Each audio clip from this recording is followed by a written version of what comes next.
Jim aus PR, by the way, let's go. I'm cheering for I guys right now. Top 5 Aus PR, let's go, here with him more. That's in German, but you mentioned him, so yeah, Drizzle is the best Aus. Crazy Link. That's Ray. Yeah, I also know Race. Race is really sick. Like the things he does with Pit especially, those combos are so sick. I mean, if he's like top 3, top 5, then it will be interesting to see how he against Slipknot. Das hier. Kannst du auch draußen noch ein bisschen Sport machen? Kannst du auch draußen noch ein bisschen Sport machen? Nee, ich mach's mit dem ADHS-Ding. Ja, einfach halbes Gym hier. Ja, das ist auch der Plan. Ich hasse das Gym gerne. Deswegen. Das ist so dieser Klassiker, man wird so vom einen Ike zerstört, den nächsten Ike auch einfach kaputt. Einmal das Snare-Timing rausgekriegt für den Parry. Wirklich. Aber ich hab nicht aufgepasst, ist das was passiert ist? Slipknot hat den Stock gezogen, ich hab weggeklickt. Ist das ein Coach, der Digga? Das ist einfach ein riesiger Sitzsack. Kann man noch sitzen lassen? Ja, aber kein Film. Ja, nee, weil ich hab auch mal bei, hier, das war, wie hieß das Turnier nochmal? Oh, nice, preempted. TGM war das, genau, da hab ich gegen Takeo ja 3-0 verloren, hab ich übel zerstört. Und dann musste ich ja gegen SDN in True for Spotlight, da hab ich Informationen zerstört. So. Nice. Das war so, diese Wrestling ist genau das, was weißt du, er so wird von SDN zerstört und macht dann jetzt diesen Gym Todes-Nazi auf jeden Fall. Ja, aber es ist auch halt exemplarisch für die Linearität von Ike halt leider, so seine einzige Schwäche. Alles was er macht ist gut, crazy Range, crazy Damage Output, gute Combos, safe Frame Data. Aber halt nur ein Gameplan so. Haben wir auch in den Matches gesehen, die zum Beispiel dann Kiste gegen Phoenix und so gespielt hat. So, es geht die ganze Zeit nur, kriegt Kazuya den Parry oder nicht. So. Kommt er mit der Godwin fest durch. Das ist halt auch sehr Sage-Chicken, weil so Ike ist halt, viele Ike spielen halt so richtige Grashüpfer. Und das heißt, die haben halt wirklich kaum Ground Control. Das heißt, wenn man so Stage Ground Control hat, dann kann man halt mies zerstören dann. So, for chat, all matches are best of 5. Even though this is winners round 1. Let's go.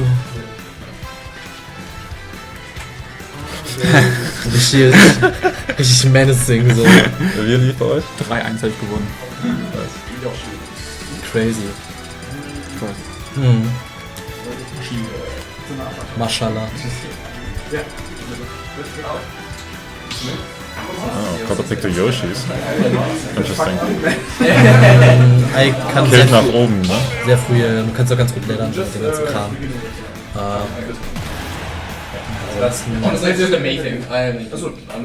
Noch nie eine Ike-Ladder gesehen.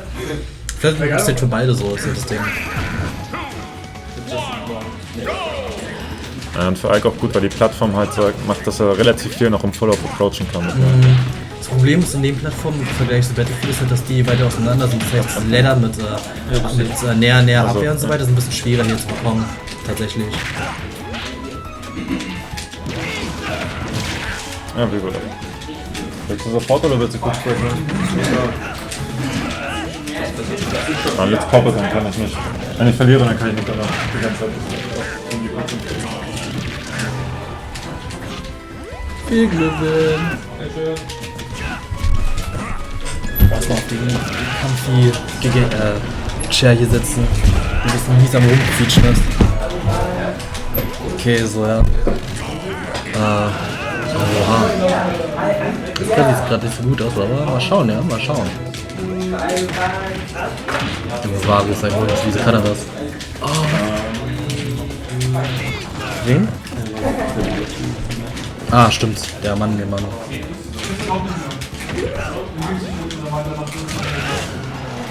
Wer gegen das Kiste eigentlich? Da muss gegen den Verlierer oder so. Ah, okay. Du musst gegen den Verlierer von. Oha, hä? Wie stackt einfach. Krank. Oh, Top 8 Spiel so Toast-Deck.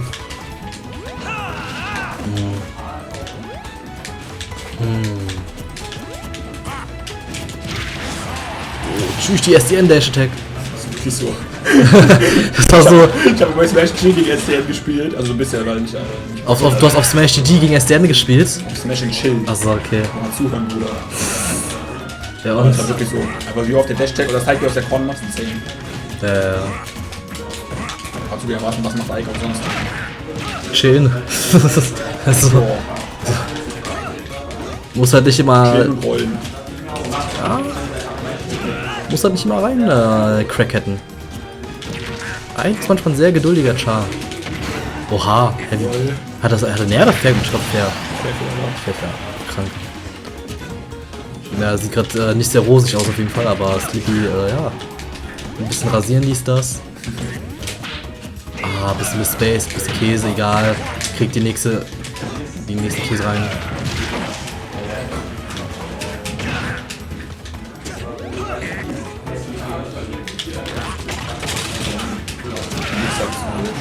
Mhm.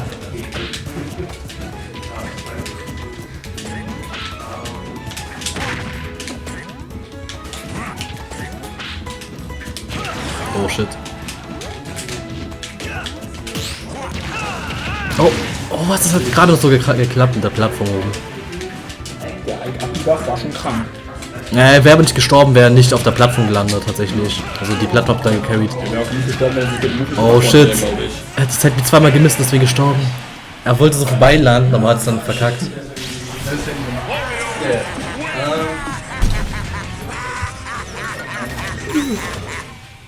Was sagt Twitch-Chat?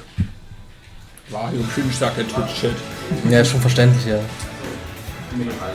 Dann haben wir noch. Ach, ja, schon witzig. Dann haben wir noch A Gry's Pussy, was haben wir noch? Das ist von Anikai, by the way.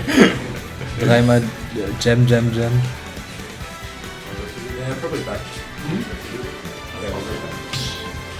Voll viel hin.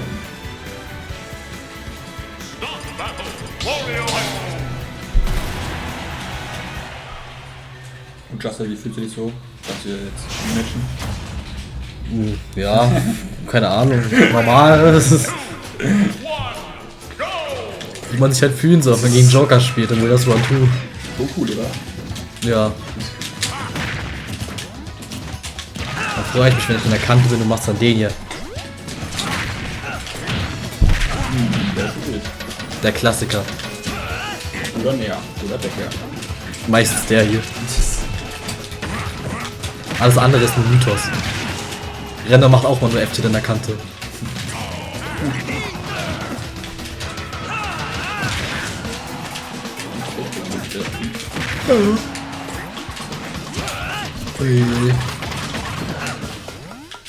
Sieht gerade nicht so rosig aus. Gerade noch so. Achso, wann habe ich was da eintragen? Wo ist hier das Interface? Nein. Ich würde Stream machen. Wie viel Tabs hat er offen? Das denke ich mir auch gerade. Nein. Ah, danke, Bro.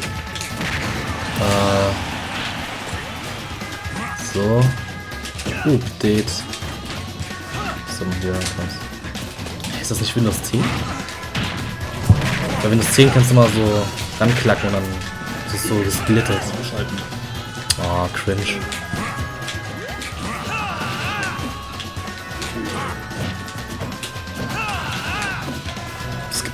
Ich habe das Gefühl, das ist Windows 8, bin ehrlich. Egal. So, mal schauen, ja. Oh mein Gott, dieser Mini-Furz. Can we ban Mario? Oh shit. Oh shit.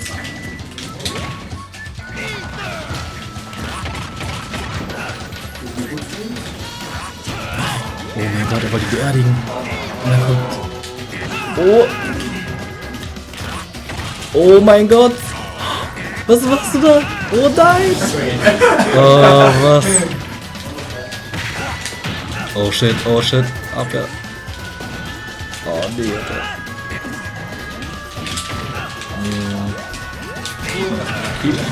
Oh mein Gott! Es ist even! Naja, wenn. Nevermind. Sah schon evil, ich bin ehrlich. Sah schon even aus, ja. Ja, muss man halt zugeben. So. Fuck me up, Yeah. I can space it together consistently. Justin? Ha? Wie geht's aber uns Team? Ich weiß nicht, frag mal kurz. Mach das. I couldn't even this. Wer könnte sonst einen Stream spielen? I mean, otherwise, just against Ike. Everway spielt schon. Ja, Gier, ja, die haben schon gespielt. Hier Hamster spielen auch schon. Ja, dann lass wir. Even more explosive. That's crazy. That's true. And Ike's good to combos. Yeah. I was feeling the frame for air dodge. It's actually scuffed. Frame 2 air dodge is so broken. Yeah. I wish I could match like We can escape combos so easily. It's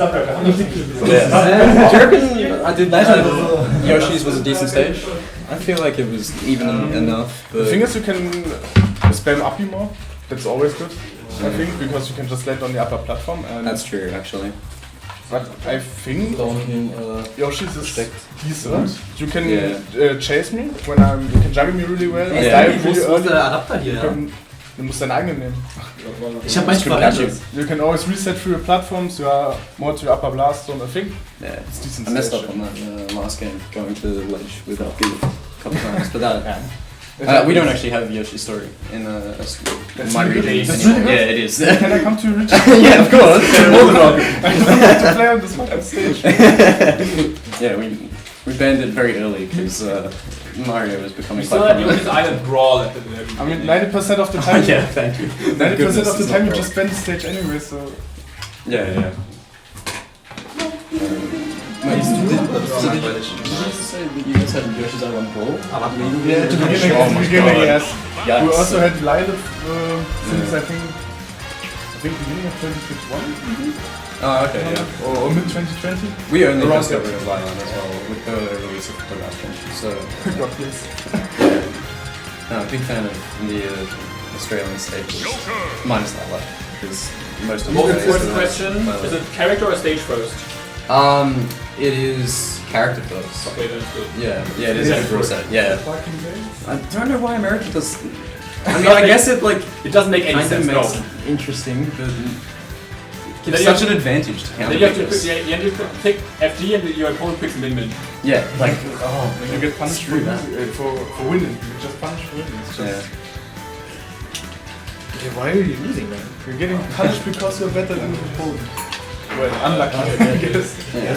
Why are we winning? And having a good stage list literally fixes that issue as well. Because, I mean, from a spectator point of view, I can kind of get it because like it's all similar layouts of stages, but that's just better for competitive.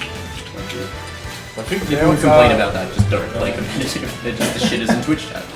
I think the stage layout is actually enough to have dynamics in it. It's fine overall. I mean, Battlefield, Yoshi's. I mean, they have the same platform layout, but they play so differently. I think it's fine, but Yoshi's is still Yoshi. If Yoshi's didn't have the slopes, I think it's pretty fine stage. Yeah, I like the. I think it's interesting for characters to Yeah, definitely. to have that for their advantage stage.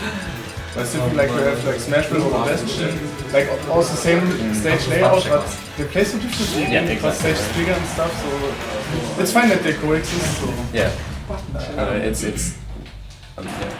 Our rule set is Battlefield, Small Battlefield, FD, Snapfield, Hollow Bastion, and Cancel. Oh, and PS2 and Cancel. Yeah, we go from Cancel. Two wins or? Yeah, it's first player bans 2, second player bans 3. So I mean after you won.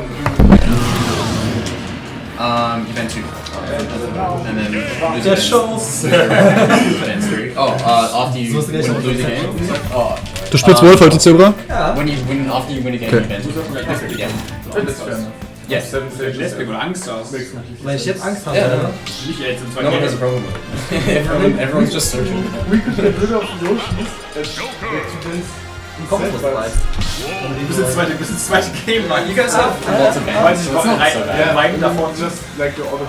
That's in my opinion. time. As long as you have enough fans. Ja, ich weiß, ich hab das ja gesehen Gegen Two Man.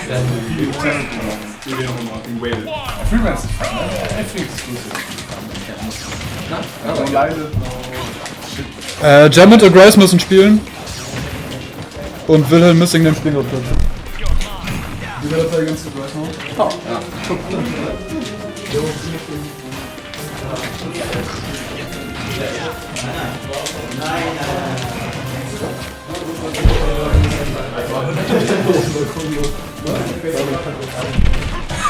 Basiert.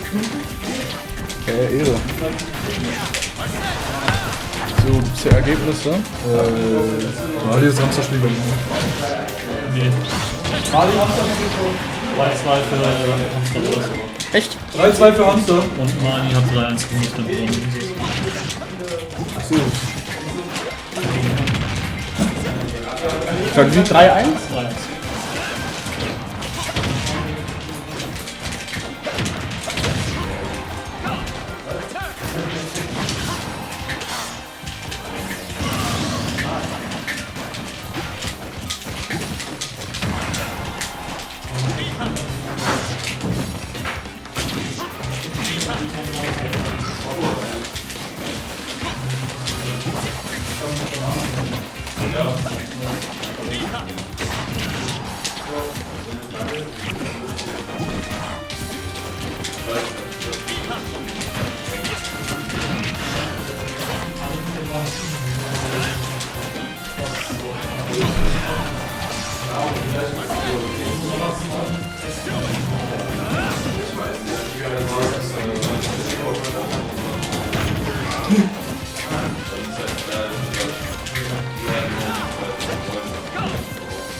Was warst du?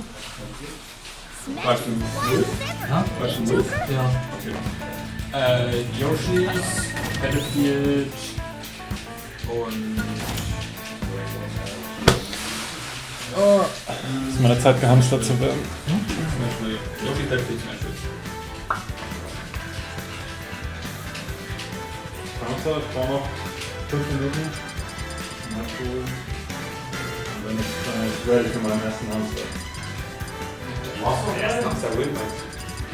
Ja, ich habe schon Hamster Wins, aber nur gegen Bürger. I guess in Logic von Hamster werden zählt das. Aber das Hamster werden verändert, glaube ich. Ich bin aufgepasst bei den Hamster. Hamster war es auch nicht. Alles hat so eine Nachfrage.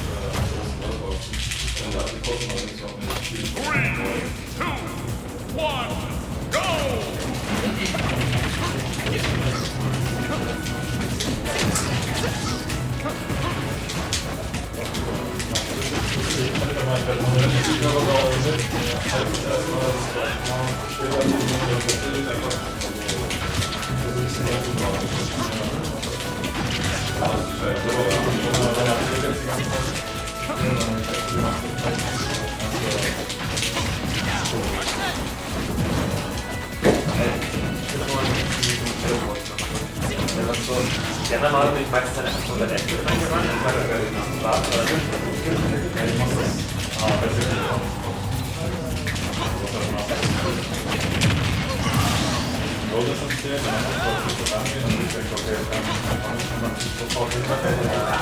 Dann, bevor du ganz da bist, hast du direkt, okay, gut, das jetzt, oder? Das machst du den letzten Meter noch, oder gehst du jetzt noch? Und das ist aber halt auch, das ist ja nicht extrem entspannte, dann kann man vielleicht auch sehen, aber das ist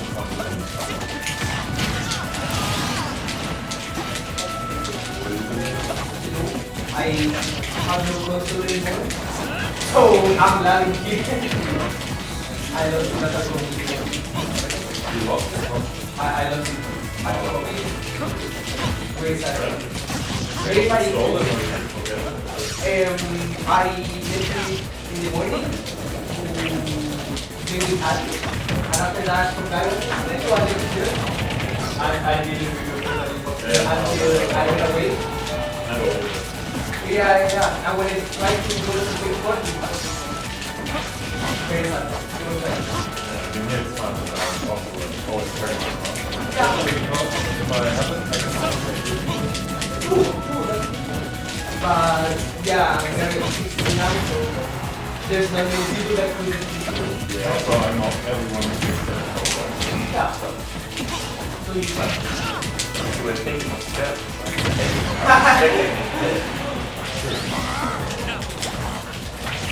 I would so get my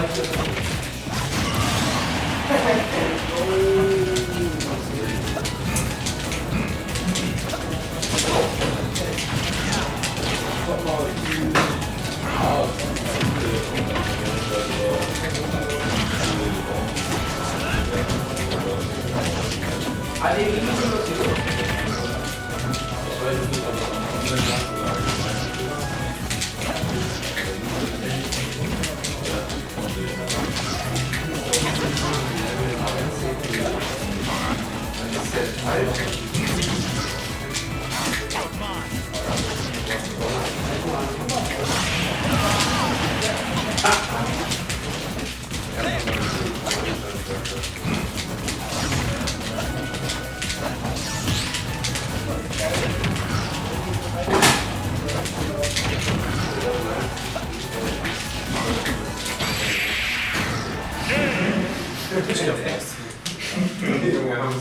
Ja, Silband. Silband? Ja. Was war nochmal die Band? 2 Minuten extra für den Hamster ready. Small Win. Wie steht's für euch? 200 für ihn.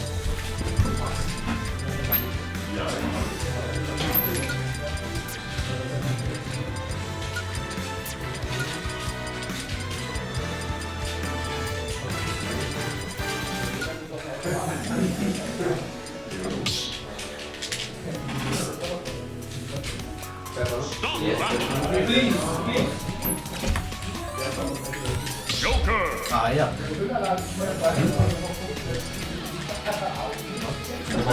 Der geht was von alleine und das ist weiter. Dann die Knecke machen. Ja, einmal rausziehen und wieder reinstecken.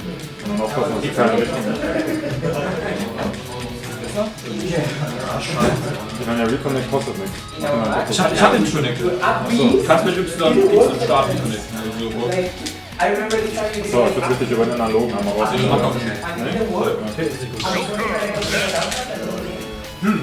Ja, gut. Du bist. Ja. Das wird jetzt schneller halt wie so ein Schicht. Das muss ich eben erst rausholen.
But it is very especially smart.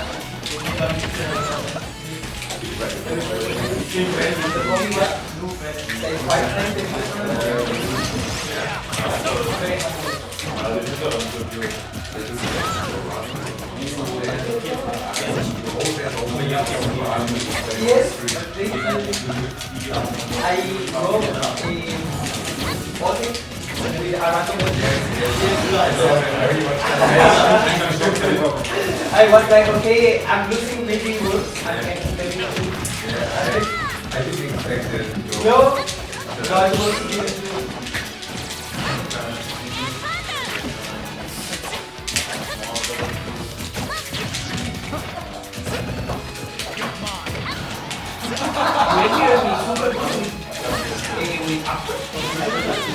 every time I was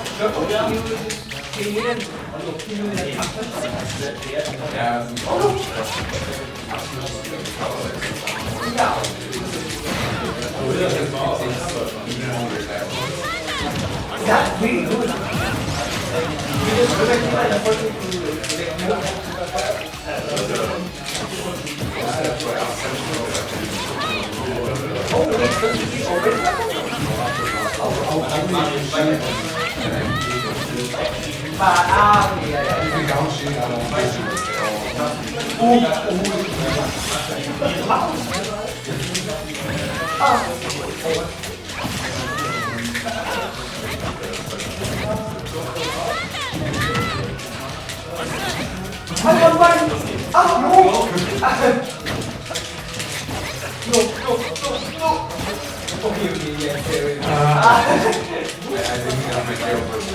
Can you make it like louder? Yeah. But you have to go like Yes.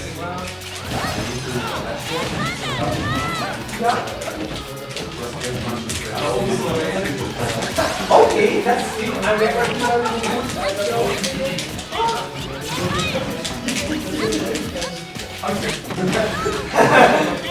no shit, let's go.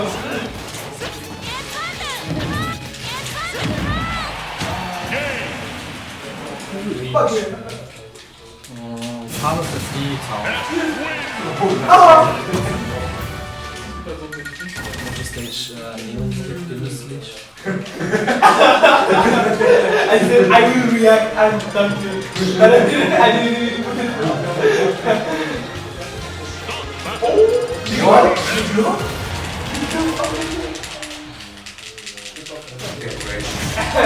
I thought maybe also the pouch maybe made me little bit, but I'm 50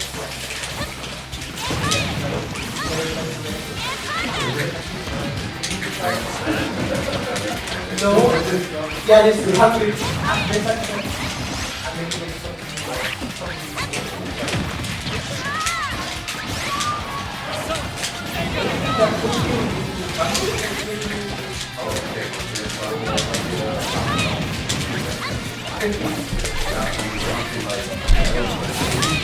Na sowas, er hat gewechselt. Dann müssen wir nochmal den Charakter hier anpassen.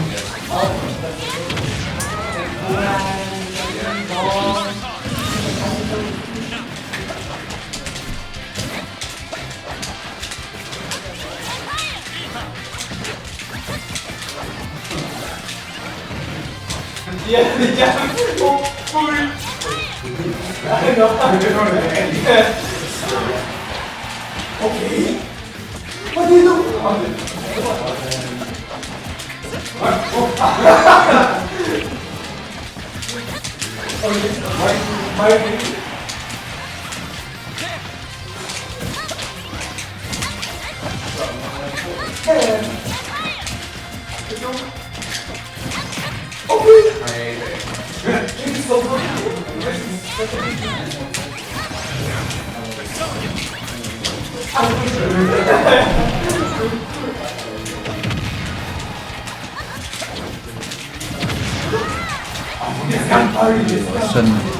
Das sind keine Gefangenen.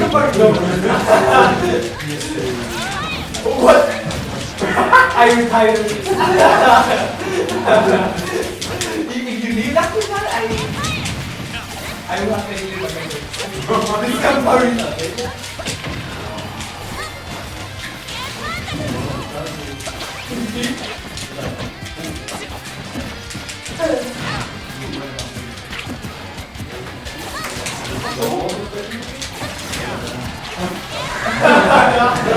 Das ist so ein Tryhard. Er meint, er will nicht wechseln. Am Anfang des Spiels, auch wenn er verliert. Tim meinte, er wird auf jeden Fall wechseln. Oh mein Gott. Ich habe schon eine Menge Käse in meinem Leben gesehen, aber das war unglaublich. Ja, selber. Okay, hier haben wir einen Bot.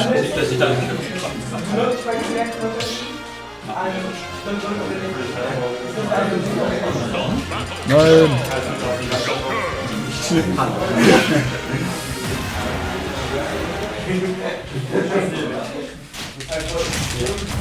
Why are you thinking about the game? Also, ja.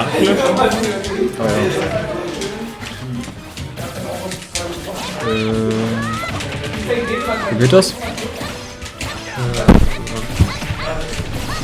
das alles aus dem Kopf? Das glaube ich mal antworten. Das muss ja schon das Admin-Deck sein, ne? Eng.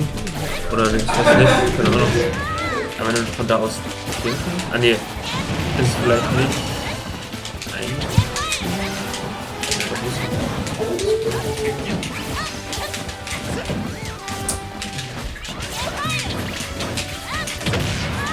Ah, es ist 2-2.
Das stimmt, close werden. Okay, schön gecovert. Das könnte der Kill sein, aber er geht von Abwehr, das reicht.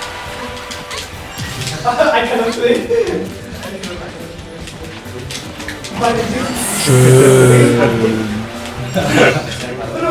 Da ist die Awareness zumindest noch ready. Außerdem kann Joker sehr schnell mal einen Stock holen, also wer weiß.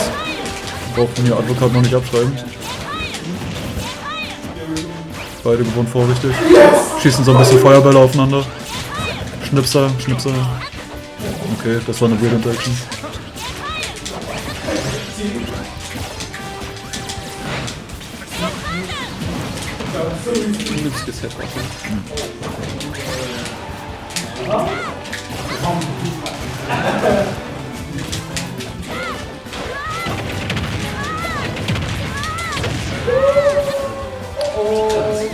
Okay, I think you cannot kill another team.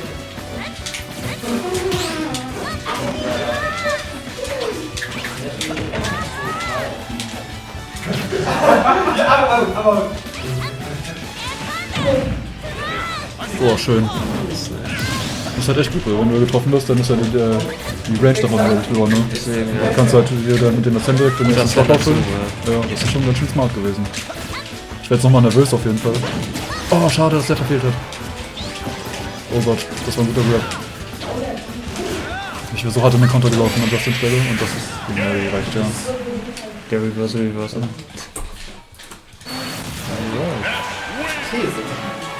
Dann trage ich das mal ein. 3-2, ja? 3-2, ja. Jo. Dann muss Justin als jetzt gegen Pepper. Peppino. Und Advokat muss gegen Mali.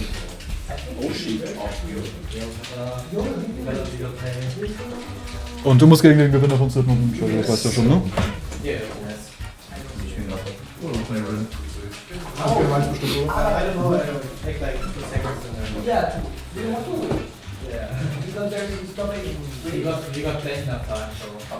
Das stimmt, aber das fachliche Sachen muss ursprünglich nicht picken. Ja gut. Also nachdem ich gemerkt habe, wie scheiße das Space mit Nullkeeper war, dachte ich, okay, scheiße. Diesmal, sorry. Nice.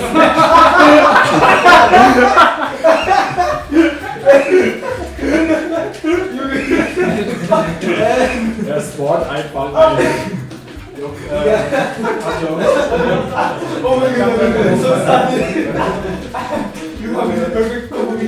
Oh mein Gott, was? Wir bräuchten ein neues Match-on-Stream auf jeden Fall.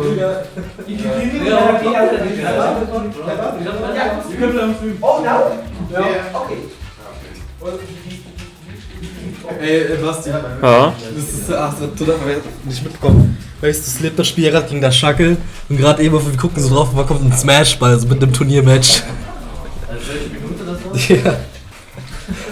Ja, ist verschwurzelt oder wie? Ja, wahrscheinlich. So die erste so ein Smash-Ball gespawnt. Digga, ich kann gar nicht auf der. Oh, do you have. Oh, you don't have a game to edit. No! Well, everything easy.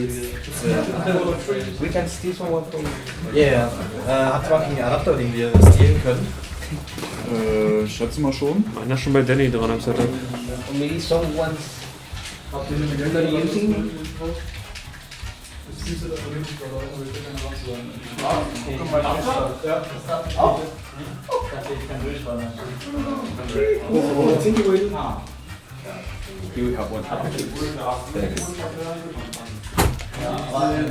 Well. With more bones than expected. You wanna start on P2? So übrigens, wenn du den bannst, dann wird die automatisch die Message deleted. Ah, okay. Seid ihr fertig? Kannst du noch 3-1 bei Grace eintragen? Ja. Spielen wir dann? I guess the game. Huh? I guess the game. Do you think? Oh, I'll show you.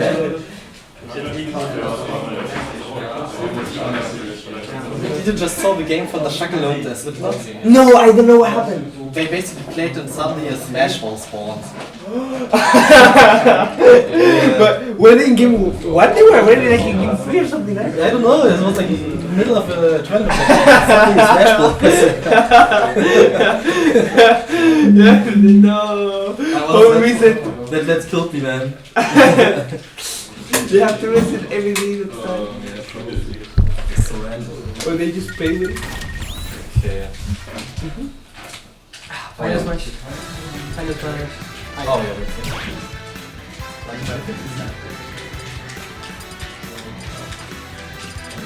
That's a new level, yeah.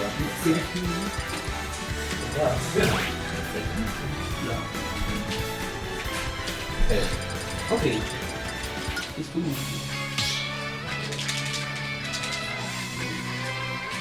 Start battle.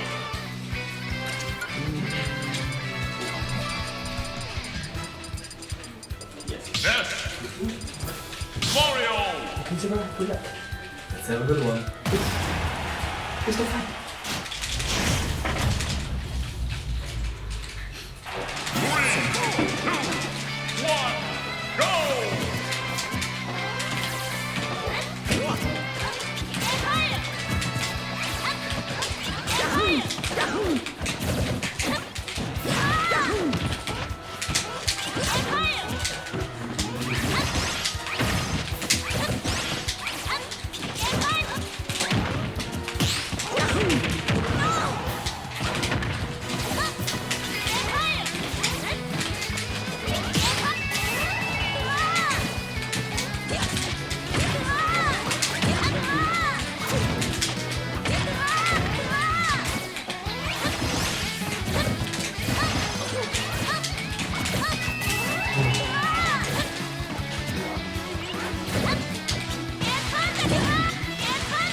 Irgendwo Top 10.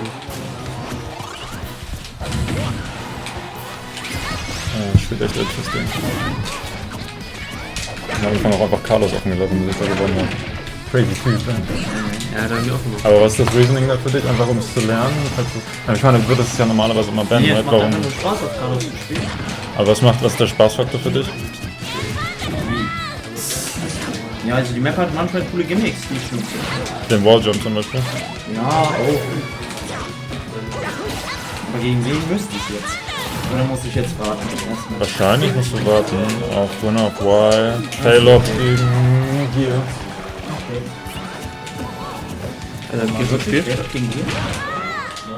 Nee, oh Gott, da musst du ewig warten. Achso, der Schacke oder... Ja, der Schacke Slipknot spielen gerade. Der Gewinner spielt gegen Aber Gear. spielt gerade Felly Der und- Verlierer aber- davon gegen Payload. Auf Felly und Gear schon noch, oder? Spielt der Friendly? Achso. Da ist es ein bisschen tot auf der Seite. Wie ist das auf der Seite? Ein bisschen tot, das Bracket. Geht nicht so schnell voran. Ja, das ist ja normal für Winner. Achso, du meinst hier diese. Ja, genau. Hier oben Ja, und unten. Ja, dann stimmt da der Schacke die ganze Zeit aus dem Check müssen. Ah ne, der spielt jetzt.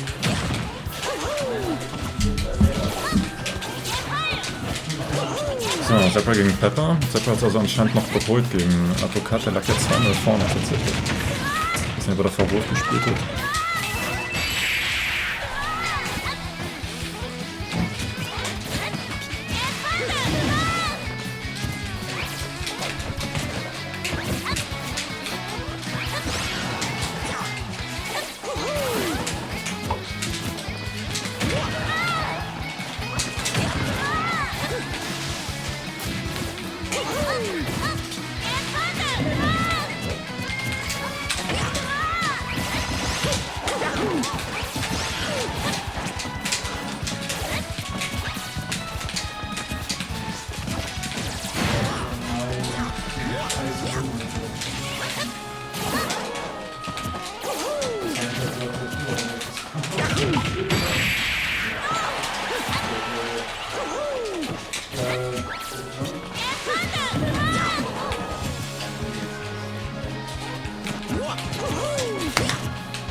So. Wie steht's bei euch? Was ist da? One off. Ja, nice. Yoshi Story. Story. Smash Drill.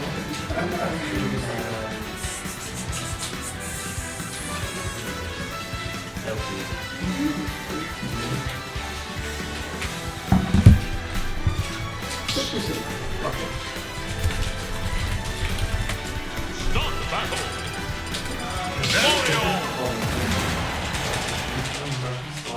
So, Pepper gegen Zebra, Digga. Der eigentliche Fight ist ja, wer von den beiden der größere Chaot ist. Beide absolute Socialites, absolut nur lieb zu haben, beide komplett verplant. Pepper hat letztens seine Switch verloren, Zebra verliert sich in der Regel selbst. Ja. Und alle seine Besitztümer? Ja. Ja, das kann man nicht verstehen, ne, wenn man einmal seine Switch im Setup lässt. Passiert. So, und Justin spielt auch den Main Nest, nicht nur die ganze Zeit Wurf. Deswegen frage ich mich auch schon, ob er eben gegen Advokat Wurf gespielt hat erst. Ja, achso, erst dann nicht. Spielt auf jeden Fall. Uff, crazy early play. Okay, ich habe auf jeden Fall hier viel grounded, war dort auf einem Aerial Commitment von Pepper. Wie fährst?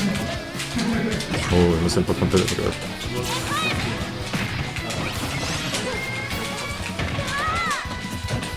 Auch super nice von Pepper, da super kurz Shoutout zu machen und sofort wieder den Upper zu drücken, schade, dass er nichts rausgekriegt hat. Den Tech Chase. Halt. Strategical No-Tech von Zebra.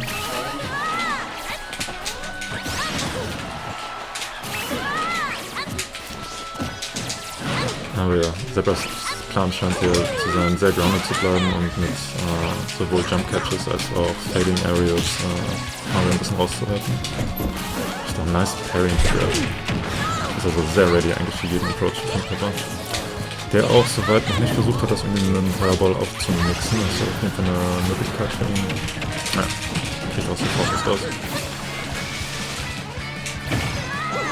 Weil das wird einfach sehr wahrscheinlich gerade noch nicht in der Anticipation kann und das jetzt einmal anmerken. Kann er den ursprünglichen Gameplay nicht mehr so clean durchziehen. 2-Star Lead jetzt, crazy. Oh, crazy überlebt immer 130. Ich weiß, es sind das Stage, aber nice. Der Stack-Throw, Digga, ist einfach was anderes. Welcher Döner ist der gute? Bitte? Welcher Döner ist der gute? Ja, Chico. Das Also ist der beim S-Bahn. S-Bahn noch. Wenn ihr den kennt, läuft man auch nur so 7 Minuten. Ja, da bin ich hergekommen. Danny war 65. Bin ich hier. Aber wie gesagt, ich habe auch Pizza-Höhe in einer Runde. Ja, aber wenn es gut Döner da gibt, gönnen. Dann bin ich auch bis jetzt zu Hause bin gut bedient. Oh, Pepper möchte sich frei.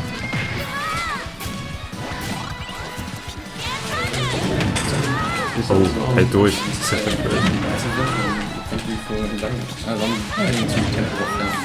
Oh, you're leaving now already? Well, I've got the festival pass, right? So, I misunderstood you before. I thought it was like, you don't have to go there whenever. Are you still on the break? oh yeah, no, well no, man.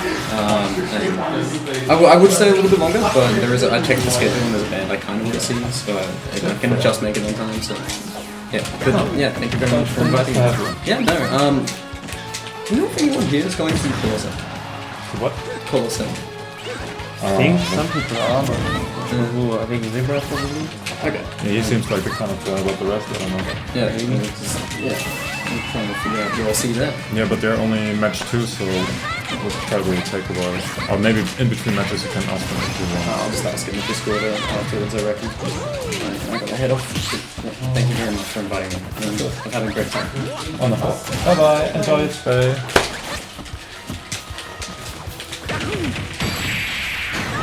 Ich will das erstaunlichen Zuschauer. Mr. Klo, Digga, der Bot. Ja. Bester Bot, ne? Ich hatte irgendwas nicht aufgepasst. Oh, das wird sein. Oh, crazy, überlebt es. Hier, guck ich uns hier an, ne? Das wird einfach 8 Sekunden weiter.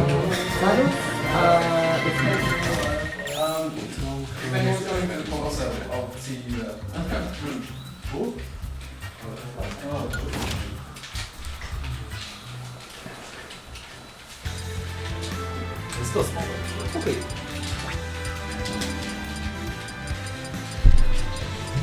So, wir gehen Small Battlefield. Counterpick von Zappa. Ich bin gespannt, was er daraus haben möchte. Haben Sie eben PS zugespielt? Ja, ne? Bisschen weniger Platz, selbes Plattform-Layout. Will vielleicht ein bisschen mehr die hintere Plattform haben, um auch Center Stage mit PK Fire zu flatten, weil er sich jetzt nicht mehr confident fühlt, den Brownie zu contesten. Ja, da sehen wir das erste PK Fire.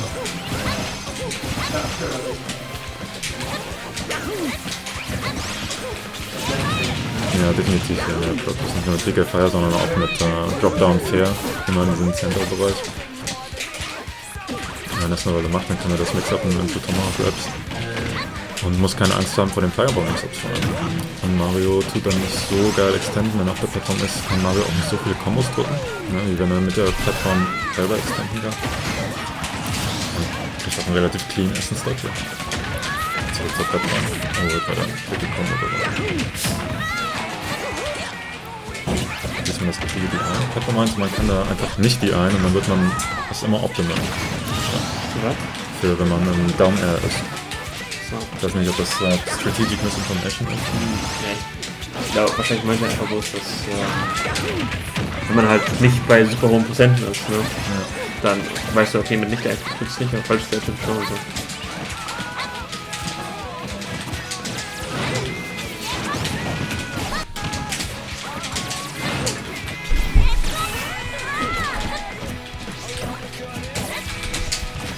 Naja, das muss ich noch anrichten. Ich kann auch aufschreiben, dass ich das auf die Liste packe.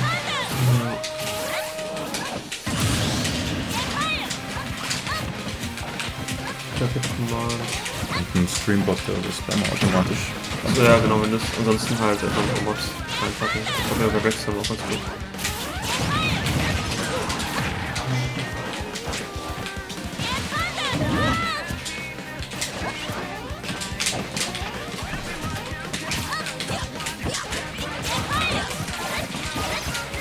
Was in der Zwischenzeit Das passiert. geht auch nicht.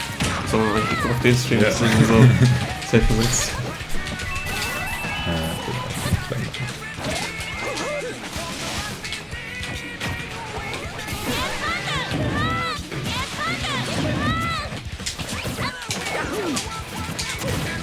Oh mein Gott, Ich werde noch gerade Spawnlight bitte.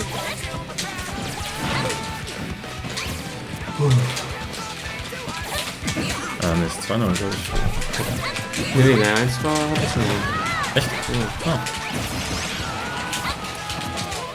Das war ein gutes Spiel. Da jetzt sind wir wieder auf der Plattform. Aber schon gesehen eben, dass Pepper da auf der Spur ist.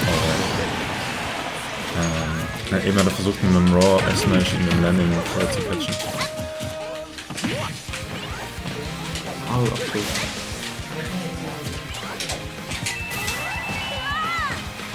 Ja, also Zephyr will auf jeden Fall die Plattform halten, aber Pepper ist auf jeden Fall schnell genug, dass er merkt, wenn er nah genug dran ist, dass er runtergehen kann und unter ihm auf der Plattform zu sein, war bisher sehr viel besser für Mario als für Ness.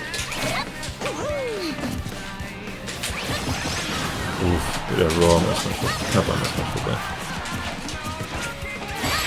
Oh, exzellent. Sehr schön.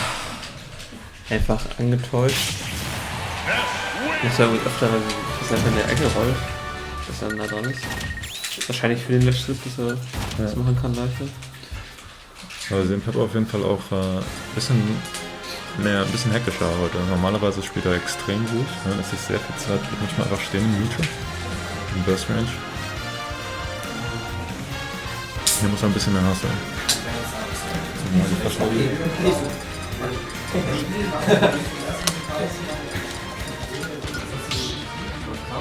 Back to Stadium. Die Plattform haben aber nicht so nah beieinander.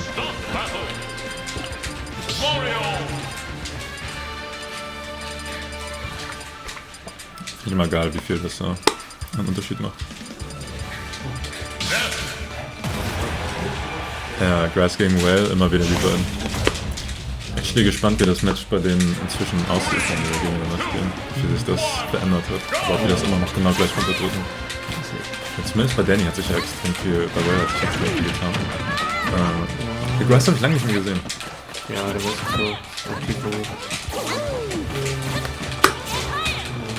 Whale ist so ein bisschen Work in Progress. Dann fängt halt ein bisschen weniger Intelligenz zu meschen. Können wir auch einfach warten, ein bisschen Pepper-Style kopieren. Ich glaube auch der Rapper schon nice die Slingshot Pickle Fires an. Ja, macht smarte Mix-Ups mit der Plattform, damit das nicht ganz so deutlich ist, wo er landen wird. Das besonders aus den letzten Interaktionen, die wir halt eben mit Mario hatten, wo er geschafft wurde, sehr smart ist, um dann eventuell einen Upper-Follow-Up zu kriegen aus den nächsten Fällen. Ich habe auch sehr schnell mit dem Spot-Up bis hierhin gelandet wird. Wenn Zephyr das aufsammelt, das ist auf jeden Fall ein lecker Stuff.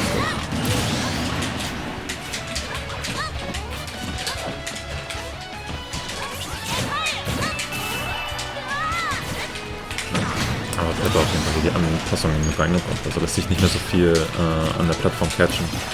Ne, bleibt schön im Shield. Immer 3 ins Progressor? Jo.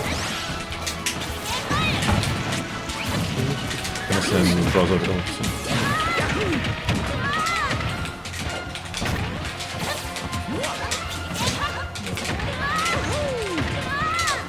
Ja, also einfach viel mehr Reactive Direction. Eine geduldige Reactive Shield. Schon wieder mit dem Overshooting abgeben. Jetzt haben wir dafür fett gepunished worden. Ja, ich bin schon.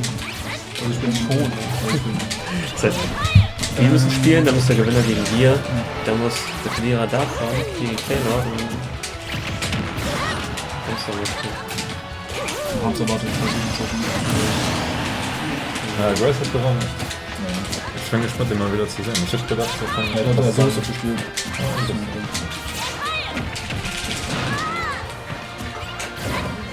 Nur so schön Statistiken. Das war wieder genau mit den gleichen Charakteren. Die kleinen Charaktere. Die auch so wie Palu. Ja, also wahrscheinlich ist die Entscheidung, ob er halt Lust auf was anderes Komm mit dem Charakter dann.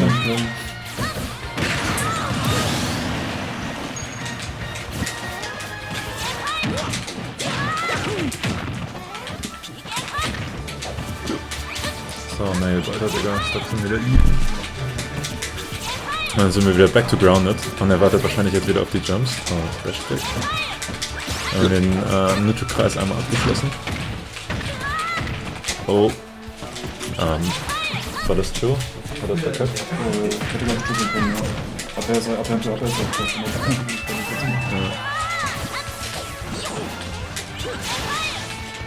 Oh, kauft sich einfach. Einmal Stage Control bitte. Denken wir mal, die fucking Watergun ist broken und wird nichts anderes gucken, wenn ich mal will. Kannst auch nichts gegen machen, kannst ja nur shielden. Aber dann kannst du Shield Condition mit Watergun. Ja, musst du aufladen. Ja, was? Das ist ja okay. Ist ja nicht so, als hätte Mario nicht gutes Reactive Play, so. Okay, jetzt kommen die Overshoots hier von Zepper, weil er Reactive gespielt hat. Okay, war das? Kriegt er trotzdem noch den Engel hin. Das ist echt schwer, ne? Ich geh mal ganz kurz noch Tanken auschecken auf jeden Fall. Ja. Ich glaube, deine Break Attack ist sowieso ein bisschen schneller. Ja, Trail. Gegen wen hast du das? Pepper. Ah.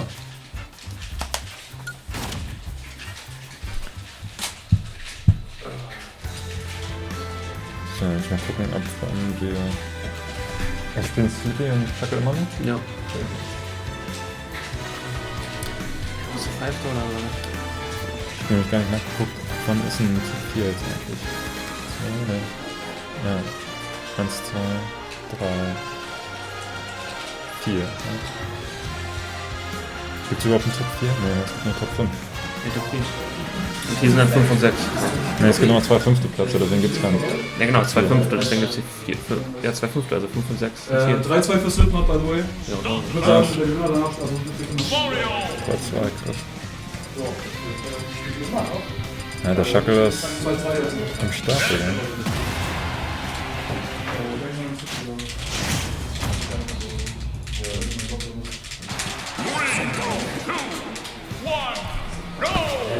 Maurice, wenn du ready bist, spielst du gegen dir.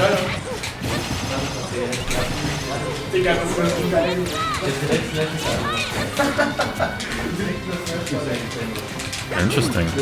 Sephora geht wieder auf, siehst du? Vielleicht hat er das Gefühl gehabt, dass die nicht so viel aufgegangen ist, die Plattform-Strategie. Und dass er jetzt wieder mehr Grounded spielen will und ein bisschen bessere Fuzis, ein bisschen bessere Overshoots, und da sehen wir wieder die.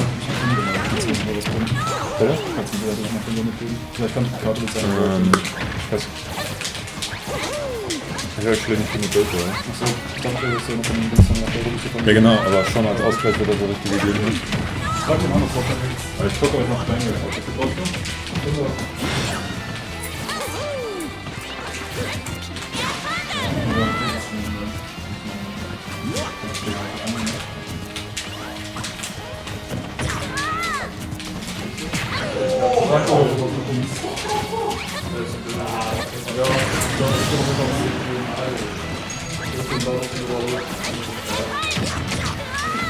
Kannst du vielleicht nicht ganz hoch? Dann sei das ein Kraft mit 2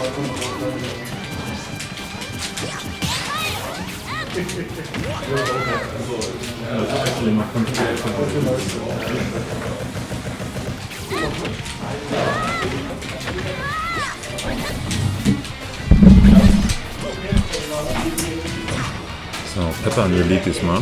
Leider die letzten Stock nicht mehr mitgekriegt. Diesmal kein Overshoot, Pepper wieder versucht für den Punish zu gehen von dem untergehaltenen Aki. Irgendwie wird von Out of Shield.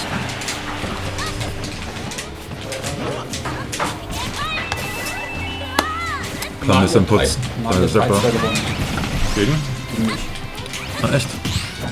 Hast du meinst du Maurice reingekommen? Ja. Ja, aber nach Kaffee immer. Hä? Nach Kaffee immer genau. Hätte ich aber trinken. Und so krass, oder? Oh mein Gott, ich schaff das noch. Oh mein Gott. Nee, schade. Du hast gerade gern 5 Last Stock, ne? Die beiden sind schon komplett durch die Pockets durchgegrindet einmal. Ich weiß nicht genau, was der Gamestil gerade ist. Aber wieder back to Platforms. Auf jeden Fall schon die zweite Anpassung. Geht nicht ganz runter mit dem Weiter einen Stock liegen hat, also wurde den 2 Gale-Combos getroffen. Tragic. Okay, und ein Down Smash 2 Frame, der schon dran war. Let's go, Pepper. Oh, wieder. Oh, dodge den Two-Frame. Nein, overshooted. Oh, Richtung Grab. Softhead von der Backe. Ja, da ist nicht. Kriegst du nicht, aber. Okay, overshoot Backe. Geht wieder das Plattform-Szenario. Favor zu links. Diesmal wartet er lang genug. Oh, Cramped Backe. Oh, dodge wieder den Fireball. Kriegt er nochmal den Engel hin? Ja, diesmal kriegt er wieder hin. Exzellent, dodge noch im rechtzeitigen Moment. Tja, diesmal wegkriegt, dann kriegt einer den Overshoot oder den Poke rechtzeitig raus von der Plattform. Oh, so knapp an der Nickel vorbei. Das ist nochmal Down Throw. Oh mein Gott. Tragic. Was denn aber nice Match, nice Cluster.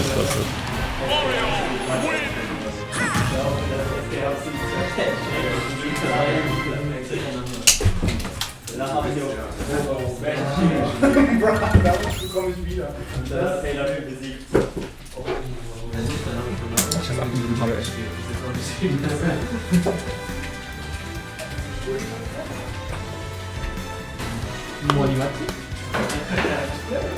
Krasse Sache, der. Ich weiß schon, dass stacked ist, wenn du Losers Round 2 rausgehst. Hätte ich gern gesehen. 2 Bio-Combos, das ist erst die nicht gekriegt. Er meinte ja vorhin, dass was anderes das Problem wäre. Hast du eine Idee, was er meint? Oder ob das überhaupt ein Faktor war? Naja, also er gibt mir halt. Also der gibt mir halt die ganze Zeit viel Prozente, weil ich halt nicht approache, Zeitlinie spamme, darauf warte, dass er Grounded Zeitlinie benutzt, dafür stimmt doch die ganze Zeit. Kann ich bei. Yes! Wenn er nicht Grounded Zeitlinie benutzen würde, würde er auch halb drauf sterben, weil ich nicht mal Kills gegen Grounded Zeitlinie habe. Hast du noch anmelden? Ja. Aber das ist okay. Ich hab immer den falschen Kraft, ohne Scheiß. Geh jetzt mal.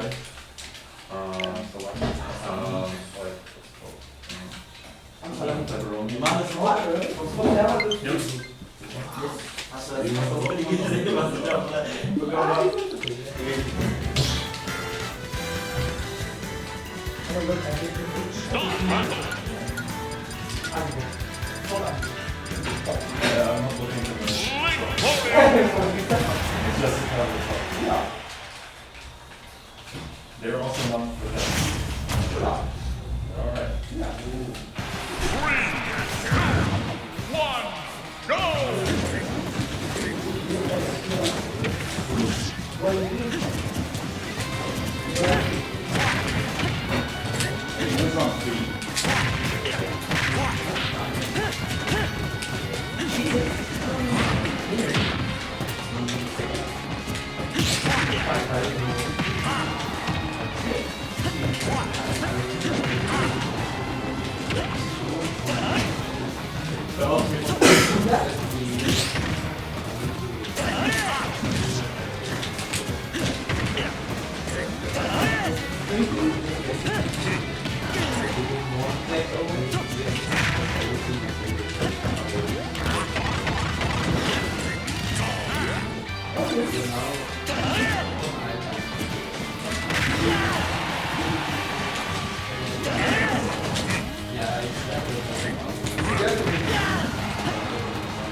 So, wir sind jetzt im Winners Semis. Der Gewinner von dem Match wird auf Pepper später treffen. Der Verlierer weiß noch nicht, was sein Gegner sein wird. Da warten wir noch einen Löser.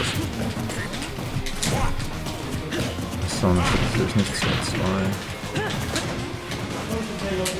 Das war was anderes, das ist nicht der erste Match. Thank you.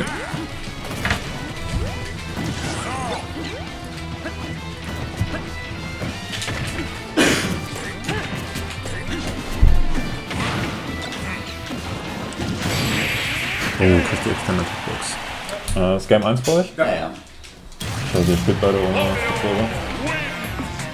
Mir ist immer egal, ich bin richtig an der Gegner. Der Gegner hat Kopfhörer, dann ich auch, ansonsten ist mir Ja, dann versuche ich mit dem Commentary ein bisschen aufzupassen. Kannst du nicht kommentieren, also mich stört das nicht. Ja, aber ich mache ja mein Commentary viel mit, was sind eure Gameplans, was sind eure Anpassungen und dann, wenn ich sage, oh, jetzt spielt ihr hier die ganze Zeit die Pokes, wartet auf den Jump Squad, dann ist halt, lenkt das schon ab, ne? Es könnte auch Wrong Advice sein, ne? Noch schlimmer.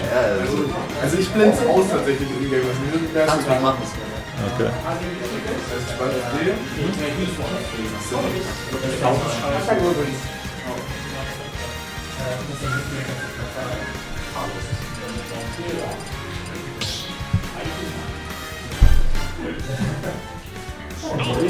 So, Chat, habt ihr eigentlich schon ein Match, das ihr besonders empfehlen würdet, besonders gern analysiert haben wollt für später?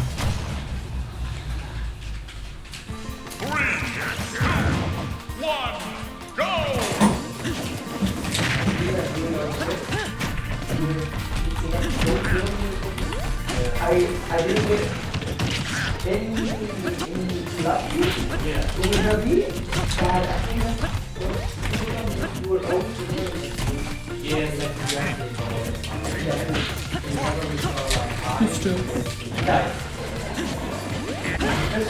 So, na? Ich habe leider nicht on-stream gespielt.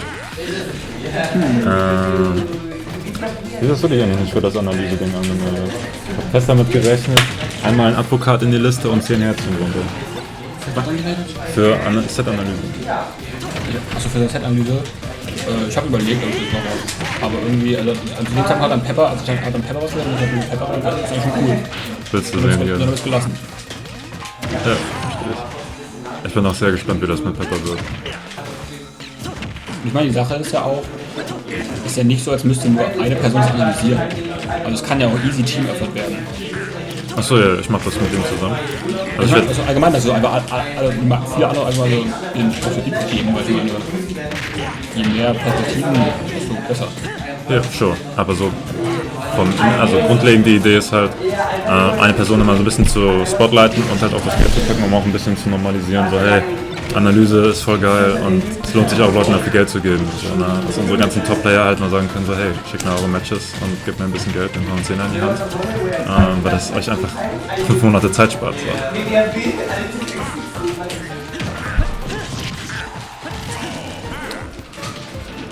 Obwohl das heute ja auch noch bestenfalls experimentell wird, weil ich habe noch kein genaues Setup. Wir müssen es über den Twitch-Stream analysieren. Also ich mache einmal kurz den Stream aus und dann wieder an. Damit wir dann den Pass-Stream gucken können. Weil man den 10 Sekunden skippt und das halt anstrengend zum Analysieren. Anstrengend ist die Qualität des Streams. Die war ja jetzt krass. Ja, aber die ist auf dem Laptop, ist die choppier als hier im Echtes. Ah.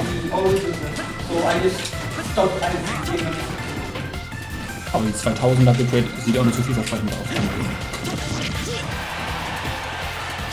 Ja, aber ich glaube, es müsste so sein wie hier.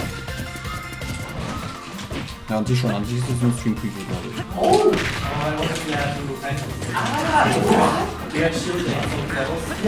Achso, scheiße, hat er überhaupt nicht aufgepasst, weil er eben das Match gewonnen hat. Achso, doch.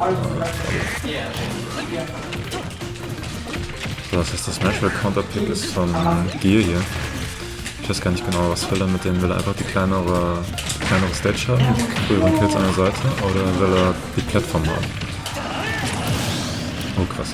Aber mit Link ist auf jeden Fall die Möglichkeit, unter der Center-Plattform gut zu campen und halt die Bombe vor dich zu legen und zu sagen, so, ja, keine Ahnung, approach mich, während ich Nairs und Flares brauche. Ja.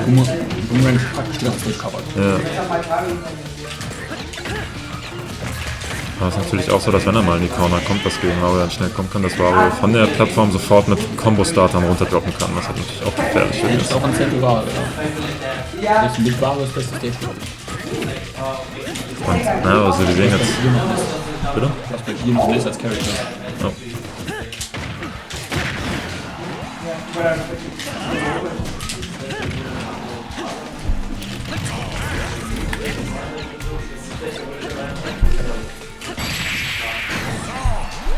Oh. Oh, war das schön die Bombe aus? Zeigt das auf jeden Fall, dass er ein bisschen Knowledge hat, dass man immer auf 4 Bounces warten muss von der Bombe. Oh, guter Landing Catch, auch gegen den Nair noch contestet. Hat nicht gescoopt. Aber die hat auch nicht versucht, den Reverse Scoop zu machen, geht auf Nummer sicher. Versucht direkt das Spiel mit Fading Nairs. Oh, exzellent das Blockdodge. Oh. Aber das ist schon, glaube ich, der dritte oder vierte Landing Catch mit Dash Attack hintereinander. Ja. Der Call war der richtige. Ich weiß nicht, ob man einen anderen Move hätte drücken können. Beide bei 140, Digga. Der kann jetzt abschließen. Oh. Warte auf, der Baller kriegt sie. 1-1.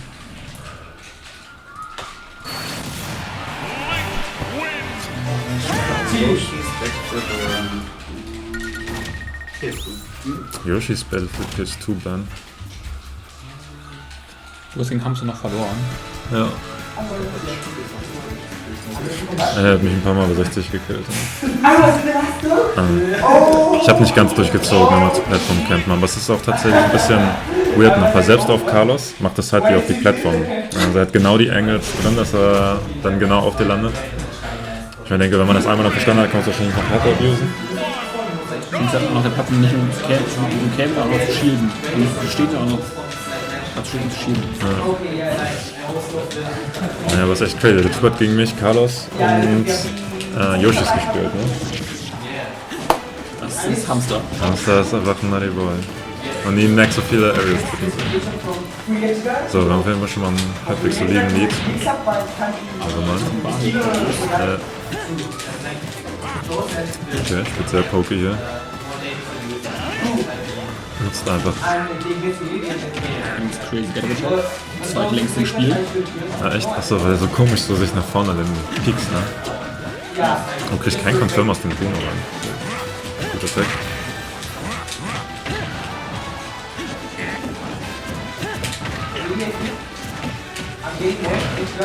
Ja, das Slipknot kriegt auf jeden Fall viel aus dem Active Play, viel noch Out of Shield.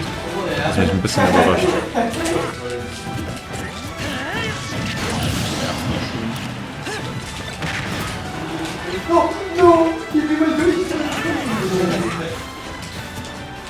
Ja, der Gameplan von beiden ist noch ein bisschen undurchsichtig für mich. Ich glaube, so ein bisschen, als wenn halt beide poken und sich dann gegenseitig manchmal mit Out of Shield punishen. Und dann ist so ein bisschen, ich weiß nicht für wen das favored ist, das RPS in dem Bereich. Aber wahrscheinlich, denke ich mir, ist es eigentlich favored für Wario. Weil er halt... Aber er hat den besten Mix-Up auf jeden Fall im Shield durch seinen Griff. Ja, Mix-Ups und auch mehr Kombos, wenn er das RPS gewinnt. Ne? Das ist auch eine süße Bombe. Ich weiß nicht, das war eigentlich lang gewesen, das gewesen eigentlich. Also, wer das anders machen wird, als Grab. Die Level so länglich wird, war eigentlich Shield Drop, jetzt will irgendwas machen können.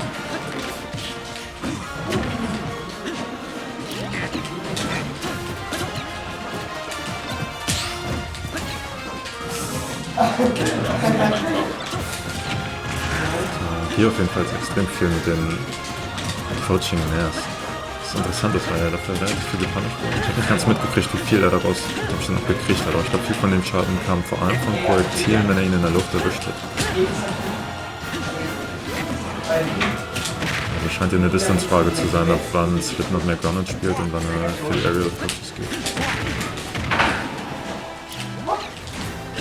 Ja, wollte wahrscheinlich mehr Combo haben, deswegen Landing Up Air gemacht und nicht einfach den Save. Der Close Range Arrow. 3-0 einfach? Nee, 3-1. Okay. Also auch egal.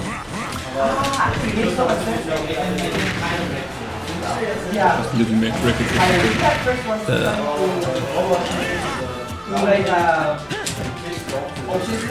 Ach, und dann gleich nochmal Hamster, Digga. Ich dachte, den hätte er schon gehabt. Bisher sind da schon nicht geschafft.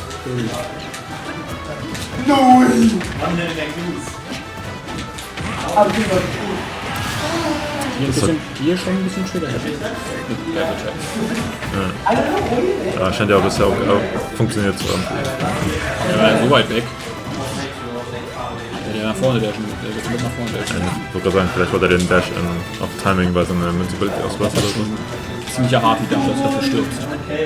Vielleicht hat er auch. Einen minimalen Reward bekommen. Der Wolf ist da. Ja. Und Der auch. nächste Abwehr, der nächste Abwehr. Der Kill sein, da ist der. Das ist ein schöner Confirm. Down Tilt, Run off Abwehr. Das ist das erste Mal, dass ich konfirmiert habe. Confirm war Hype. Ergebnis? So. Sag an. 3-0 für mich. Mauli. Hat er CSS gespielt? 2 Runden und dann Pause. Na, das schon. Aber nice Hustle. Ja, der Shuckle wird immer gefährlicher. Der war schon immer gefährlich. Du warst nur noch nicht da, als er noch nach, also Top 5 oder so knapp. Ja, aber eine Zeit lang war er dann halt. Also er war vor allem nie da. Er war vor allem weg. Er war gefährlich, wäre immer gewesen, er war nur abwesend. Er war halt auf Main gewechselt und so von Mario zu Ende. Shuckle ist immer schon. Shuckle ist einfach ein smarter Spieler vor allem. Der Shuckle, bei ihm merkt man so richtig, dass er irgendwann ganz tief mit deinem Kopf drin ist. Er hat das schon damals gemerkt, als er noch Mario gespielt hat, dass er so grundlegend anders gespielt hat als Whale. Ja, Whale spielt halt auch. Also Whale, Pepper und Shuckle spielen alle unterschiedlich. Shuckle und Pepper noch ein bisschen ähnlicher zueinander. Bei Whale ist dann nur pure Packet. So, hier nach wie vor super viele Nairs, ein bisschen Mix-Ups jetzt. Und vor allem auch nie der Gedanke, die Plattform für sich zu nutzen. Also er will echt die Pressure haben und will die Option einfach reduzieren für Wario. Auch nicht wirklich. Das sind links wahrscheinlich beste Stages. Ware ist auf Basis und ich glaube, es wird die Stage Ware nicht geben wollen. Combo die Movement Options, die Ware durch die Plattform kriegt.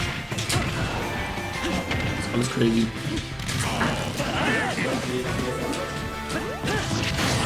Cool, nice.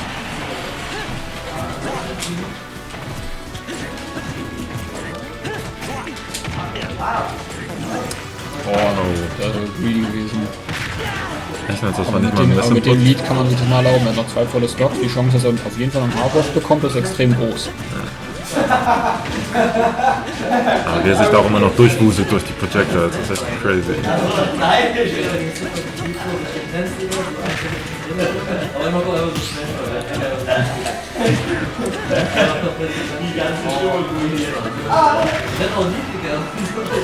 Wahre ist Disadvantage. An sich hat er irgendwie nicht so richtig viele Options. Also jetzt nicht, als hätte er so einen CSS-Flip-Kick. Aber er dürfte alleine reicht. Gut, er Acceleration vor allem. Ja, aber auch der reine Timing-Mix-Up von Bike, wann springt man, wann drückt man es wirklich, weil er so viel Distance hat, kann er sich relativ viel Luxus leisten. Hier ist ja jetzt schon einige Stocks, dadurch, dass er sich zu Golf Reach verlässt und dann in seinem Hardcore gepunished wird. Oh, das hat er nicht gepunished, wurde crazy. Na, okay, das ist der Mix-Up wieder. Interessant, dass er mit Uptilt dann aus dem Anti-Hop den Jump gecatcht hat. Das kann ich mir gar nicht erklären, wie er gekickt hat. Super schießt. Oh, gut gewartet. Hast du eine Bombe bekommen? Die glaube ich von alleine explodiert ist, right? Ja. Die Bombe kaum Play gesehen, die liegt meistens immer irgendwo auf Screen. Ja, wenn sie mit Stagen auf der Plattform liegt, kappert sie halt auch eine ganze Menge. Auch die Bombe mit Shells haben manchmal nicht so viel. Ja, aber wenn sie da kaut, dann willst du doch auch unter der Plattform spielen, right? Aber das tut er nicht. Also er spielt ja meistens dann on Ledge, ne? Macht ihn mit mehr und so Pressure. Und der Effective Threat von der Bombe ist dann halt nicht da, außer Barre will über ihn rüberspringen auf die Plattform, aber den Raum macht er ja zu. Nice. Mit Backhit.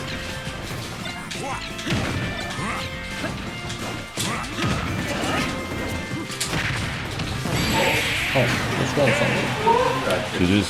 Das war aber auch noch rauszugehen, das war auch ein ziemlich guter Tech Chase. Also eine ziemlich gute Situation. Richtig flach auf die Plattform von der Nähe, dass die überhaupt nach hinten gesendet hat. Ja. Wahrscheinlich auch verwirrt. Wie ist das bei Cross? Spielt gegen Mali. Jo. Achso, aber wir sind jetzt. Ab wann ist Top 5? Absolut, dass ihr nicht.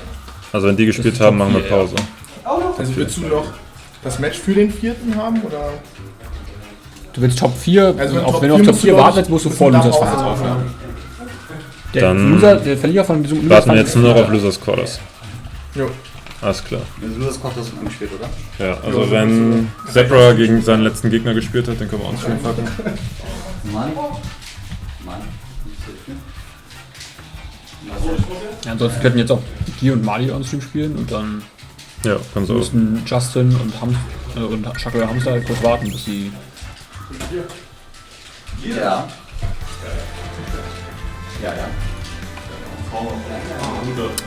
Mal den geil. Fancy. Versus Screen hier reinpacken.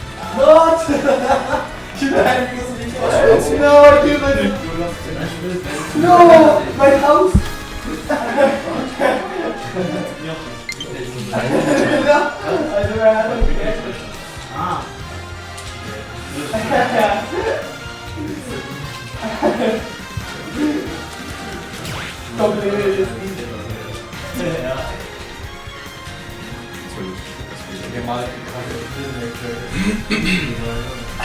So früh musst du sparen und dann ist es halt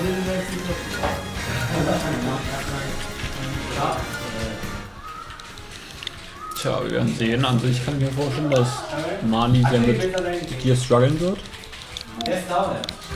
Also wenn nicht reingehen darf. Boomerang, Arrow sind alles gute Tools gegen vor allem Boomerang halt. Näher ist auch eine nervige Hitbox.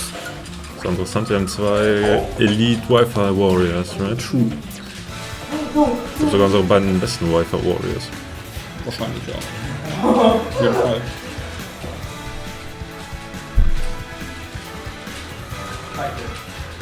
Tja, ja. Wi-Fi ist nicht so schlecht, wie man denkt. Oder wie viele denken. Meiner ist halt anders. Du spielst trotzdem nicht? Ich denke, man hängt immer davon aus, welchen Spielstil du halt gerade weiter trainieren willst. Ne? Und bestimmte Sachen, die halt reacten musst, kannst du halt nicht machen. Ja, aber an sich, Reacten. Natürlich ist das jetzt. An sich ist das Reacten selber ja nicht so der schwierigste Teil. Wenn du kannst ja trotzdem dir überlegen, man kann ja trotzdem so auf die Reaction spielen und dann merken so, ja, Timing reicht halt nicht. Ja, aber du musst ja allein schon das andere Burst Ranges spielen, in denen du dann mit manchen Options zum Beispiel nicht mehr reachen kannst, mit denen du normalerweise reachen kannst, wenn du auf einen Jump reactest oder sowas. Weil du einfach von weiter wegspielen musst.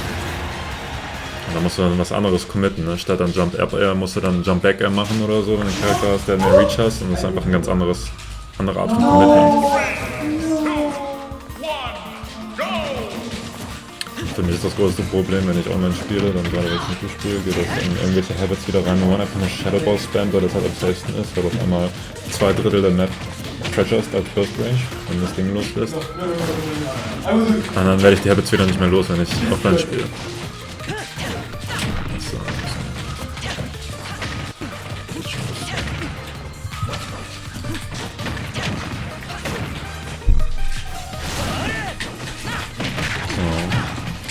Wahrscheinlich wieder von Gear Stage.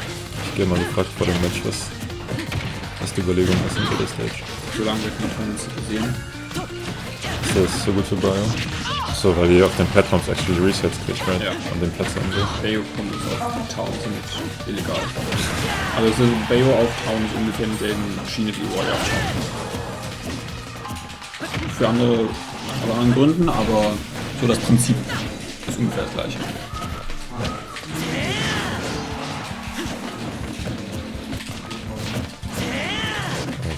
Crazy ist das noch selber, wahrscheinlich ein bisschen zu spät breaket. Ja, auf jeden Fall aber zu spät. Der würde wahrscheinlich sterben. Oh, guck mal, der Bombe noch zurück. Gerade so. Ach, nice Getick an der Unterseite des Stage. Aber auch cool preemptive rausgegangen von Mali. Ja, das wäre schon zweimal gut. Das haben wir mal geklappt. Das ist mir jetzt gekommen.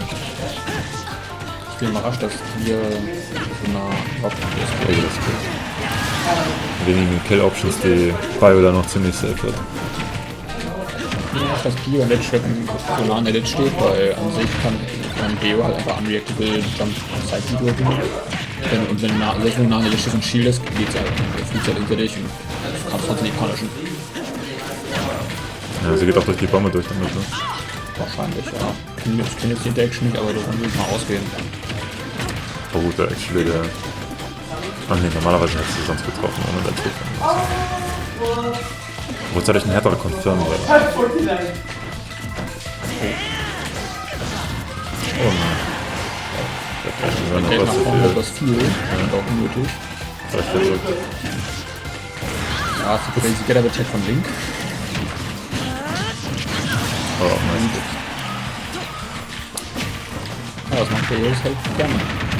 Ja, aber dann hat jetzt hier eine Dashback into sofort eine Option über den Cover, um halt den Aerial Afterburner zu covern. Crazy, dass er nicht unterbrochen wurde. Mali hat da gehalten, actually. Noch A gehalten, um nach dem Landing weiter Gunshots zu feiern, die auf die Reichweite eigentlich fast immer noch Hits damit erzeugen. Aber check was gerade weit hingekriegt. Dass er da vielleicht trotzdem noch durchgekommen ist. Crazy. Das glaube ich cool. Crazy. Der Judab. Ich weiß gar nicht, wie viele Jets im Game killen. Bowser Jr. und Bowser sind ja einfach. Obwohl Bowser kann auch killen, aber nicht so als nicht so die Prevalent Kill Option.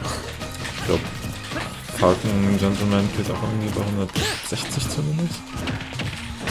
Aber ich glaube, die beiden sind halt diejenigen, die wo ihr Jab tatsächlich auch ihre Kill-Option ist. Oder so langsam knapp, das war's. Ich glaube, er kommt auch. Ich glaube, er kommt nicht mehr wieder. Oh, mit dem Arrow. Den Arrow hat man dann nie auf dem Schirm, ne? Wenn man auf den Gegner guckt, schon. Ja, meistens, wenn du zweimal so rausgehittet wurdest und noch überlegst, welche Ressourcen habe ich überhaupt noch, drücke ich noch Jump oder nicht, nur um zu wissen, ob er noch da ist. Man muss ja gar nicht erst drücken, eigentlich muss ja wissen, ob er da ist. Ja, das sind ja nicht alle krass. Weil wenn du so lange auf Stage bist, weiß jeder eigentlich, dass man keinen Jump mehr hat.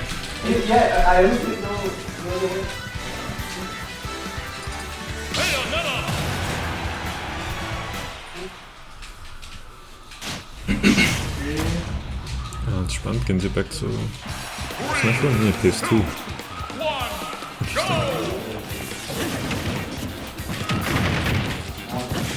Achso, nee, ist auch Malis Counterpick. Ja.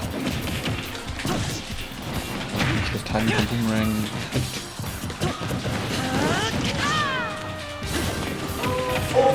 Tja, Baby Applica Out of Shield kann vieles punishen, aber keine Loot mehr. Aber was ich vorhin gemeint habe, dass man eigentlich weiter auf ungefähr Roll Distance steht. Das ist eine geile Kombo.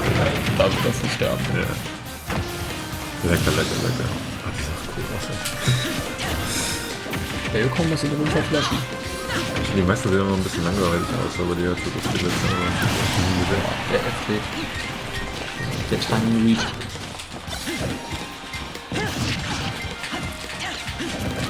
Aber ich Slingshot sofort wieder mit Jump recovered. Darf man sagen, ein paar von den Situationen, wo die immer in Pressure-Situationen gut einfach wartet, bis er gibt eine Option sofort am Start ist. Nice. Jetzt hätte man mal so zwischen Trigger hätte sein. War auch ein bisschen zu early. Ich weiß nicht, ob er early gedrückt hat, damit er nicht von Bayonnaire rausgeballert wird. Auf jeden Fall so gespaced. Das könnte gewesen sein. Oder ist halt jetzt gehalten? Nein. Schön gemacht. Schön mit dem Bocken gespielt.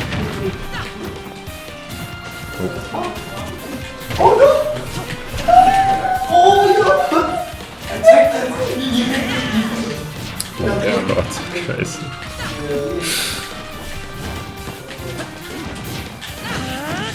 Die Up-Smashes von dir und die Towers sind auf jeden Fall. Man muss auch sagen, er versucht das halt auch viel zu covern. Ne? Auch die Fairs und so, die sind halt im Fade immer gegen die High Afterburner. Aber das ist ja dann, wo man rumspielen muss bei Bayo. Sidebeat ist so eigentlich das Einzige, was man wirklich viel respekten muss. Ja. Wir sind noch eine. Grounded hat noch viel weniger als also eigentlich nur ist nur Area Sidebeat wirklich gekehrt von Bayo. Ja, aber zumindest wenn man jetzt nicht im Go ist. Mann, ich hab immer ein paar Versuche für die Hard Reads raus. Ne? Ich will F-Smash, die in Sand gegangen sind.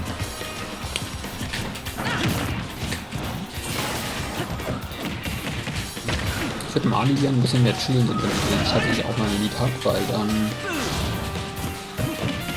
forst er halt Link in die Klasse. Also ich meine, Link hat Projectiles, aber du verlierst halt schon viel auf Long-Range gegen Projectiles.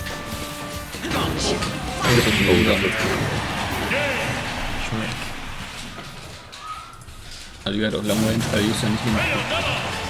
Du stirbst nicht eigentlich, den solltest du auch keine Prozente kriegen, wenn du es sinnvoll anstellst. Und also einfach auf Long Range in die Close Range reinforcen, aber dann kriegt Bayo auf einmal nochmal andere Options durch Abi, Up-Tilt und so weiter. Smash or Ban? Verständlich, würde ich auch bannen gegen Link. Die das aus zweites Smash will. Ja, wo ich bis jetzt noch nicht ganz gesehen habe, warum es für den so krass ist. Also ich glaube, das ist. Aber ich bin unsicher, ob das so beim Zusehen klar wird, aber wenn du wirklich dagegen spielst und so ein Boomerang einfach über die ganze Stage fliegt, ist schon verdammt nervig. Ja, aber ich habe halt dann zum Beispiel am allermeisten immer gesehen, okay, das ist auch Hollow Bastion, ne? Dafür. Also Hollow Bastion ist noch deutlich größer als Smash, also da ist der Boomerang covert nicht ganz viel von der Stage. Ja, aber ist auch ziemlich klein. Und hat halt vor allem keine Plattform an der Ledge, sondern halt in der Mitte. Ja. Und so viel von dem Spiel findet halt immer an der Plattform statt. Also das ist, was mich halt eben irritiert hat. Und er ist ja nie um die Plattform, nicht an der Plattform, sondern an der Corner. Dass er die Plattform nicht nutzt, sondern immer an der Corner spielt. Und vielleicht einfach nur keine Plattform da haben will. Ne? Bei PS2, bei Small Battlefield und so hast du die immer am Start. Und das ist jetzt immer wie ein kleines FD quasi. Was er dann viel mit Nairs und so zumacht.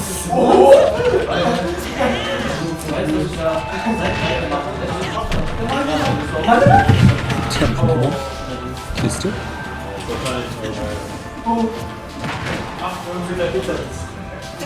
Okay, das wird mal jetzt ein bisschen der Gale slightly misspaced. Was soll im 3 sein? Der Schackel der Hamster Slayer hier. Ich werde hier nie gehamstert. Eigentlich würde ich Little Mac Slayer sagen, aber naja. Hamster Slayer auch.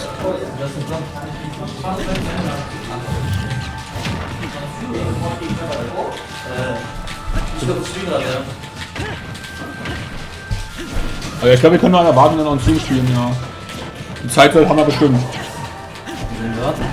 Ich glaube, ja, seit Game 3. Die macht ihr keinen Wunderfreunde? Wir warten ja, mit Top 4 warten wir ja. Dann machen wir Break. Ich würde dann, wenn wir anfangen, Loser Samer, so wie wir zuerst machen, dann weil wenn nicht, könnte einer aus Loser Samer aber 4 Sets hintereinander spielen, theoretisch.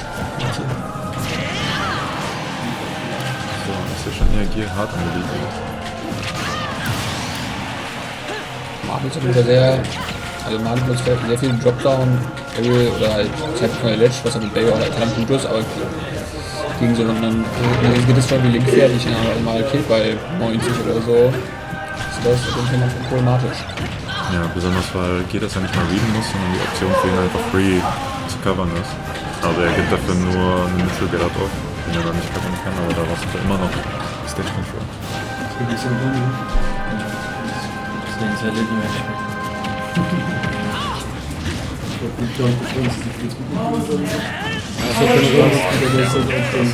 Freeze-Like, Digga. Also du bist halt basically besser Beide Losses sind, weil die Runner Geopunch gemacht haben.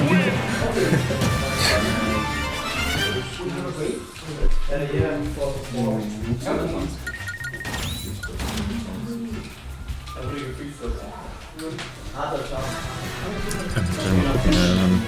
hab mir viel ausgedacht, wenn ich jetzt die ganze Zeit das Commentary mache und dann gleich nochmal analysieren, ohne Break, das ist schon hart. Also mein Freund ist jetzt was Pippa. Aber war knapp und Justin, ne, es war echt, und Justin hat am Ende auch ein paar Missing-Pots gemacht. Das hätte Justin gewinnen können. Ja, Justin wird halt immer nervös, wenn es knapp wird. Genau wie ich. Das ist so ein bisschen das Problem. Ja, das war echt ein bisschen hart. Ach, so 50 Dinge hintereinander. Du hast noch nicht eingetragen, oder? Ich hab noch nicht zum Losfalten. Ja, Winners fallen sie auch nicht. Achso, das ist Slipknot Pepper. So, okay. Ja, das war schon. Ich hätte erwartet. Wir haben G und SP gespielt. Ja.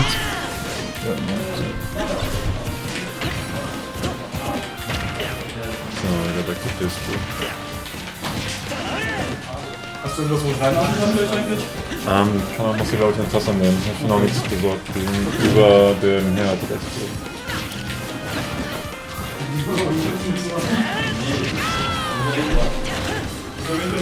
Wir haben nicht mehr so viel Upsmashes gesehen.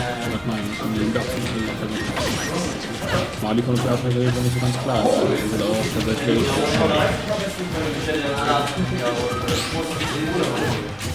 keine allzu schlechte Option, weil es noch nicht wirklich timen muss. Weil wird es bei Imprint auch wenn er dann Mali davon überrascht hat oder so zum Beispiel. Ja. Aber dadurch, dass halt 3 Hits sind und es halt hier das nicht mehr übermäßig teilen. Die meisten anderen Charakteren kannst du nicht einmal absmashen. Wenn ich jetzt mit Joker absmashe, ist das so ein Hit, wenn ich Zeit getimed habe, werde ich jetzt trocken. Ich habe jetzt auch nicht komplett aufgepasst, aber ich habe auch den Eindruck, dass Mali einfach nicht so viel Grounded spielt. Dass selbst wenn er mal einen One-Up-Shit macht, meistens sofort wieder einen Afterburner drückt. Und G meistens einfach nur länger warten muss, selbst wenn der Boomerang mal ins Schild geht und dann irgendwie was rauskommt. Und deswegen auch so viel Stage Control immer in der Hand von Gear liegt. Also correct me if I'm wrong, ich habe nicht die ganze Zeit aufgepasst, aber mir scheint so, als wäre ich Gear dauerhaft in Stage Control. Ja, auf jeden Fall. Die hat auch noch keine so richtig, bis auf die eine Combo so in dem, die das mal gewonnen hat, die auch noch keine Dreh-Kombo zulassen. Absolut Schiene, aber auch bei 80. Ich denke, mir macht auch Sinn, dass das was ist, was im Toolkit von Bio halt nicht so fett auspackt. Wahrscheinlich nicht gekillt, actually, aber so besonders overrage.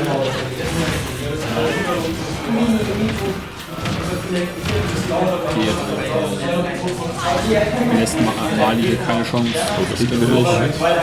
Ne, ich hätte echt gekillt. Afro möchte ich gar nicht crazy, als er da durchkommt. Findet endlich den Spell. Bayo kann alles passieren, aber so wie Mai hier bisher gespielt hat, ist das eher unwahrscheinlich. Man kann einen Bayo nie ausschließen, nie aus. Aber wir sehen das, ne? Auch das Opening, was er hier wieder gekriegt hat, ne? War wieder was, wenn jeder leider den Kombos. Das könnte der Kill sein. Ich glaube, das ist nein, noch nicht. Ich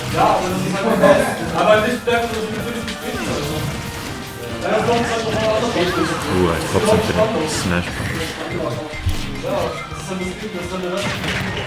Oh, schade, ich habe gemusst. Ich weiß nicht, ob bei dem Thema Control ist, aber es sah zumindest aus, hätte er nur starten müssen.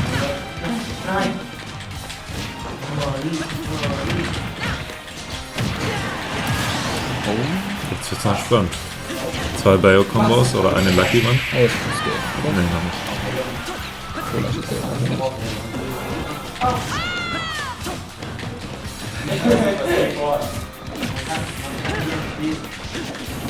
Pro braucht noch ein bisschen, bis es geht. Das geht. Oh, da war was. Die Grounded zeigt wie aus der Corner. Ein Mali-Klassiker. Nee, nicht aufstehen. Aber zugegebenermaßen in dem Game hat man es relativ selten gesehen. Also. Jetzt wäre es die Kill. Danke. Wir hatten so viel Hoffnung. Kann einer aufmachen? Ist oben direkt. Hier? Ja. Was ist geschafft oder so? Ich bin das fein. Auf ein... Und Zieht das Zebra gegen das Shuttle. Nein. Oh, okay, das geht nicht. Nein, hier, du kannst bitte scheiße. Ich würde ja schon mal alles ausgehen. Weiter, haben wir es. Ich glaube, das hat sich wieder ausgewulft. Ja, dass du nicht wieder das Ding ausgeflogen. Was war's jetzt? Du sagst. Also schon in 8,8 war es. Also genau. Ja? Top 8 war es schon, ne? Ich schon mal kurz auf. Ja, Shuttle gegen Zetra. Gesundheit. Ja, was man das sagen. You want to be here. Der Shuttle gegen Zetra. Einfach Loser Sportfinale.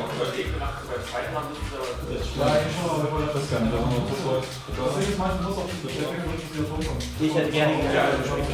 Schade. Hab ich. Noch nicht bei Top 8 gereached.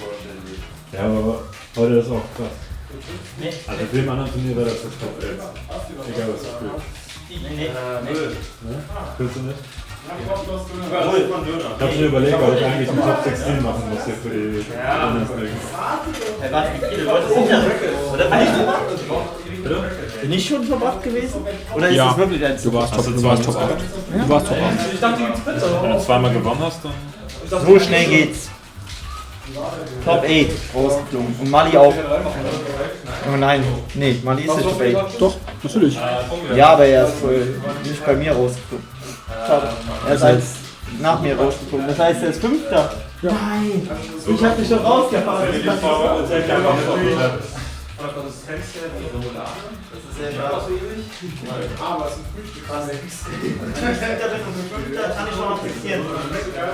Anders wäre es natürlich, wenn du Erster bist, das könnte ich nicht akzeptieren. Weil da bin ich so schlecht gespielt gegen... Ich weiß nicht, den Controller klar zu bauen. Er hat sich die Pizza reingemacht. Er hat sich die Pizza reingemacht. Ah ja! You're not supposed to do the tablet together with the pizza in the oven. Just so you know. Sorry. Yes. First of all, you can't use it when it's done, and the second thing, it might actually break. Was ist passiert? Der Pepper hat einfach die Pizza mit dem Teller in den Ofen gemacht. Den Teller? Ja. What the fuck? Bro, do you have a oven in your home? You have to destroy the... Damn. Ich meine, er ist besser als wir alle, aber das kann er nicht. Ihr beiden seid jetzt so im Losers Quarters? Ja.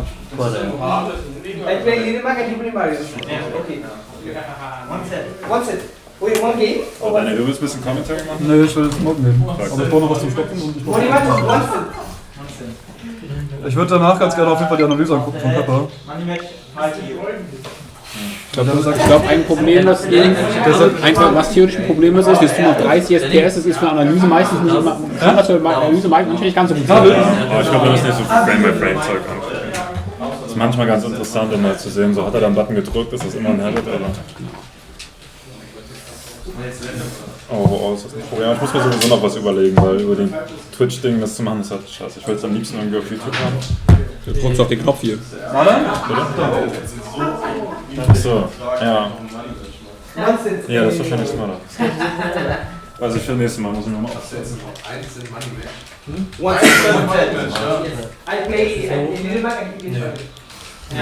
Also heute nicht.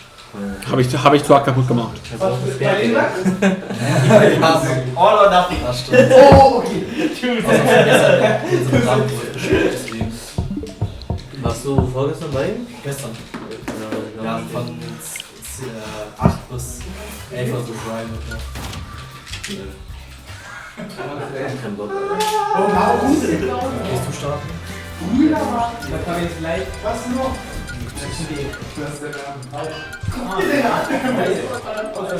Oh, we're walking? Du hast Slipknot ausgewählt. Du hast falsche... Du hast Slipknot ausgewählt. Du hast gerade...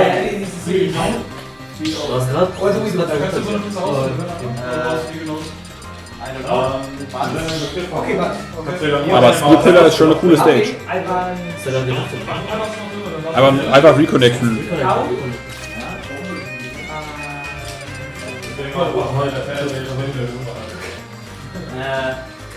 Battlefield or Battlefield?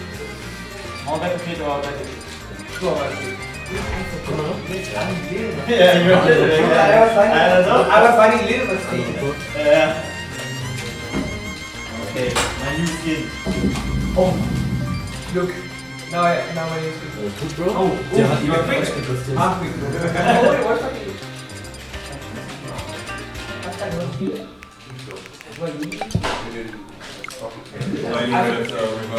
Yes. How many episodes? How many?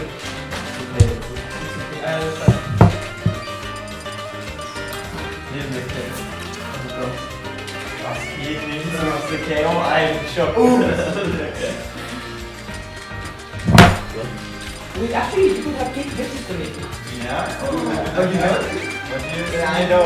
Humble man, okay. Because you could have party through the stage. Es wurde überrascht.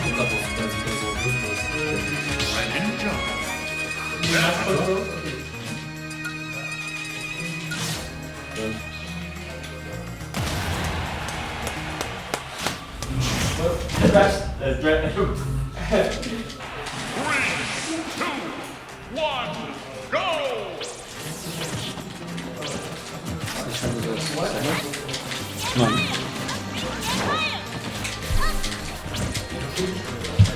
So, das stimmt, das haben wir jetzt eine.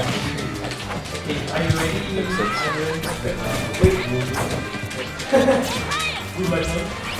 I'm sorry.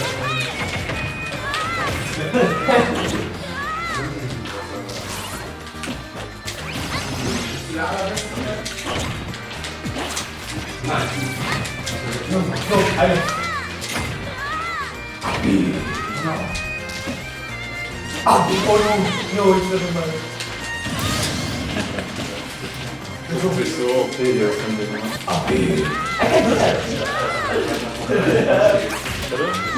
No! Never again. Oh mein Gott. Oh, let's go. I have to do it out, right? Yeah, I have to do it out.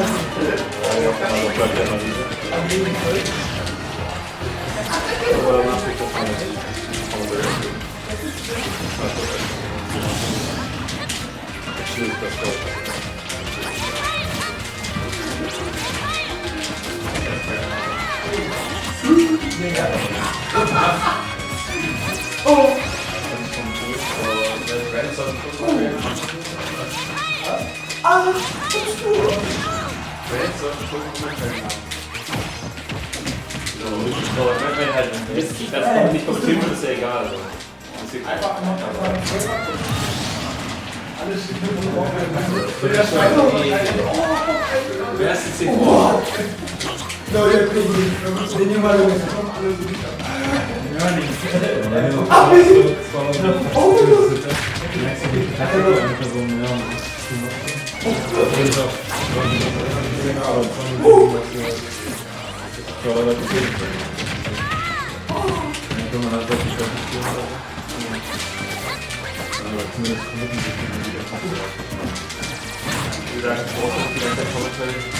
Und jetzt, wenn du sagst, okay, ich will das heute haben, dann suchst du das nicht. Ja, nicht spielen. Was machst du? Wie beim Puppet Show. Smashville.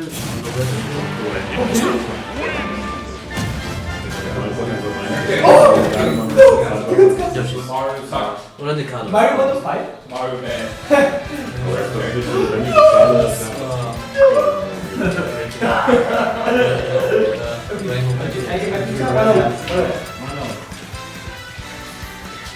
Jemand setzt.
battle.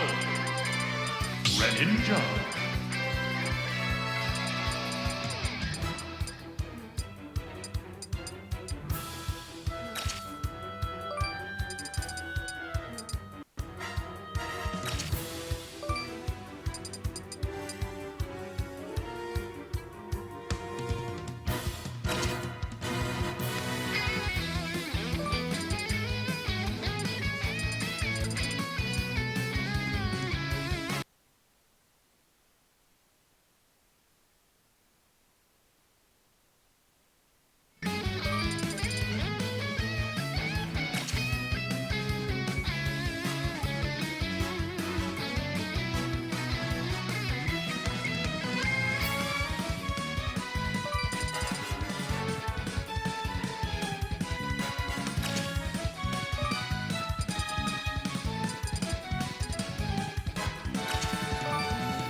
battle. Greninja. Death.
Okay, and I think now they can hear us. They can hear us?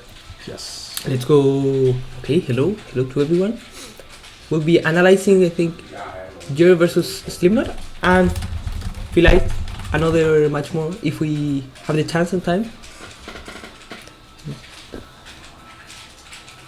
Hey Wolf.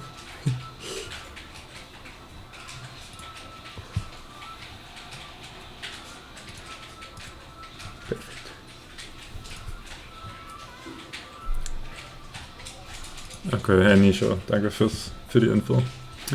Okay, let's pop it. Okay, let's go. Do you want to have something to note as well, or you want to yes, that to it me? would be cool, it would be cool. Okay, let me just give you a few pieces of paper so you can... Thank you. Okay, yeah. So, do you have an own way of going about this, or?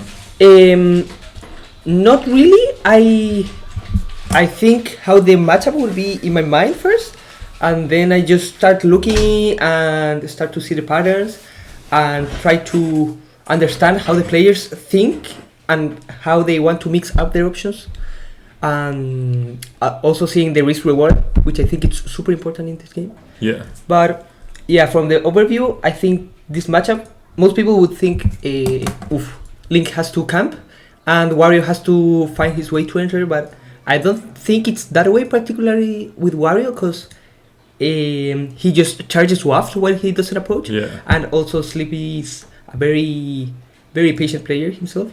So he doesn't have to run in most of the times, and when he does, it will be like very thought of, like trying to know what will Link do after he lands with Nair or his boomerang timings, which I think that's where he will get the Nairs at 0 or the grabs in which he can start his advantage.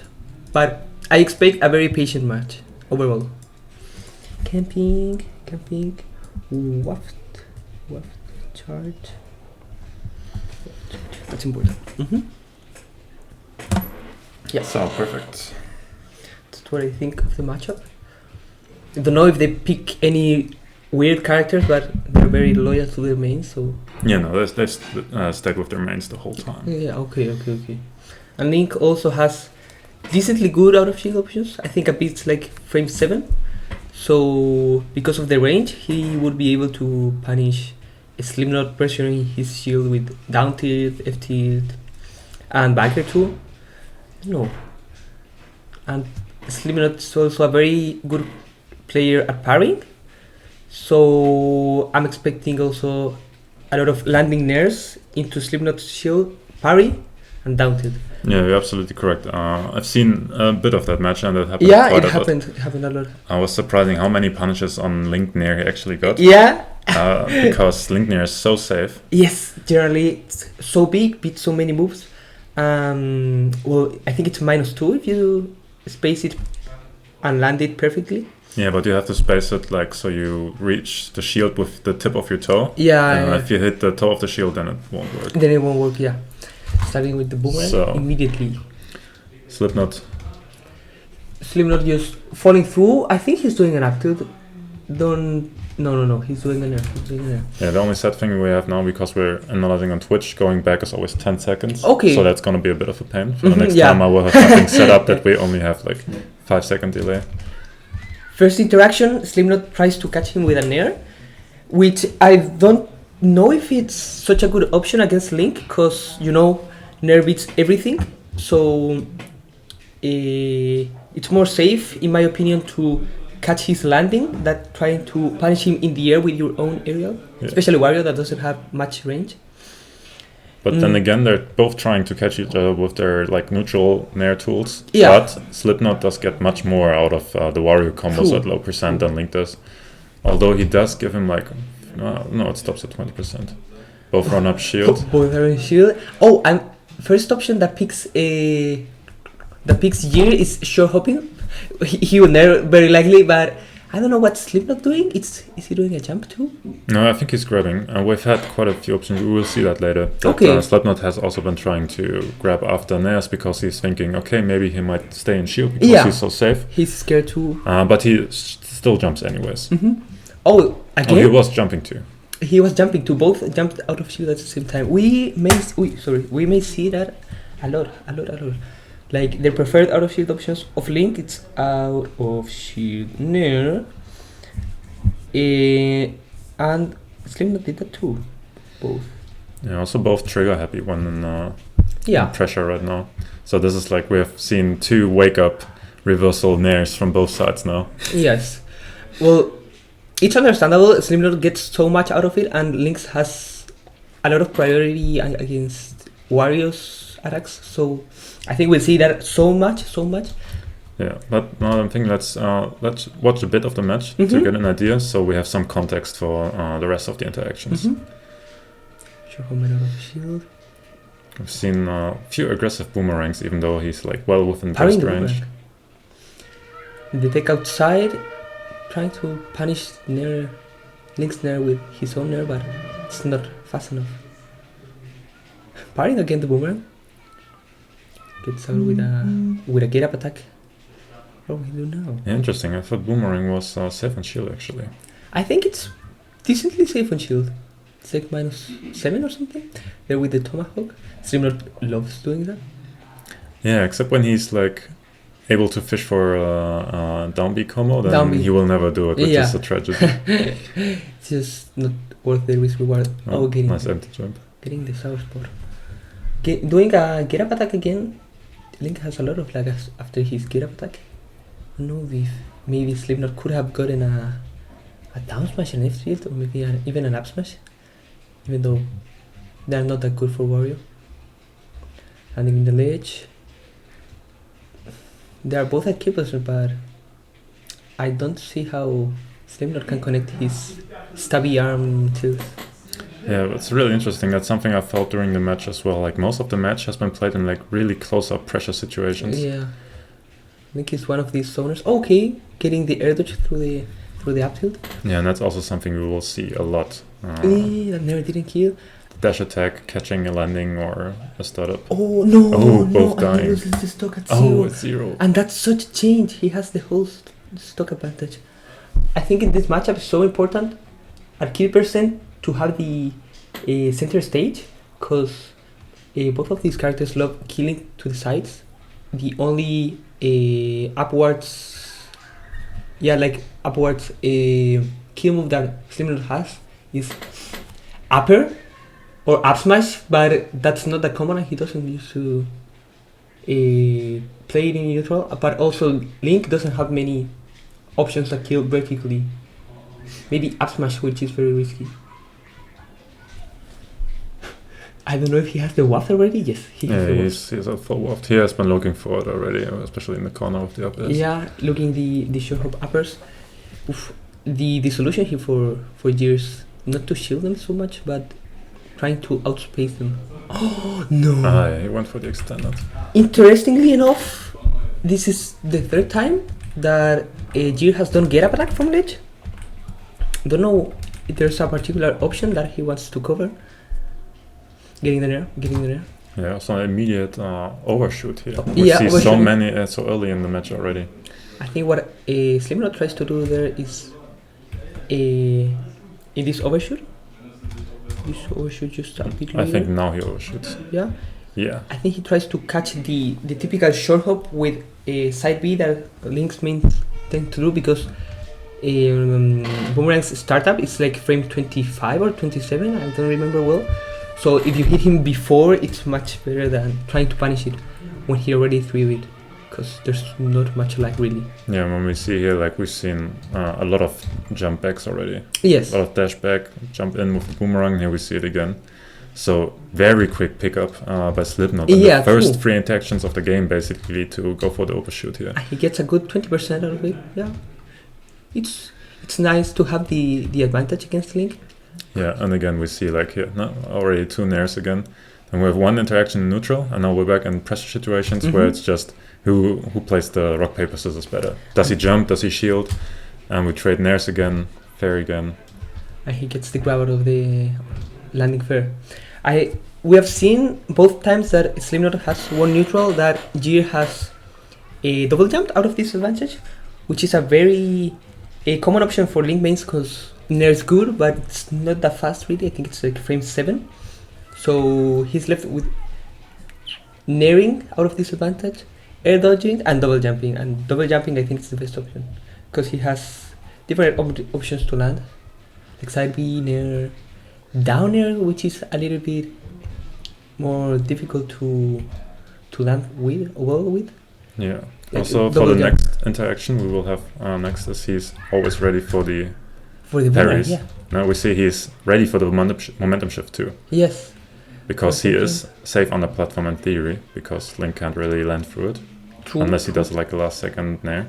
And he would have to commit and so that's much. why he gets the parry too. Yeah, and what does he get? A nair.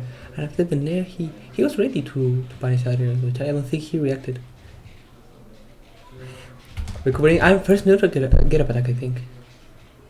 Get him in the ledge. He rolls away. You're rolling away. And then show up nairs. Yes, it's a good option out of pressure. And he nairs out of shield again too. Okay, gives him the space. Again with the boomerang jump in. And he catches him with the F2. Interesting enough, maybe he was actually, I'm not sure if it's an erectable time window or if he was preemptively trying to cover the roll. Maybe he was just trying to cover the roll, but it was positioned there. Because it might have lost against boomerang, I'm not sure about it. He throws boomerang over him. Maybe he follow-ups by mistake or something. Maybe. I am not sure if he reacted. Yeah, I'm pretty sure that the boomerang would have hit him, so he was not expecting a boomerang, but actually trying to get the roll. And now, Slipknot hasn't gone outside to edge guard Link that much, which I understand. He can get scooped by the AP, so better to just get his ledge trap going. But we see here both trying to act preemptively, but probably Link would have hit the up B on Slipknot, if not for the boomerang actually. And that was a neutral get up, he just neutral get up. And he parries, boomerang again, getting once more the punish. Yeah, but most of all, what we see the most in all these interactions, Slipknot is playing very reactively. Yeah. He's trying to, shield the initial engage, shield the nair, shield the boomerang, and then get his punish. While Gear is just very direct, not even poking, just straight going for the hit, straight going for boomerangs. So far, only dealt damage with boomerang and nair, I think. I think so. And one up tilt. And one up tilt, yeah, which comboed after nair. The boomerang. And again, another boomerang, getting an auto shield punish. And now the get up attack. Get up attack. Yeah, what's nice timing? I'm not sure if he's like reacting to the jump. Might be. I think it's just reactable. He first. Yeah, he reacted to the jump, I think. And okay, again the boomerang, again the run up shield. So this is what we've seen so far. And does he parry once more? No, but he gets a punish anyways. Yes. And again an air on shield. Doesn't get the punish. No, does get the punish. Does get the punish. And again. I think this time we saw Gear spot dodge after nair.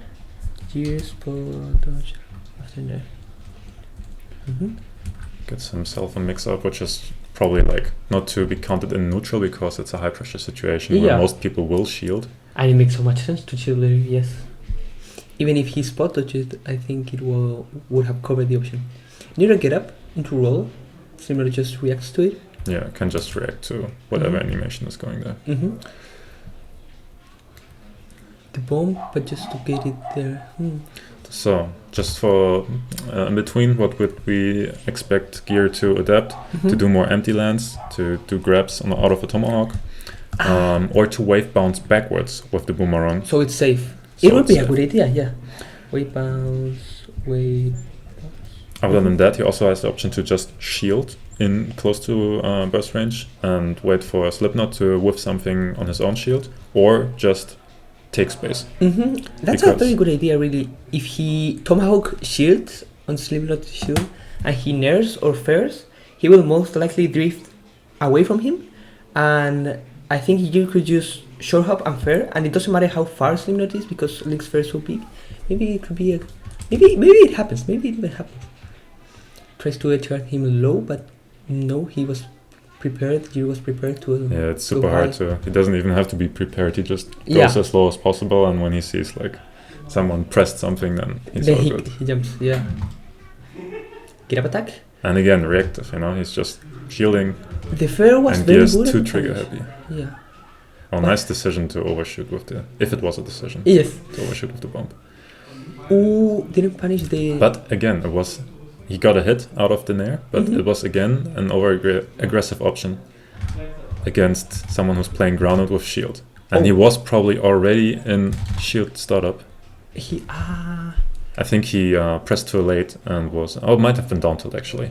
I think it was down tilt. But as we've seen, he's very happy to just press shield. He's very happy to just run up shield and get his punish.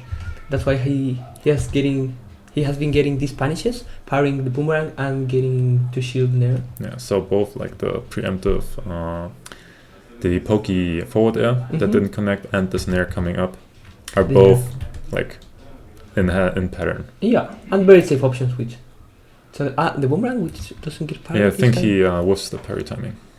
It was further away, so you have to think about the space he has to travel. Yeah, there we see it. He released shield too early, gets boomerang, gets up air force, trouble. He goes to the corner to land. And again, just happy shielding because he knows he's not grabbing him. And he gets punishes for it. Basically, for Slipknot, the game plan is to just continue doing what he does until he gets grabbed mix-up. Yeah. Or like more pressure onto his shield, so he actually has to do something harder about it. That neutral not connecting too far away. Because Link does have the options to make all of his approaches safe. He can space his fair, he can space Nair, as you already mentioned. He can wave bounce with boomerang and still get combos out of it. Yeah, and he doesn't use bomb so far. Which is quite interesting. He's using it very little, but bomb, especially when you know that Slipknot is just shielding, you can throw it onto his shield and it takes the space and it forces Slipknot to either surrender the space or approach him actively. Yeah, and well, if Slipknot gets too scared of the bomb, he will start shielding even more, so he can be...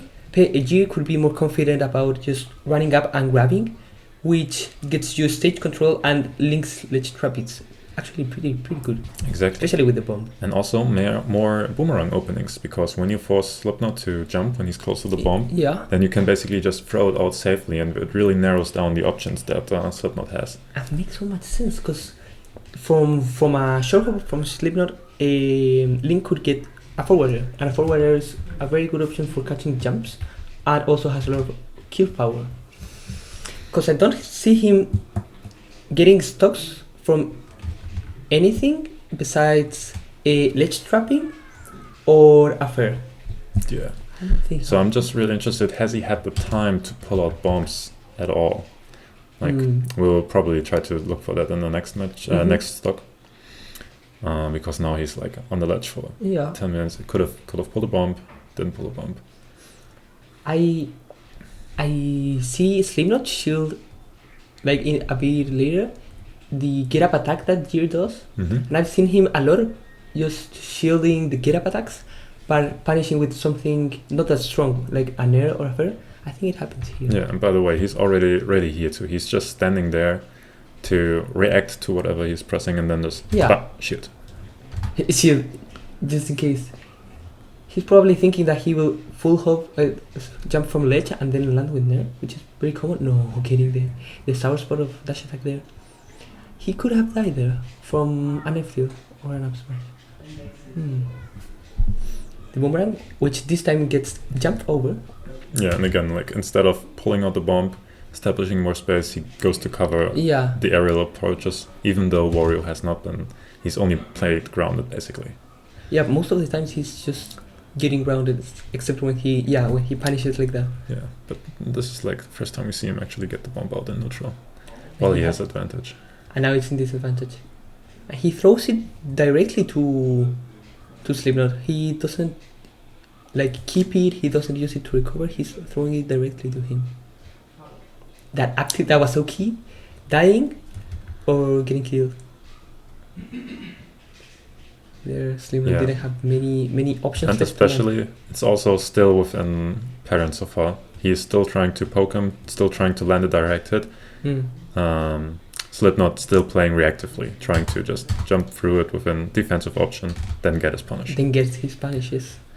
That's a very good option with Wario, which because he falls so fast. Yeah, it's crazy actually. That's like in my view, Slipknot is clearly winning in terms of neutral Neutral, decisions. yes, His yes. neutral decisions are way better. He's like making the right choices. Somehow still very close. He's at 140%. The wins we have seen of neutral from Slipknot are mostly Fairs out of shield, Nairs out of shield, but none of them have combo, aside from one upper we've seen.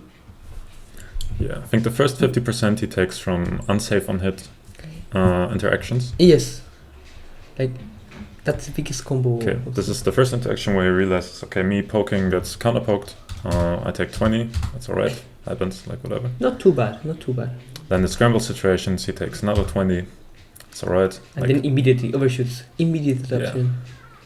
Yeah. And we see there the jumping out of combo. And then once again, yes. Yeah, but that was the first 10% that he got for not doing the right decision. But it's still like fine. Like I think the next 100% are gonna be interesting. Yeah. How did he take these? Goes of Sage. I think it's boomerang, 5%, whatever. The fair out of the parry. That's what we see, the get up attack. Okay, also get up attack once, and now he's always ready for it. Now we remember that. It's quite impressive. That makes sense. That's why he's been shielding in Lich so much. While Lich dropping. Yeah, another shield always ready. Nice. He's so prepared to catch those shields every time. The Valkyrie getting him to the other side of the stage.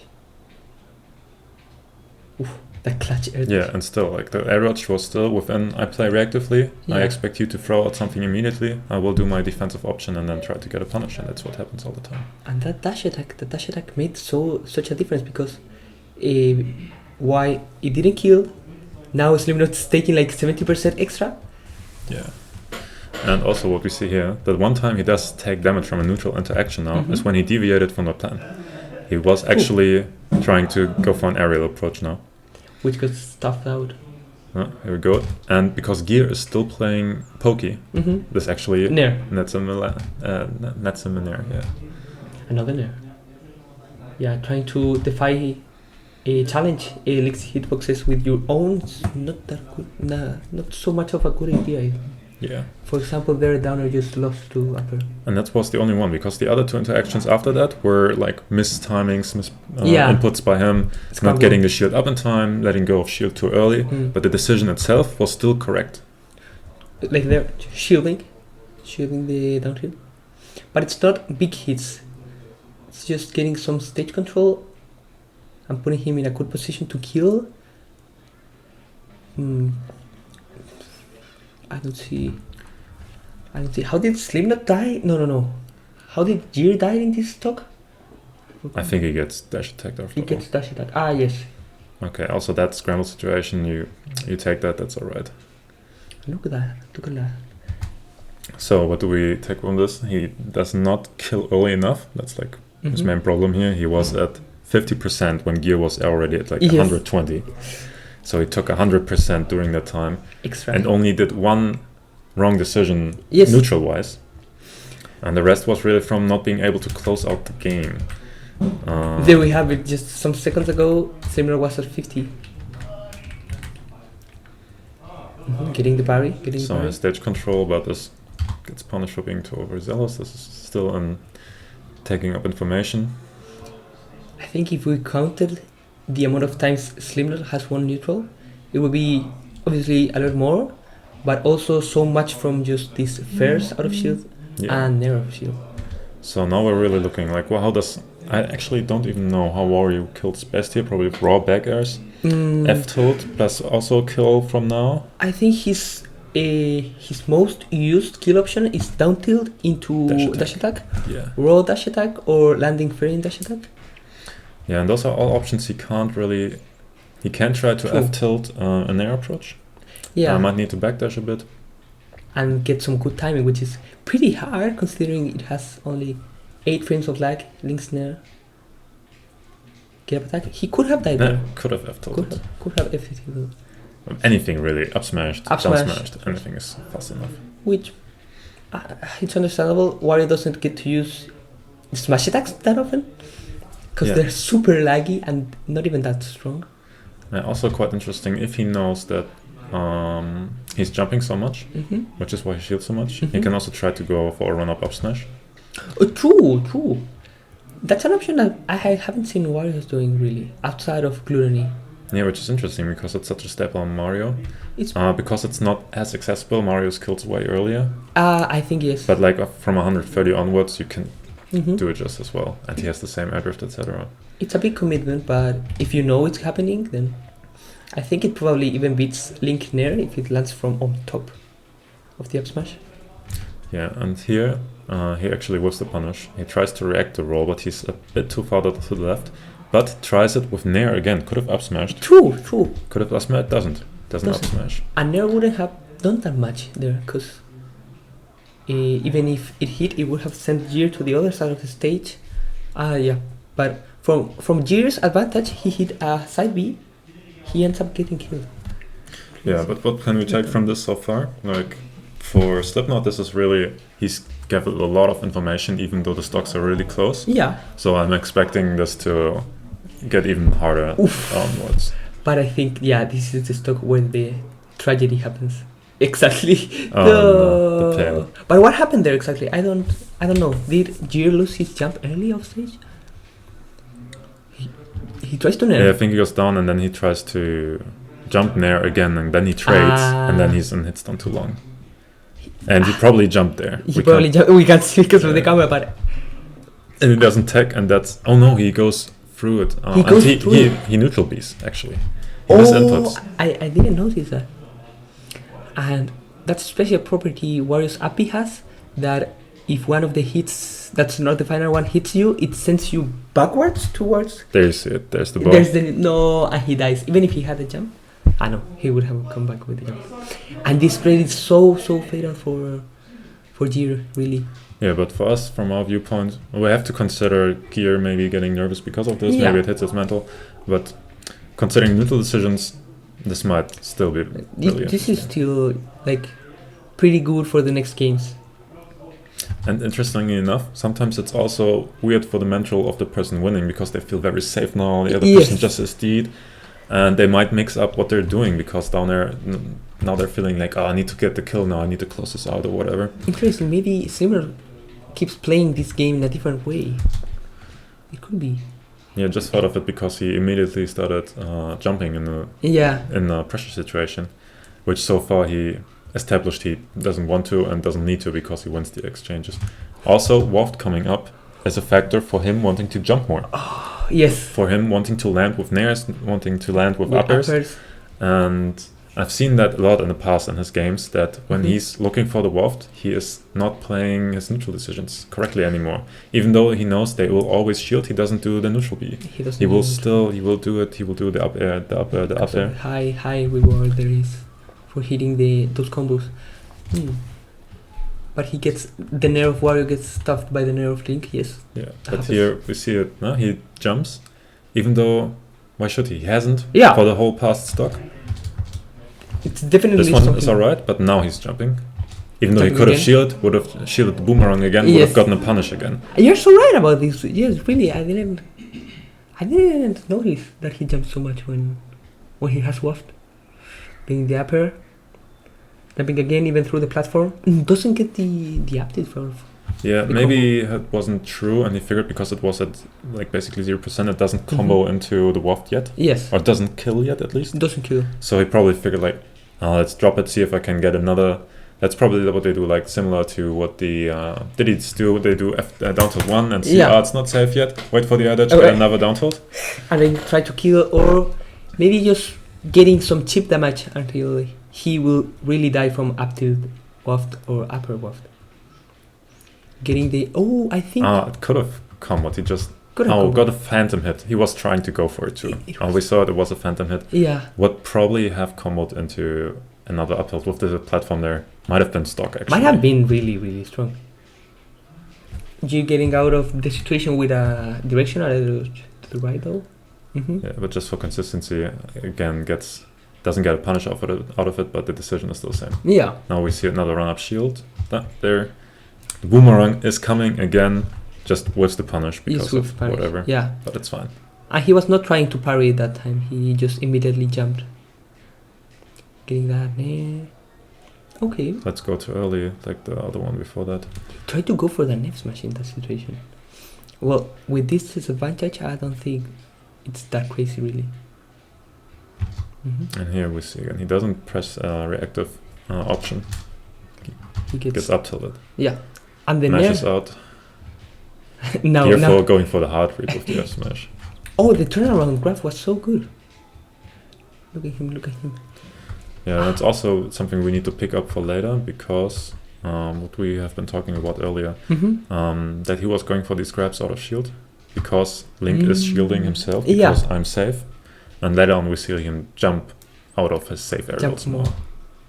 Or maybe mash another shield. Or jump. Again, gets a boomerang there for the first time. Not doing the time correctly. Because he was in shield, he was ready for it, he released too early again. Yeah, he tried to parry too early, and because it's a special, it has a different timing. There you see it. Yeah, there you see it. It's different from shielding an air or parrying an air. Try to read a jump out of the bike there, but Slipknot doesn't give it really. Very tense situation for G really. He gets stomach hooked. And that... Oof, the extension. Does he have armor while he is... He has armor, yeah, he has armor from in startup. But I think that was planned to catch everything, because the hitbox was extended with the bike, and the hitbox is so big that if he got the jump or the neutral get up timing, he would have died. But it was even more exact timing, because he just these 10 frames that Wario has of super armor, he timed them when G was doing his get up attack, which I don't know if it was planned, but it was very good, and he got the stock and he got the game.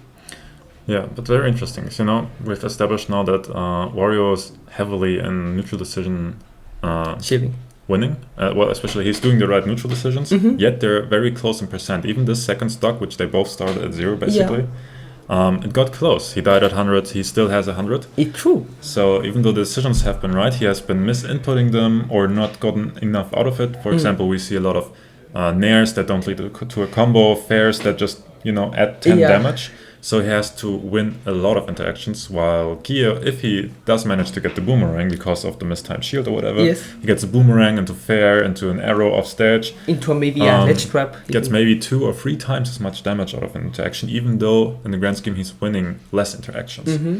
So the interesting thing here is, should Slipknot be thinking about, okay, I can actually do this better, I can shield better, I just need to focus better, or is there an approach to reactive play against these things that's just safe for him or yields more reward? That's something where I need more Wario knowledge in terms of, does he have better out of shield punishes? Does he just whiff the combos? I don't know. I don't know. I think, in my opinion, he cannot punish boomerang and nair out of shield with a true punish. I think fair and nair are like his best out of shield options, and they're too slow.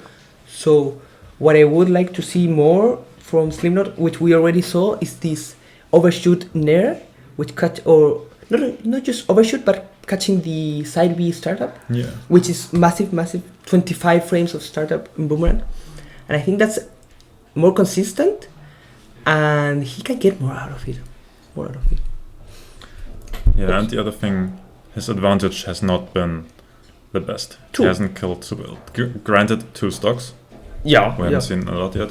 But not going for the most optimal punish, even though he could have. Not going for the F-tilt. We remember these 2 times, yes. With the roll. With the roll and with the get up attack. We didn't see a kill option, just nair. Yeah, and also losing 2 opportunities where he's trying to poke, but gets counter-poked by a Link get up attack or by a Link drop down aerial, I think. So yeah, those are the things we will be. And for Jir, I think, because Slipknot's trying to punish boomerang so much and parrying so much, he could try to do a tomahawk tilt or tomahawk grabs on his shield, which tomahawk grabs may not be that safe, because it's 6 frames. He has to be there vulnerable to Slipknot just neutral area.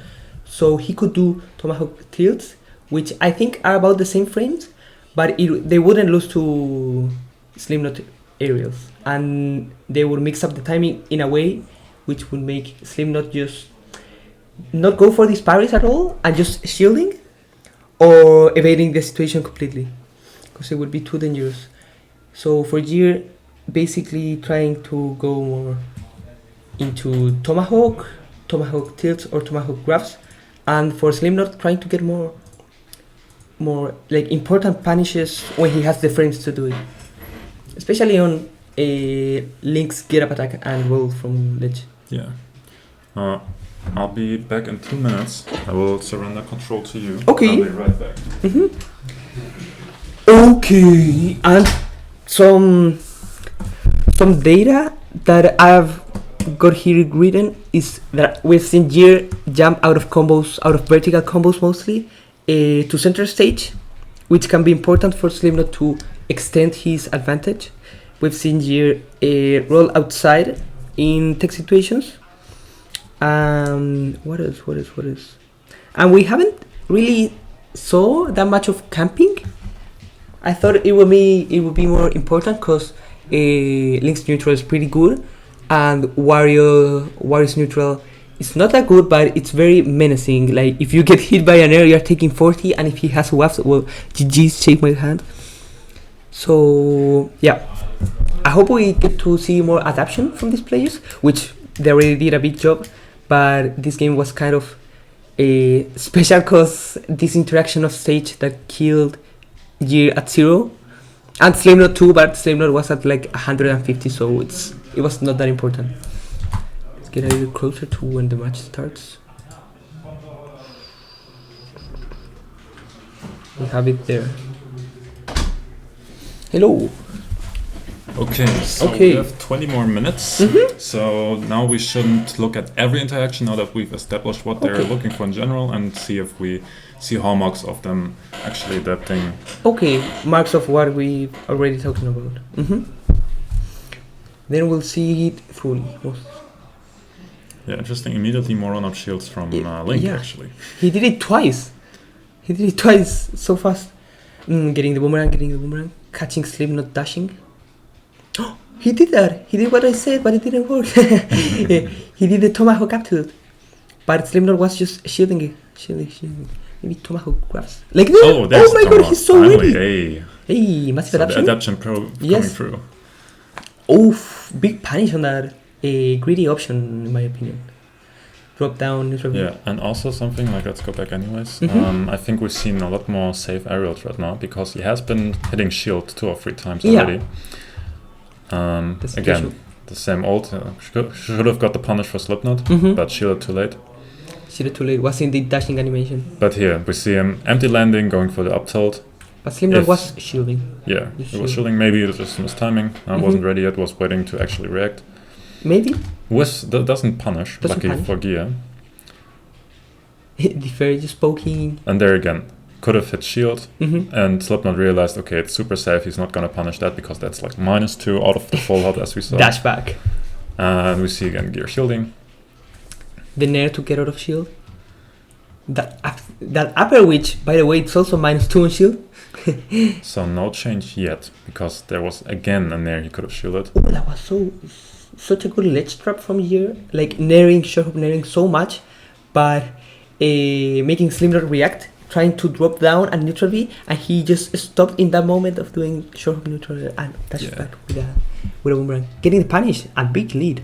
Yeah, but just like for the viewers, like this ledge trapping is like a different situation, which we shouldn't compare to neutral, where people will play radically different. Yeah, it's so advantage. Even though people play very active or whatever in neutral, then they might play very different on the ledge. On the ledge, yes, it's true. More scared. Getting the bike, putting pressure with it. Getting out with the get up attack, very prominent in this. Yeah, so again, doesn't get the punish, too safe. Too safe, yeah. I was so up in the air that up B wouldn't have hit anyway. So we see some adaptations from Gear, but not like entirely having understood it, or not at least not gotten it into his autopilot. And now getting the stock is another story, because people also play differently when they're at kill percent. Oh, tries to up tilt but has the bomb, so doesn't get the punish here. The bomb getting in the way. Getting a grab. With the bike, he will be able to recover. Yeah, no problem.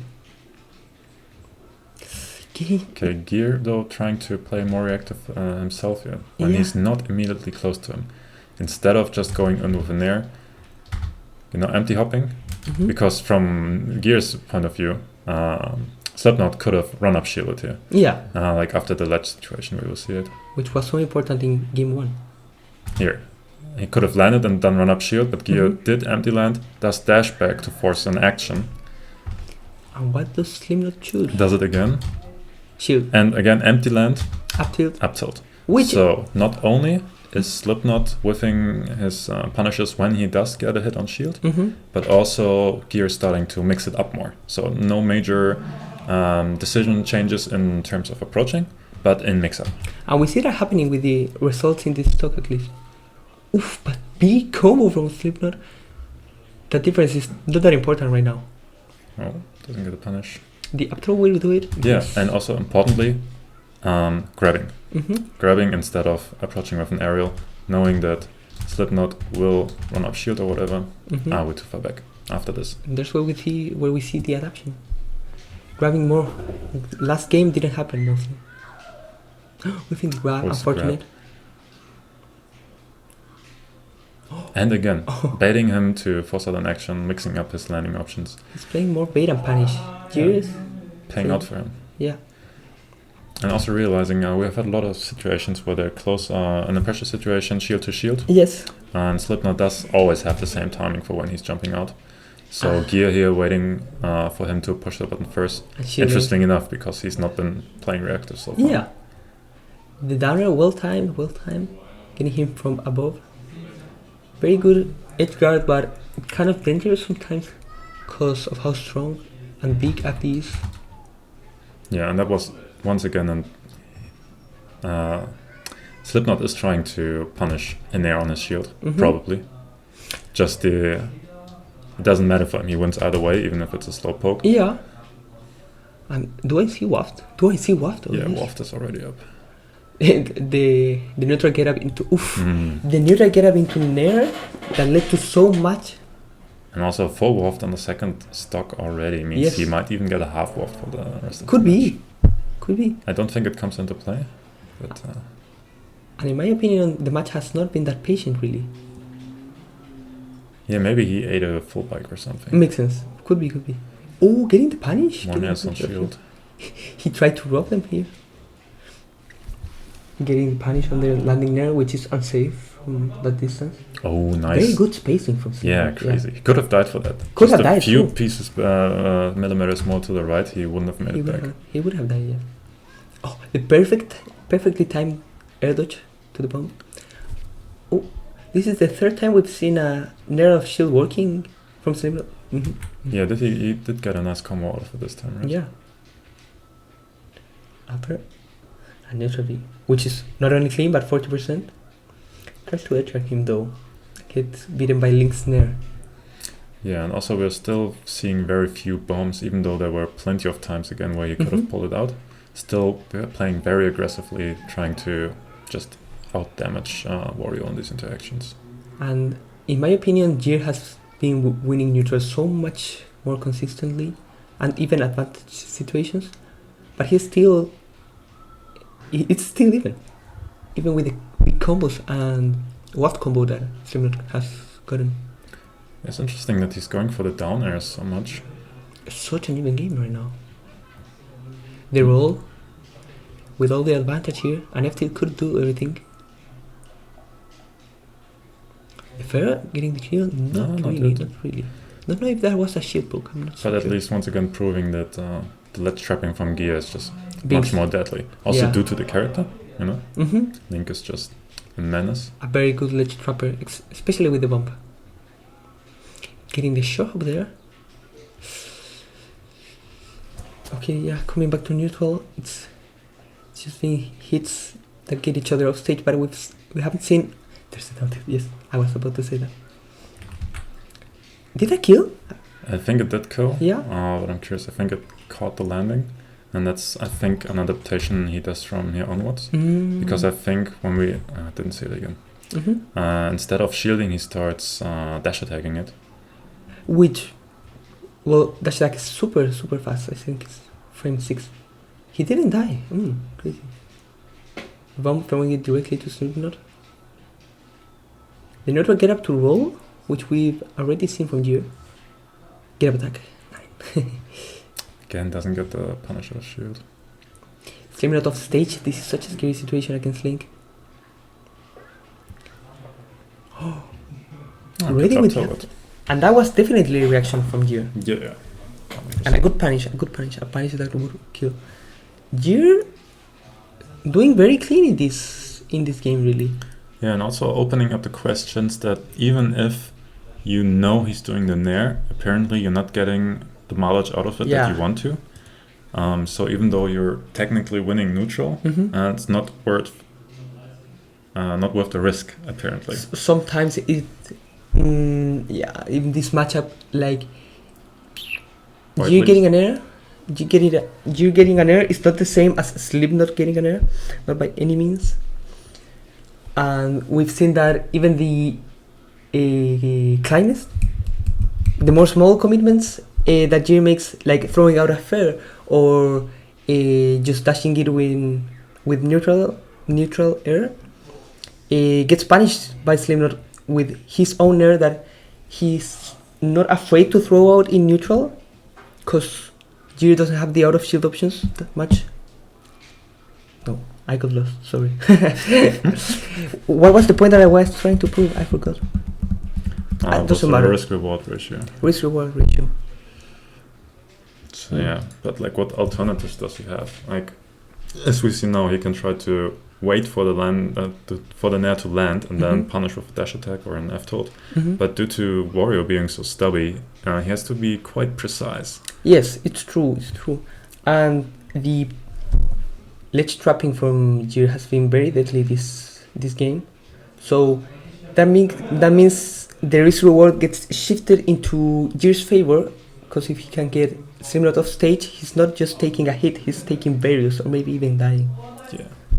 So, and the other thing is, if he's ready to react for the jump ins, then he might need to figure out when is he jumping, so he can overshoot and catch the jumps. Yes. That's also an avenue he can open up, which is also difficult, because going into Link when he's throwing these boomerangs and then actually try to overshoot is really risky. Can be very risky if you don't have the timing right. Yeah.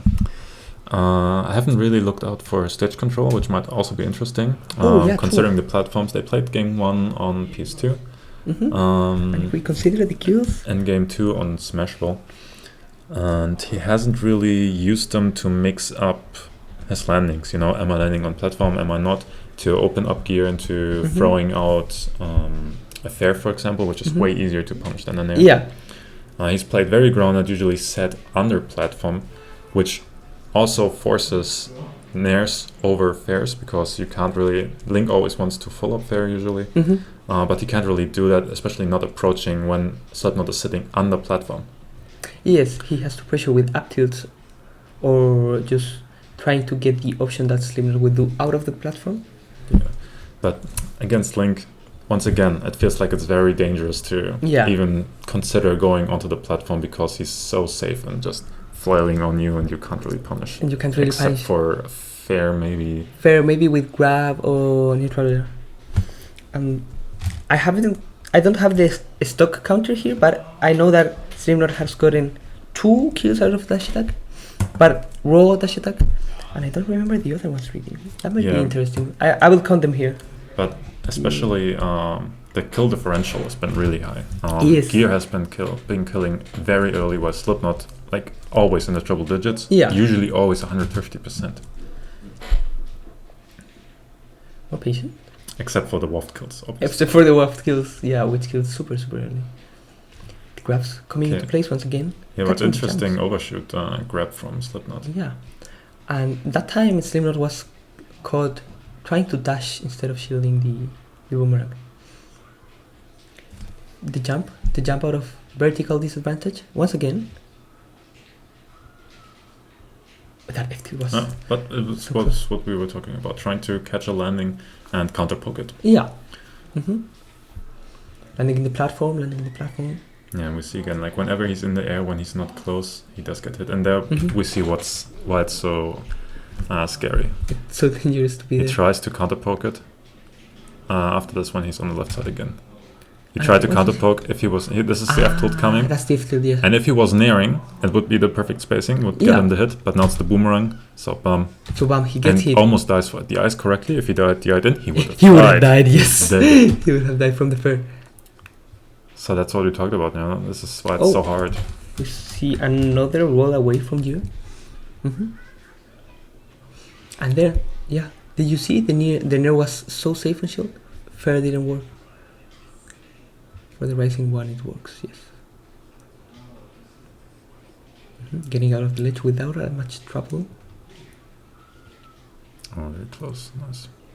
That fair would have killed once again. And now Jerry rolls. Yeah, he always rolls in when he's like in the center third of the stage. Okay, that makes a lot of sense, really. No. He actually always rolled out when he was there, and he only rolled in when he was at ledge. But now he mixed it up. Now he mixed it up, and that was so important. Oh, getting the up smash and reaction to the full hook. Landing immediately with the back air. Interesting, especially because we had so little data on Slipknot jumping so far, so it's quite a commitment. He might have picked up more than we have there, or just tried it bet it all. Yeah. Now full hopping again. The Nair of shield working this time. Yeah, Slipknot trying multiple options. Now he's at it with the back airs. Tried to catch landing with the back air because it felt safer maybe. Here trying to set up with the bike. Oh, but yes, Jiri went to the other side of the stage. Okay, back to shielding. Setting up once more with the bike. Oh, that was very, very, very well thought. Even on the neutral getup, we would have gotten punished like that. Then oh, Tomahawk. That was so good. We haven't seen that in a while. It's just Nair's trading a lot. Getting the jump out there. Jumps again. Slipknot just jumps again. And we see the bomb play once more. Well, not once more, but once in a while. It's just one of these scenarios again where I feel like if he was holding bomb consistently, here he has bomb, he can take stage, he can just jump away with an aerial and drop the bomb. Yes. And he would have so much pressure. This gets a hit, but even without the hit, Wario has to decide, okay, am I trying to take the bomb? I need to do something because it covers the whole corner. Yeah. And it's such a big hitbox overall. That clutch air dodge getting him through center stage. The Tomahawk once again. Nice. He's really been adapting with Tomahawks instead of Nairs and Boomerangs. Oh, well, let's say he's been adapting. Yeah. Could be more. Could be more. Nair. Getting the bomb outside again, but trying to probably was meant to be in that. How you said, Slipknot's jumping more, and because of that, you're trying to catch them more with fair, which is not happening. He stopped full hopping so much. Oh wow! What a catch! Interesting, fascinating. Yeah. Oof, could have died there, Slipknot. Very, very good option, but Slipknot was ready with his shield. Did he get poked? Shield poked by the fair? I think it was still on ending leg. No, he was an F tilt. Oh, he tried to catch a Nair probably. But once again, F tilt probably would have been right if it was the Nair. Yeah. But it wasn't. And you're changing his options. There you see it. Yeah. Nair, also a second hit that comes out way later and is disjointed and the Nair. And it's bigger. And makes sense to throw it at this percent where Nair wouldn't kill. Getting the control of the bomb, it's one way to deal with it. That get up attack that we've seen from G once again. Yeah. Happening so much. Fresh stocks. And that's what we have here, the bomb. And now he can just safely throw stuff out. Exactly. There's little he can do. He needs to try to contest it. He can just explode it. He has to commit a lot in order to win neutral. But we have waft here. And especially against... Sorry? Oh yeah. We've been seeing Slipknot fish for the Nair so much because of the waft. Yeah. Just wanted to point out the bomb play in terms of he's playing so much grounded. That's the correct answer to win even more neutral, because now it's even despite Gear not doing the correct neutral choices. Only the mix-ups, no game plan changes. And that's something how he could extend on it much more. Limiting his options, the options for Slipknot. Getting that an error, getting 23 out of it. Yeah, he wants the wolf. He gets a raw. How did that happen? Just a raw up tilt? It's just a raw up tilt. Roll read? What happened? Does he? He goes for a back air. Tries to hit him, but he backdashed. So it's really a whip punish. And now it's already in a percent where he could die from any hit. Oh, what an amazing! Oh my god, what an amazing conversion! Yes. 20%. 10 seconds later, dead. It was such a fast suck. Oh my god! Very nice confirm. I think that he mentioned that was like the first time. This is the first time I got it. First time he had gotten this. It was a custom combo. After the down tilt, well, you could have done something, but in that situation, you can die from doing something or from not doing anything. So you have to just play the mix-up game. Fourth game. Yes, but that's our time so far. That's our time. We will be returning with the top 4 with the in tournament. A few seconds. Okay. It's been a pleasure to do this with you. I'm actually very surprised. You have this very outgoing socialite personality. Thank you so much. And then Thank you so much. out of nowhere, bam, you're super analytical, very much knowledge, picking up all the things very quickly. That's been blasted. Thank you. It's been so. I like playing and talking about this game so much, and I really thank you for everyone giving me this opportunity, for voting for me, and also for accompanying me and showing me your perspective about the game. It's actually very interesting. So and also, to make the grand worth it, here's your pay for all your work. Oh my god, 20 euros. Hopefully Gia and Slipknot will be able to make something out of this. Yes, and well, we've been all this time analyzing Slipknot and Gia. Are they both in top 4? I think so. Slipknot for sure. Slipknot is away finals. Might have lost. I'm not sure. We will see. I don't know. And I know that Gear's a relatively new player. Or is that a lie? I know he plays a lot of online, but... Yeah, he is not new, but he's been grinding a lot of online in the... Showing off. Yeah. His adaptation was very good. Yes. With the tomahawk grabs, that was very awesome to see. And now I have to play Slipknot. Now you got all the intel. Yes.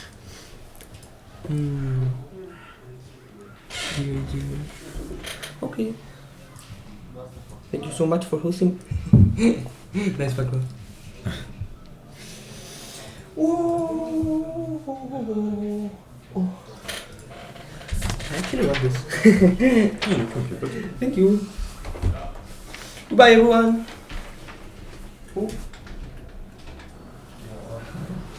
Thanks for your Okay, boys.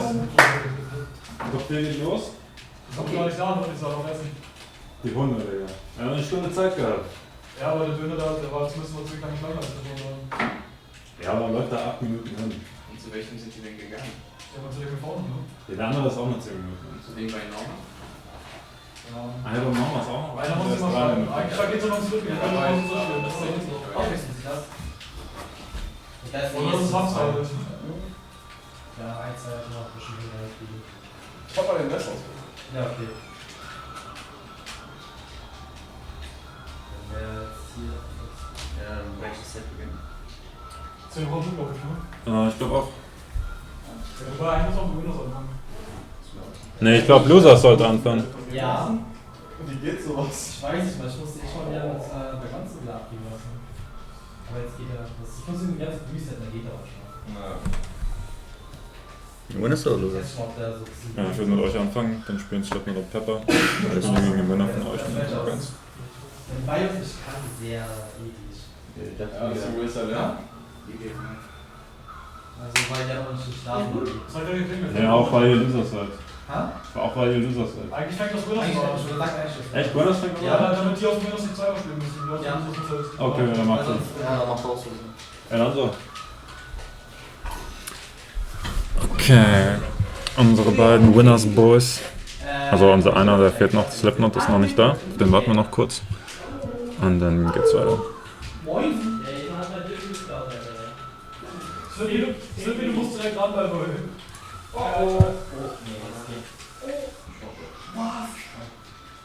Big Money Match. Big Money Match. Gegen Drizzle, gegen Mali, und dich spiele ich noch. Auch wie die Spiele. Und Pepper, der ist der nicht so. Hier stehen wir mal hier. Einfach den Schuss haben, aber beim Eis die letzte.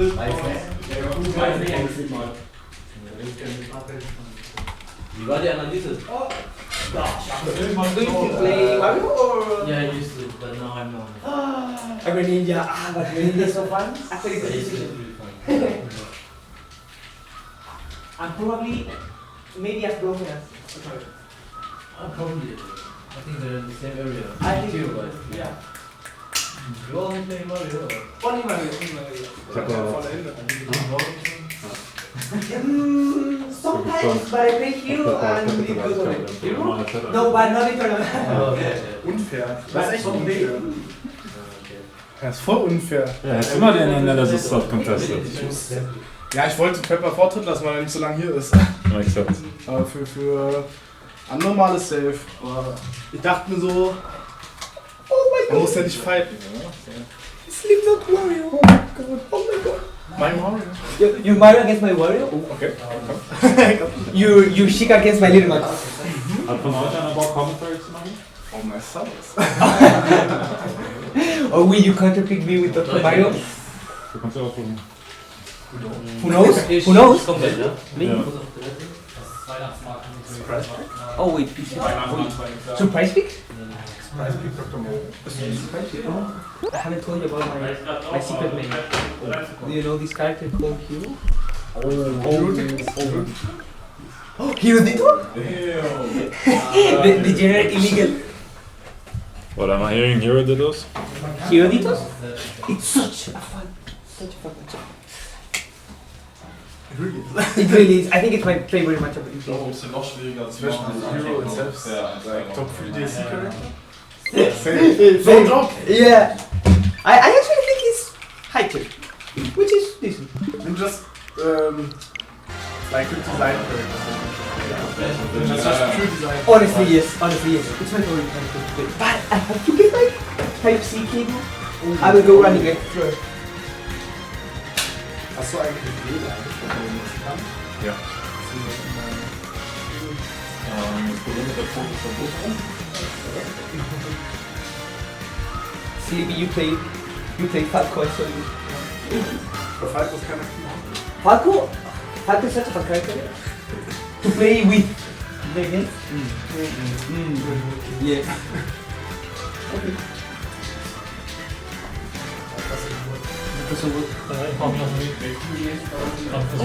Schön, dass du da warst. Bye, you.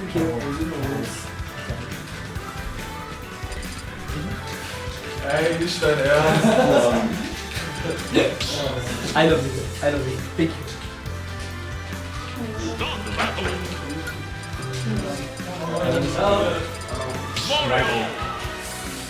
I always say, "Ooh, what's the fastest one?" And I always pick A, which is not the fastest thing. It's very competitive. Wait, is this Slipknot something else? Or do you have your own shit? It's his band. No, He has his own band. Okay, figuring it out.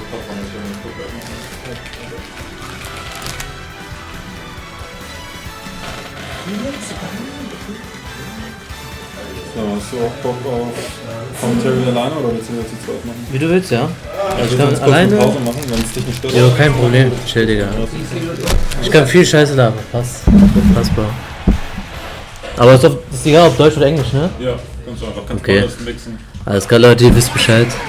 Wer dran ist am Commentary, wer nicht Bescheid weiß, ist ein Knecht. Gerade spielt Slipknot gegen Pepper. Wo man nicht weiß, wer gewinnen könnte, da ist ziemlich knapp. Pepper hat auf jeden Fall den Vorteil, dass er nicht versteht, was ich sage. Aber ich merke auch gerade, dass Maurice, aka Slipknot, auch Kopfhörer trägt. Deswegen hoffen wir mal, dass er mich nicht versteht, Digga. Aber so, er hätte schon gelächelt, Digga. Okay, auf jeden Fall läuft gerade ziemlich even, kleiner Lead für Slipknot. Was aber Pepper halt easy reinholen kann mit einer Combo so. Neutral-wise, es könnte schon schwierig werden für Maurice, also Slipknot. Boah, ich muss mir das abgewöhnen. Sobald er halt ein Lead hat, weil Pepper halt sehr defensiv spielt und wenn er auch so Campen spielen muss, dann macht er das auch so wirklich. So. Aus seinen Hits kriegt er auch halt ziemlich gut Reward. Committet nicht viel, aber macht halt auch den konstanten Damage, aber boah, da hat er diesen Unlucky Upbeat-Tag nicht bekommen. Bisschen bitter, aber darum muss man halt bereit sein, ne? Vor allem wenn man mit so einer Nähe reingeht, da hat er seinen Reward nicht irgendwie so gut gezählt. Boah, schöner Tech-Chase mit dem Feuerball. Shoutout an Whale. Und das gefällt mir auch an seinem Mario, dass er auch noch wirklich Up-B-Auto-Shield wirklich benutzt. So. Nur weil Mario jetzt so eine Frame 6 Auto-Shield-Option hat, wie näher, so sollte man das auch nicht immer benutzen. So, der Reward, so Risk Reward muss man auch ziemlich gut einschätzen. So. An sich hält er jetzt die Corner ziemlich gut. Geht nicht raus, steht noch und da okay. Da ist Slipknot direkt reingerannt, da hat er bemerkt, dass er irgendwann reinkommittet. Der Wurf ist schon draußen, ne? Bisschen schwierig gerade, aber Pepper holt das wieder auf.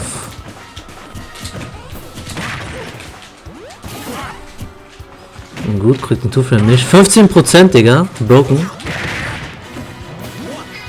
Oh, da hat auch noch einen Jump kommen.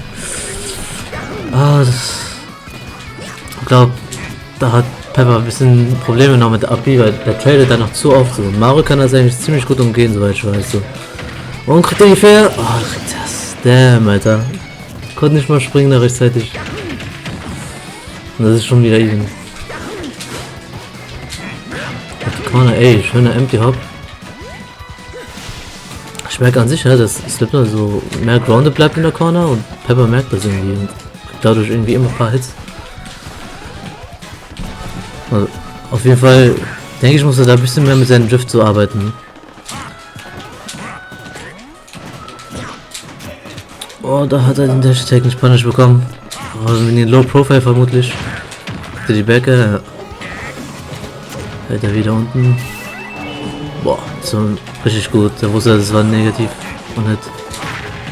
Boah, da kriegt er Conversion. Ah, noch gut getaggt. Ab hier aber da.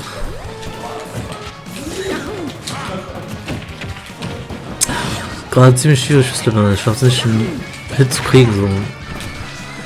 Für eine gute Combo. Aber jetzt hat man erstmal ein paar Prozente. Waft sollte jetzt zur Hälfte ready sein. Oh, da hätte das ziemlich clean mit dem Bike. Okay, es ist schon wieder easy.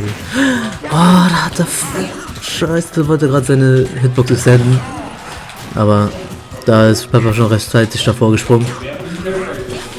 Verdammt, ey. Wieso Slipknot das jetzt reißen, ey? Er kann jetzt von Upsmash sterben. Pepper muss da gar nicht mehr viel nachdenken, gefühlt. Und Maurice muss da ruhig bleiben. Berger könnte hier schon gefährlich sein. Ja. Oh, schön. Geht zurück in den Ball. Okay, interessant. Schön abgewartet, Alter. Einfach den Erdrush gespielt. Hab bemerkt, dass Pepper da panikt. Ziemlich gut, weil Mario da selber mit seiner Hitbox vorne nicht viel machen kann. So. Wenn er nicht umgedreht ist, dann hat er schon Probleme da. Deswegen ist er wirklich an der Ledge wirklich easy wegzulaufen. So. Okay, 1-0. Wo kommt man den Mund an, Digga? Den bist du. Ach da. So, 1-0.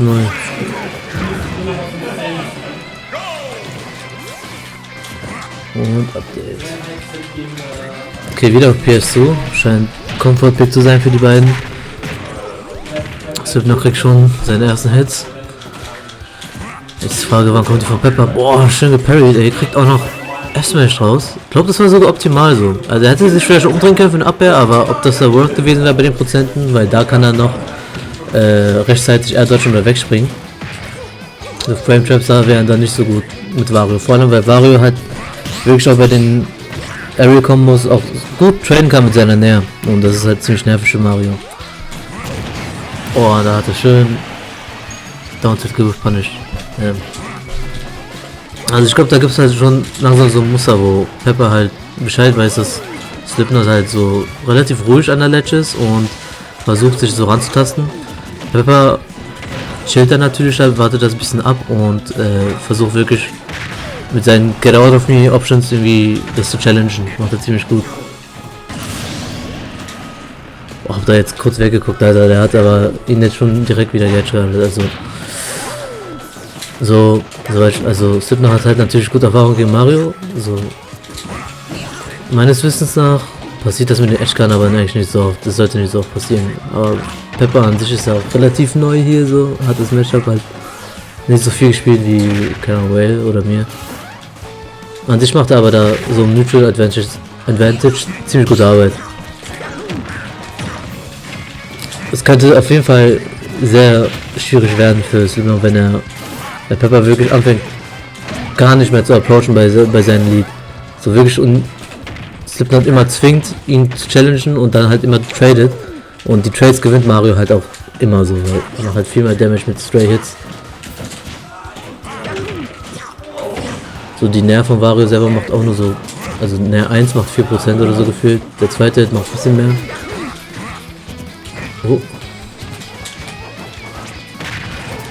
Oh, da hat er den Jump nicht. Oh, okay, da hat er den rechtzeitig früh benutzt. Klar. Holt den Bike raus. Oh, okay, das war ziemlich nice. Er wusste halt, anscheinend haben sie genug gespielt, wo er wusste, dass er halt das Capen mit. Hat er oft genug gemacht. Ich frage mich, ob Slipknot dann da vom Bike getroffen wird. Ich glaube schon, ja. Also, aber da ist er noch rechtzeitig rausgekommen. Hat auf jeden Fall jetzt Waft. Kriegt erstmal eine Conversion. 60%, nice. 80%, okay. Also ich denke, da gibt es nichts mehr zu confirmen, aber die Gefahr ist doch da, einfach voll zu hoffen. Slipknot macht das mittlerweile auch. Also er hat auch nicht Angst, es einfach so mal zu benutzen, so wie es auch sein sollte. Und dann den Bike da, benutzt ihn aber nicht wirklich, weil er wusste, dass Pepper da rechtzeitig recovered. Oh, nice, Digga, let's go, schön. Er weiß Bescheid, Digga. Guck mal, vor wie vielen Jahren habe ich dir gesagt, dass du das machen sollst, Digga? Da geht doch, Digga, let's go.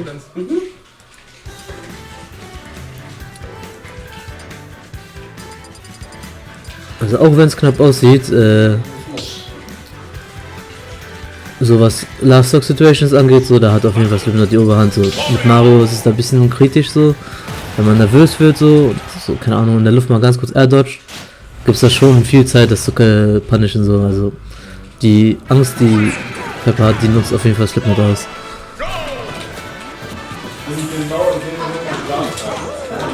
Mal auch so seine Tricks ein bisschen weniger zu nutzen und halt wirklich bei den wichtigen Momenten zu zeigen, so das ist halt auch sehr wichtig allgemein so in einem Bracket, so dass mit dem Bike, dass er das halt bei Last Stock erst gemacht hat, war halt wirklich mega gut, weil er halt an sich dabei nicht mehr viel konverten konnte. Im Neutral ist es halt als so für die Angst da, aber wirklich mal so Hidden Tech oder so zu zeigen, wenn man das jetzt so nennen kann, das ist wirklich halt mega nice. Und an sich sowas mit dem Charakter haben zu können, ist halt wirklich ziemlich gut. Vor allem bei Waft von Mario, wenn er dadurch dann auch noch direkt einen Kill kriegt, Alter, das ist so mega worth.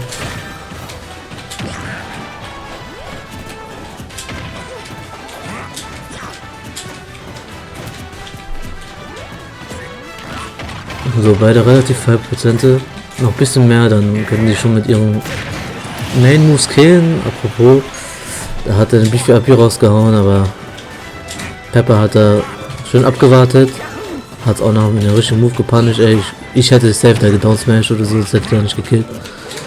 Also da die Frame-Data Bescheid weiß, auf jeden Fall nice. So. An sich, F-Smash benutzt er ziemlich gut so, also nicht nur zum Punishen an sich, sondern auch so halt, um halt, okay, halt zum Move Punishen, keine Ahnung, schon da war.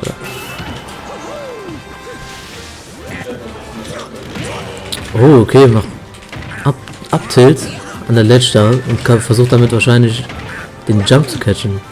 Das ist eine gute Idee an sich, ja, weil das DI da wäre dann wahrscheinlich auch ziemlich gut für eine Backer direkt wieder Up-Air, Backer. Jetzt spielt er wieder ein Lied schön aus. Hält der Corner. Uff, wurde da überfahren, Digga. Was sage ich dazu, Digga? Einfach Weihnachts... Okay, nee, lieber nicht. Ist kein guter Zeitpunkt.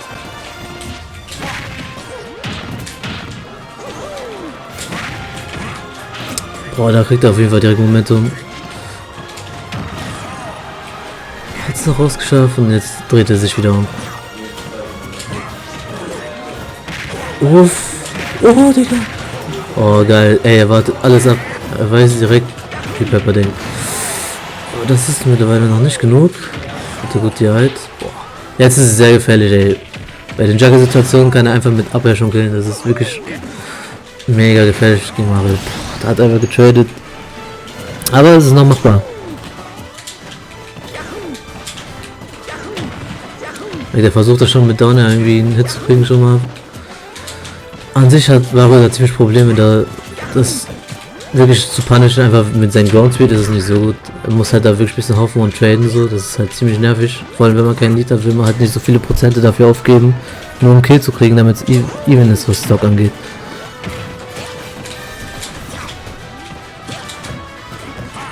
Boah.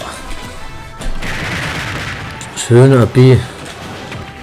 Boah, da wollte er noch wieder die Burst Up schon raushauen, abwarten, aber der steht ja gerade eine Lingering Hitbox ziemlich gut. Da benutzt er wieder AB schön. Damn, dass er die Backer nicht getroffen hat, ey. Das wäre es so gewesen wahrscheinlich. Chillt Pepper gerne an den Plattformen so, aber irgendwann muss er auch runterkommen so. Muss er was machen. Ich finde, er hat gerade ein bisschen zu viel Angst dafür, dass er halt noch ein Stock-Lead hat. Kann er sich das leisten. Schon kriegt er 15% in die Fresse, Alter. So. Damn, okay, das war's, glaube ich. Er hat kein Bike.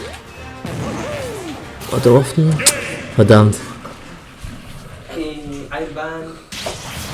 Ey, danke, ich bin. Mache ich nicht oft, aber ich gebe mein Bestes. Ist zum Glück so ein Matchup, was ich halt oft selber gespielt habe und so kann ich wenigstens ein bisschen so Insight geben. Auch wenn das nicht viel ist.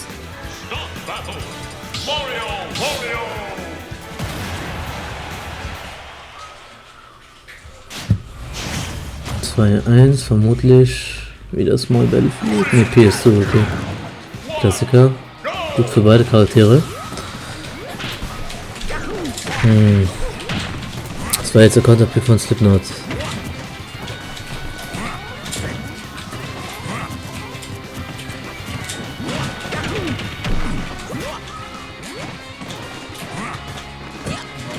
Guck mal, mittlerweile trauen sich auch beide weniger ein bisschen zu committen, so machen halt mehr ihre Safe Moves rein. Ist doch jetzt viel mehr grounded mittlerweile. Oh, das hat er schön gespot dodge, ey, dass er da wusste, dass er grabt, ey. Oh, da wurde es ein bisschen schnell, hat er ein bisschen also mitgedacht. Oh, da kriegt er die Conversion, Alter. Damn. Oh, jetzt ist es auf jeden Fall ziemlich schwierig, also. Solange er da jetzt nicht so viel Prozente kriegt, ist es noch machbar für Slipknot. Weil Pepper mit Lead ist halt wirklich mega skill. Er kann einfach übelst passiv-defensiv spielen. Was er mittlerweile aber auch irgendwie nicht so macht. Also ich komme schon, wo es liegt. Damn, flott, Alter, wohin? Sein Bike ist einfach weg verschwommen worden, Alter. Da wollte er wahrscheinlich nicht graben oder fern. Hey, das ist nicht mal. Das ist voll gut irgendwie, ja? Diese Uptilt, den Jump zu cover. Irgendwie so. Bin ich mir nicht sicher, wie das wirklich Neutral Get Up covern soll, aber für den Jump ist es ziemlich gut, für den Hitbox so. Also immerhin hat Uptilt einen Nutzen so. Kriegt er mit dem Bite einen Kill. Hätte früher oder später auch kommen können so. Und da kommt es schon wieder so. Also dann hat Slipknot auf jeden Fall ein bisschen mehr Adaptive, merkt so, dass er on-Shield da mit seiner Pressure dann nicht so viele Hits kriegt. Weil sie Command Grab mittlerweile ein bisschen mehr raushauen, ist auf jeden Fall eine gute Idee. Oft ist er jetzt auch ready, also. Schöner Hit. Oh, und wegen dem Trade hat er den Moff da nicht bekommen beim Confirm, Alter, aber noch gibt es da genug Hits. Pepper bleibt noch on stage. Oh, da kriegt er das auch noch. Das war nicht so gut die Halt. Aber halt auch normal, wenn Slipknot mit einer Fair da reingeht, dass er noch reinhält. Da kann man auch nicht so rechtzeitig reagieren. So muss man wirklich auch erwarten, dass da eine Upsmash kommt. Was halt aber auch nicht schwierig ist mit Mario, muss man zugeben. Aber Pepper an sich auch wenn die auf mich mega broken ist, benutzt er das nicht so oft. Das ist halt auch schlau, weil dann erwartet man es natürlich auch weniger. Finde ich wirklich clean, wie er das spielt so.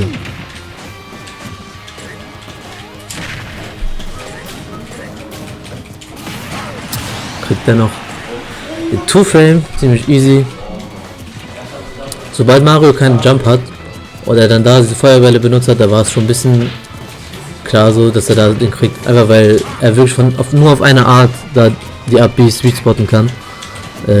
Ansonsten wäre es halt mehr so ein Mix gewesen, wenn er halt ein bisschen overextended oder so. Also vor allem, ich glaube, Varios F-Tilt ist ziemlich aktiv, so was das angeht. Ist nicht echt konsistent zu kriegen. So. Schmeißt er den weg, ja, damit er den noch zum Recovery benutzen kann. Ja, Up-B, da lässt ihn einfach nicht rein. Jetzt die Frage so. Pepper Approach nicht mehr. Da hat Slipknot ein bisschen committed. An sich ein schlauer Move, aber Pepper ist auf alles bereit. Oh, kriegt das? Nee, noch nicht. Bin mir selber nicht sicher, ob das da noch getroffen hätte, aber ich habe das Gefühl, es kommt gleich ein Raw-Wolf. Hat es da noch mal nicht bekommen. Punisher auch immer richtig gut mit der AP. Stressig. Oh, da jumpt er aggressiv rein. Oh, da wollte er den Cape rausholen. Nicht schon wieder, Alter. Ey, das ist so nervig. So nervig. Aber ey, so wie das erste Game angefangen hat, so ändert es auch, ey. Aber hat er auch verdient, ey, wenn er da runtergeht mit dem Cape, während er biked. Tja, weiß ich Bescheid. Oh Mann. Aber gutes Set, gutes Set.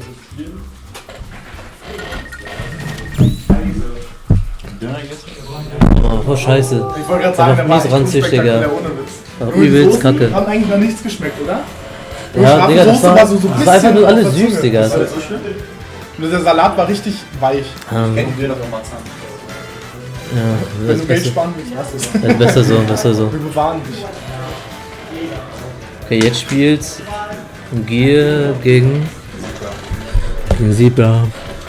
Bro, Digga, warum hab ich gegen Zebra verloren? Wenn du vorher 3 ins Ja, easy, Digga. Wo ist der Ness? Wo ist der Ness?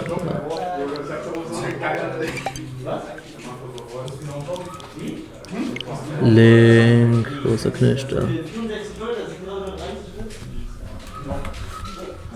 Welche Farbe spielst du? Wo ist der Rot? Da. Das ist Losers Semi-Final.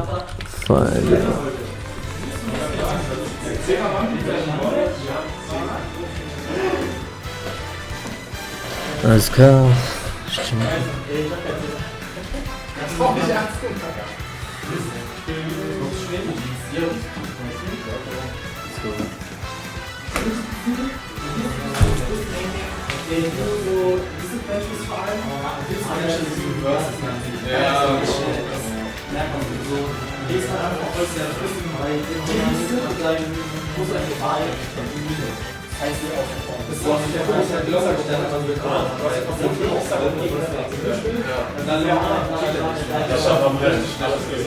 Ja, da musst du einfach manchmal ein bisschen mehr. So sieht man sich wieder. Okay. Kurz Vorwand für den Controller wahrscheinlich 70 Mal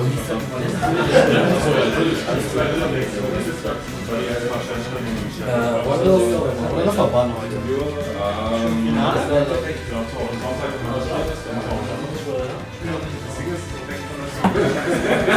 Das ist echt so.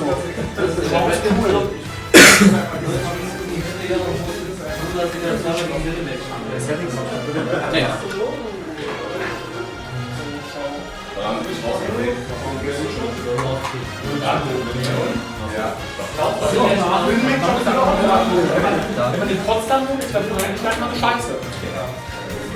Das ist ja einmal durch. Da muss er Potsdam. Ja, wo geht's in Potsdam? Wann ist der Führerschein?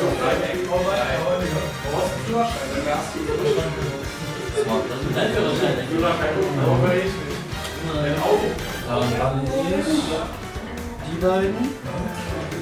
Town.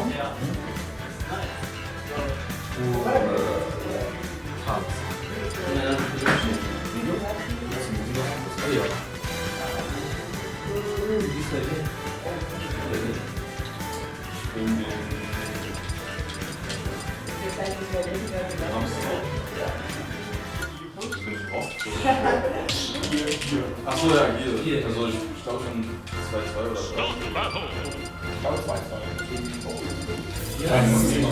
Gegen dich und Grace. Stimmt, und vor dir war Armstrong. Ja, 2-2. Ja, 2-2 hier ist wie 4-2 war. Weil das hat bestimmt obwohl das Hintergrund nach 30 gemacht hat.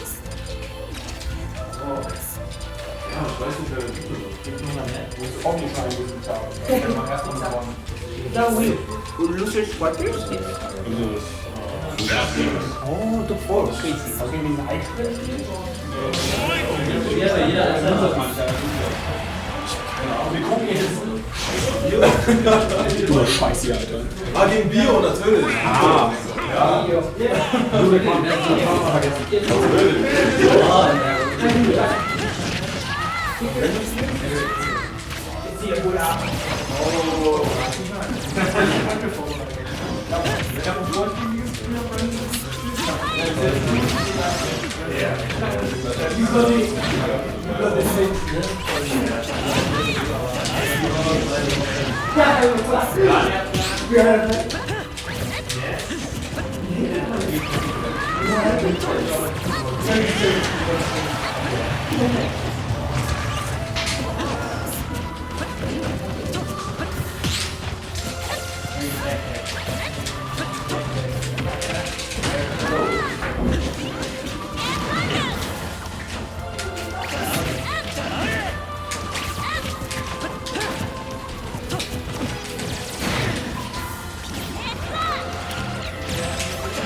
Das haben wir auch schon moderner Berliner Klassiker. Ja.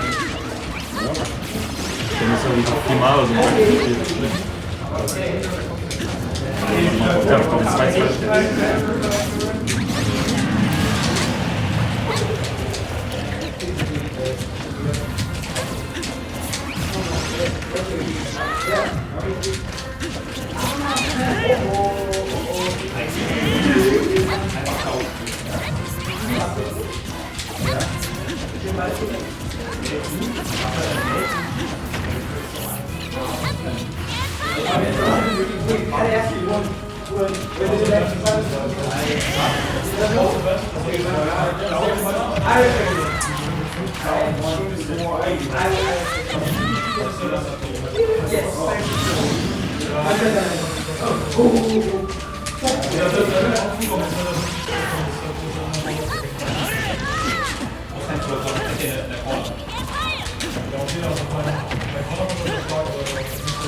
Ja, also, da habe ich ja noch was.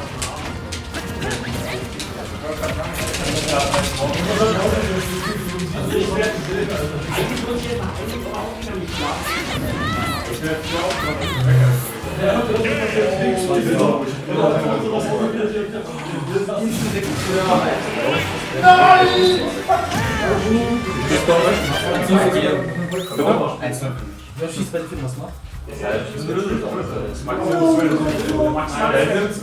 Dann gehen wir. Gehst du? Nein, warte mal.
Ja, weil wir Max am Max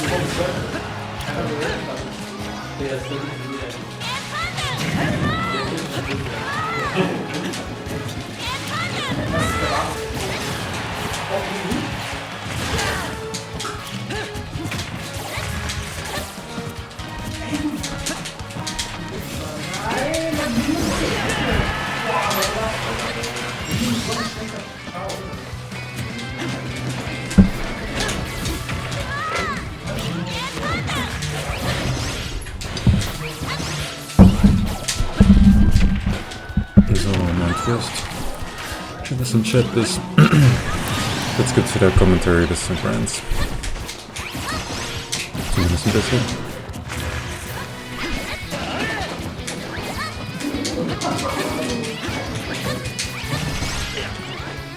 Okay, sehr aggressiver Landing Mixer. Options mit dem Magnet, wie man sie von NES kennt. Oh, ist ready für die Bomb Recovery, aber nicht schnell genug am Trigger.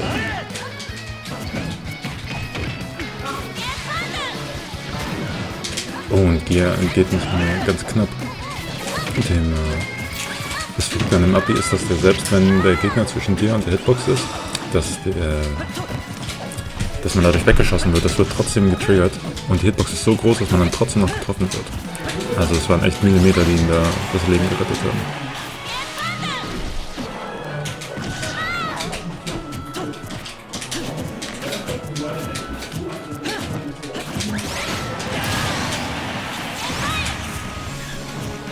Nice. Kriegt hier das Jump Pattern ran. Muss dann nur noch reacten auf den Nerv. Und auch hier wieder schön mit dem Backdash das Landing gecatcht. Also wie schon viel andere vorhin auch entscheidet ist hier für das Reactive Play gegen den Poké-Playstyle von Gear.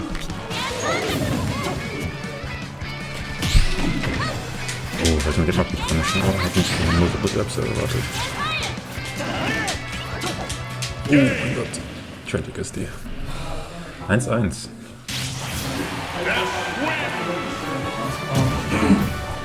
Yoshi ist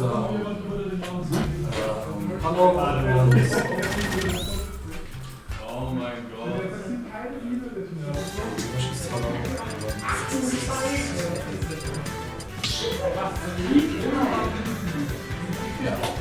Stop battle. Link.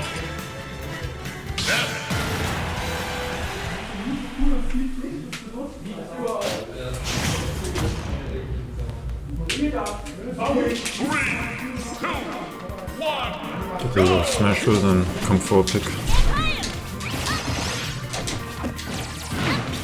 Mann, ich denke, sagt er öffnet direkt mal einen Counterpoke. Oh mein Gott. Er kriegt vielleicht den Preemptive abgeben. Down Smash. Down.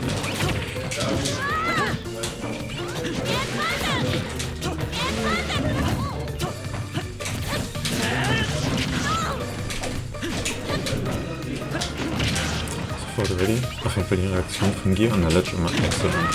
Wenn ihr seht, jemand kurz davor einen Niedriger drücken kann, einen Gather oder jemand bevor sofort der hat zu Pump und selbst wenn er nicht auf Bombs hat.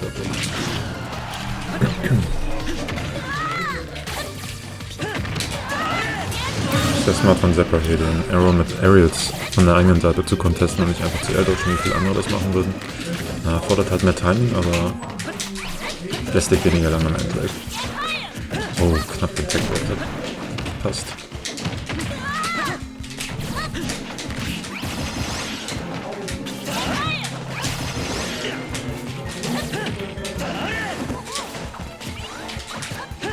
So clean, wie Zephyr hier hin und her wechselt zwischen Reactive Play und eigenen Preemptive Pokes. Und halt, das Timing findet, dann Gear springen wird und die dann immer im Vorhinein erwischt.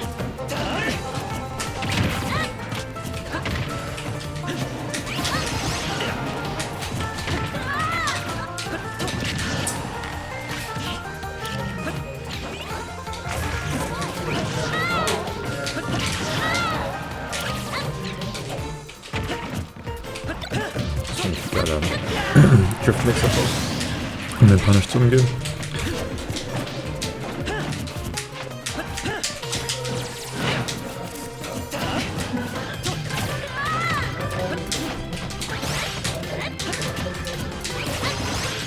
Gerade Zephyr auch viel hier mit dem Roll-In, um das Landing zu umgehen, weil das Gefühl hat, dass das nicht contesten kann, nicht genug Space hat, um selber Reactive zu spielen und um den Backdash zu machen und das zu fangen. Ist noch viel gegangen, aber dann ist der Arrow halt, der Boomerang eben gefährlich, der eben Backdash dann catchen. Deswegen sehen wir, dass viele Leute eben nicht machen oder daran scheitern, wie vorhin auch schon im Match gegen Slipknot. Weil aus dem Boomerang auch so viel Damage dann rauskommt. Mal irgendwie lecker 30%.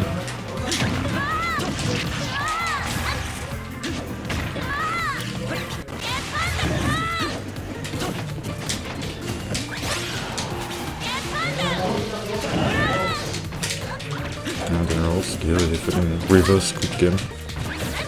Glück, dass der aber weggedasht ist, sonst wäre das definitiv der Tod gewesen. Also mit der IP. Wahrscheinlich auch aus Sicherheitsgründen. Ja, interessant, hier sucht ja auch mit den Juggle-Situation. Also für den Abfall statt für den Backfall.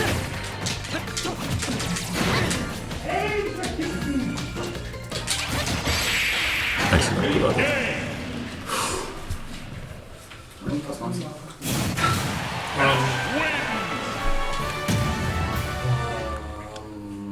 Hallo Besten, Smashville und wo ist Smashville? Hauen. Zephyr band die Single-Plats, hat keinen Bock mehr auf die kleine Plattformgröße, auf die kleine Stagegröße, die Center-Plattform.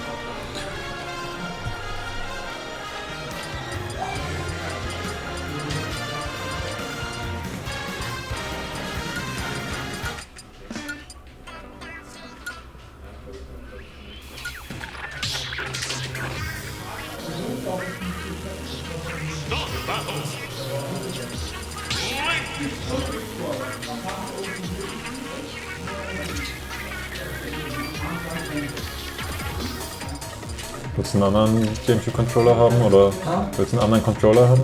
Ja, ich weiß. Ja, keine Ahnung. Also ich sehe es hier, ohne drauf zu achten, so, das ist schon hart. Ja, ich glaube, das geht. Ja. Das nervt, weil ich noch gemoddete Controller habe, so. Das heißt, mein Ersatz ist halt ein bisschen schwierig. Ja, Schultertasten sind das Main-Ding, ne? Ja, Schultertasten, das geht an sich so, die Knöpfe, die auch benutzt sind, leicht. Ja, aber weswegen du keinen anderen jetzt benutzen kannst, so. Deswegen du keinen anderen benutzen kannst, meine ich. Nee, ich glaube nicht. Das ist ein bisschen... Aber ich krieg das schon so hin.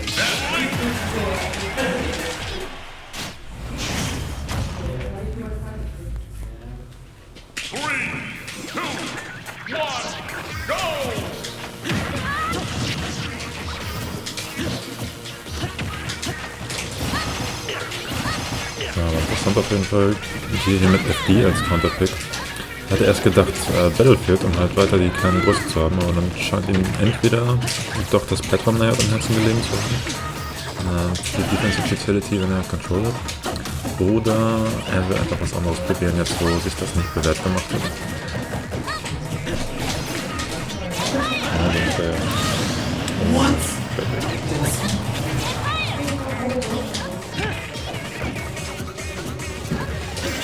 So viel Pushback auf den Edge. Ja, gibt immer noch ein bisschen zu viel Space für die Burst Range von links.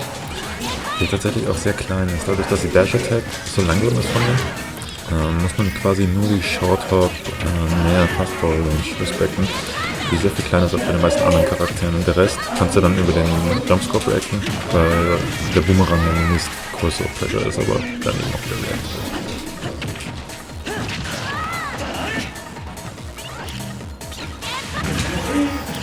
Oh, excellent attack. Ja, guter Z-Catch und daraus ist ein Follow-up.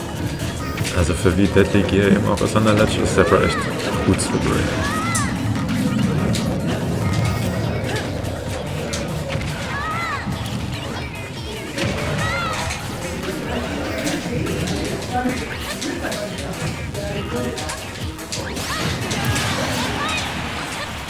Ja, Zephyr jetzt hier auf jeden Fall merken muss. Wie gerne Gear springt, besonders aus den Pressure-Situationen. Dann kriegen wir Jump mit dem Backer. Ja.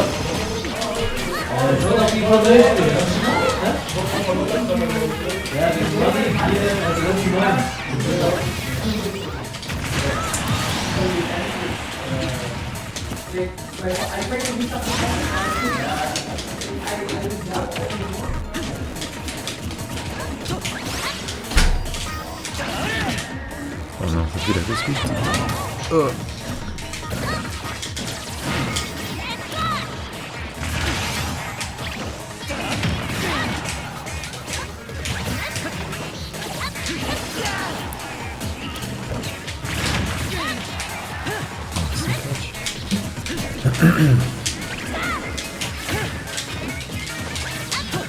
Interessant versucht mit dem Boomer mit dem Smash die Projektile zurückzuhauen. Ich habe auch noch nicht gesehen.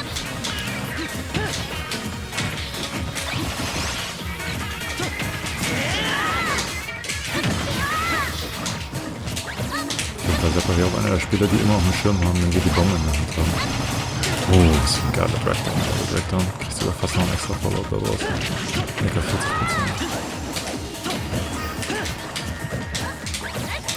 Das weckt schon die Nähe, nachdem er geschildert hat, wird daraus nicht so oft gepunished. Das spart ihm auf jeden Fall ein paar Prozente.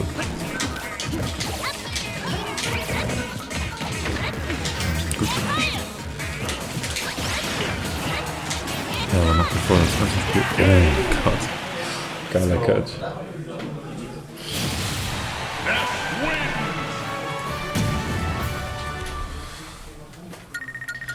Ganz interessanter eigentlich Option. Ich hab's ja das ja ein paar Mal versucht mit dem B und dann kannst du es von der Delayed immer noch weiter runter machen und dann Two-Frame und so. Gibt's geil eigentlich. Das heißt, actually relativ gut gegen Bottom Hardware. Es ist halt einfach das Time mit einer Jump Area so. Die hat halt wenig Lag. Endlich darf man den Button mal benutzen. Boah. Ist crazy, dass er den Move immer noch hat. Das ist passiert so. Aber er ist endlich mal. Das ist letzte Ach schon, jetzt gegen Pepper nicht, oder? Ja. Okay. Da ist alles, ne?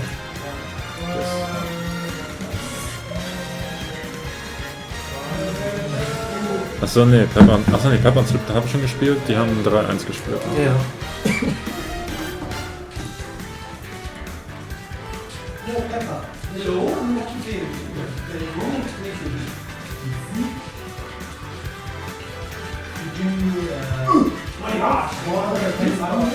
Yes, oh, actually, we saved it ever. I will do 2 years. But once it yes, you plug, so okay.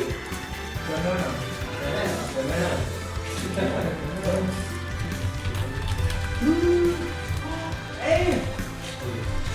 Du Bier! Pepper ist noch angehen.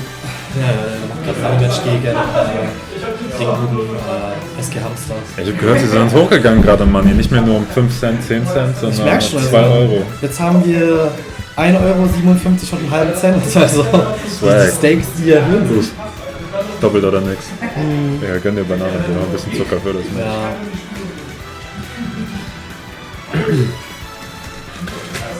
Ja, spannend. Zumindest habe ich alles richtig geseedet, wenn ihr drei jetzt die Top 3 seid. Du hast hier nicht über mich geseedet? Bitte? Du hast hier nicht über mich geseedet? Ich habe Pepper unter dich geseedet. Okay. Glaube ich.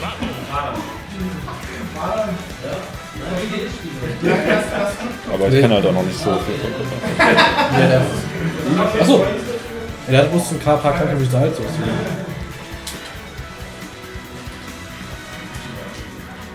Ja, ich wusste, dass ich da so ein paar Sachen wahrscheinlich falsch einschätze, aber also bei 16 Leuten, wenn es so tight alles ist, dann denke ich mir, dann muss ich es noch nicht. Bei solchen Events so Seeding eigentlich null. Ja gut, aber insgesamt ist ja schön aus. Ich meine, diktiert ja auch für die Lower Seeds dann, wie früh sie rausfliegen und so. Ja, schon, also so grob muss man schon mitmachen. Wenn ich jetzt zum Beispiel Seed 8 und Seed 9 jetzt irgendwie fett vertauscht sind, gibt es halt keine. Ja,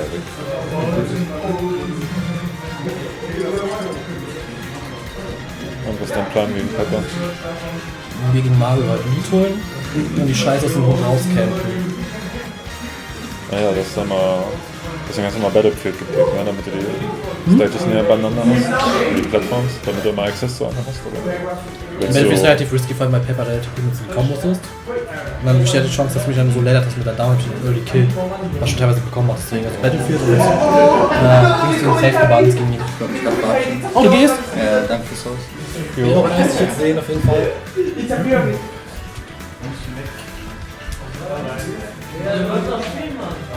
Du kommst nicht random damit, hä?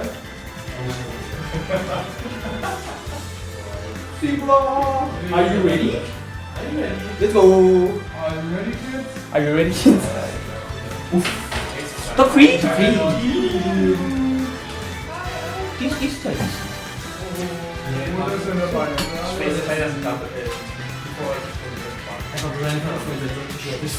Ja, ich glaub nicht so, ne? Bist du? Oh. Jetzt? Bam. Okay, das war nicht so. That's what I think all the time. If someone suggests PS2, Yeah, then they probably want to play PS2, so let's not Normally do we it. play PS2, but this time I got to make a difference. Yeah.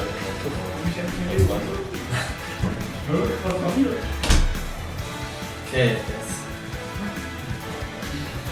Oh yeah. Aye. 1, 2, 3. I ban. Pepper liegt vor mit dem RPS. Ja, FD, Carlos. Also. Okay, I ban Battlefield, Yoshi Story, Smashville, and PS2. Okay, So how Okay, we're gonna take a song and then okay. I'm ready.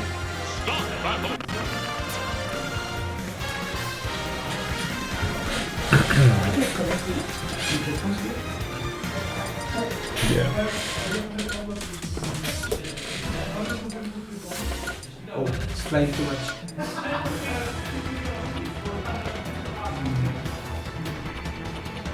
I can also see the pro players with long enough cords on their headphones. This is actually the headphones of my guest party. I welcome because I lost my headphones. You two are so alike in so many ways. It's Yeah. amazing.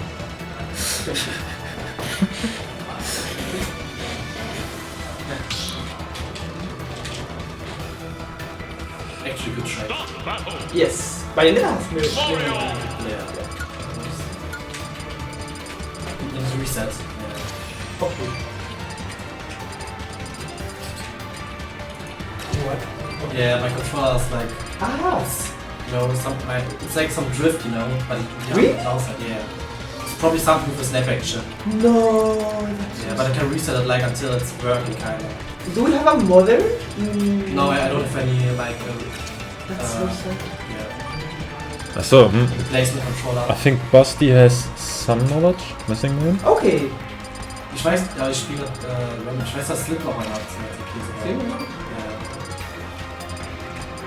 As in he has some knowledge in modding controllers, or at least he knows how to take them apart, so I don't know if he can actually fix anything there. That would be interesting. Ah, okay. Gut aus. Ja, okay.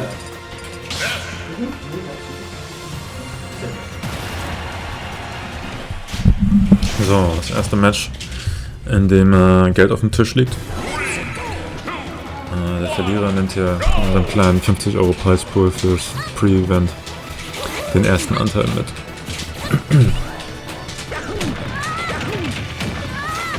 So, Wood Reactive für den Wood Punch gegangen. Für die Landing Mix-Up, die wir gerne machen, aber hier schon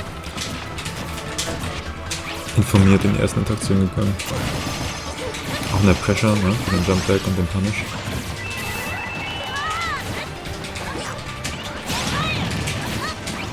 Kommt er in die Mitte. Aber jetzt wieder. Back to the Wolf Punishing. Alright, play, was ist das? Punish kriegt. Das ist ja clean. Oh.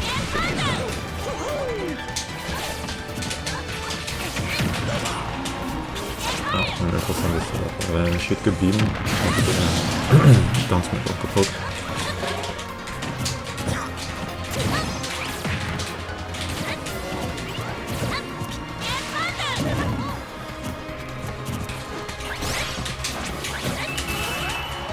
Mit dem hier von Pepper, dass er, obwohl er geschildert hat, noch versucht, nicht richtig abzubringen. Besonders weil viele Leute in so einer Situation eben nach einer bestimmten Zeit abschließen. Aber auch guter Respekt hier von Zepper, wenn er Advantage hat. Nicht zu sehr over zu extenden. Die Mario Becker gerade am Fällen einfach unglaublich safe.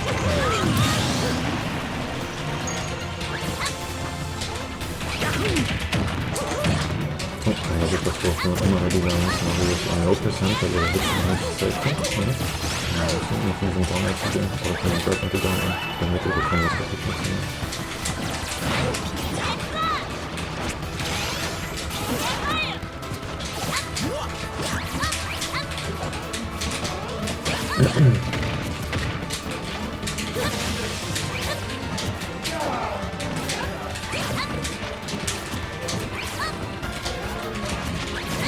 Zepper geht für Jump Hits, obwohl er so viel nicht geguckt wurde.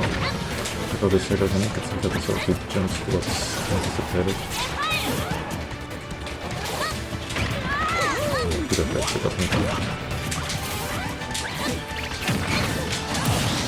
dann kriegt er jetzt zum zweiten Mal. Das hätte schon entweder nicht ready zu sein, dass er das drücken muss, oder andererseits nicht ready zu sein. Also wirklich Get-Up Attack oder Jump. Wenn er sich nicht so viel Zeit lässt, damit er richtig anfällt.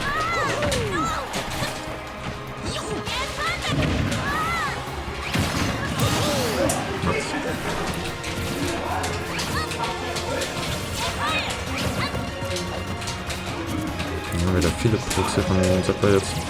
Versucht das ja, Excellent Directive Options auszubaiten durch die Pokes. Versucht es wieder. Kriegt nicht so viel drauf, weil die Entscheidung war nicht richtig.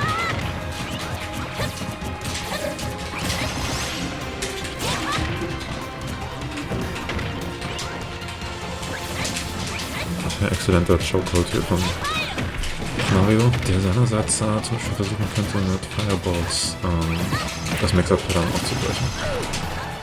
Weil es für ihn sehr schwierig ist zu contesten. Für die Fairs muss er eigentlich einen Read haben, weil er nicht einfach counterpoken kann. Und wenn er dann defensive gedrückt wird, dann sitzt er im Shield und kann auch daraus nicht so viel gewinnen. Diesmal nicht. Get-Up Attack.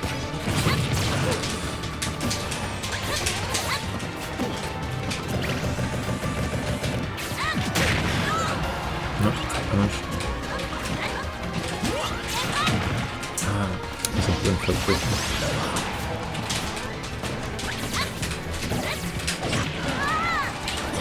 Tatsächlich. Und der haut endlich. Das ist zu schnell für mich.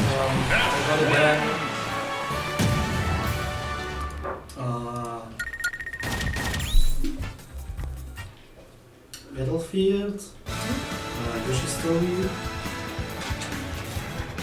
Smashville,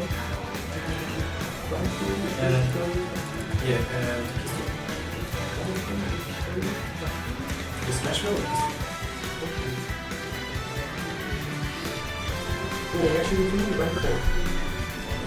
Oh, yeah, it's three left. Forgot. Okay, yeah. Battlefield, here, and Keys 2. Okay. Stop the battle. Warrior death.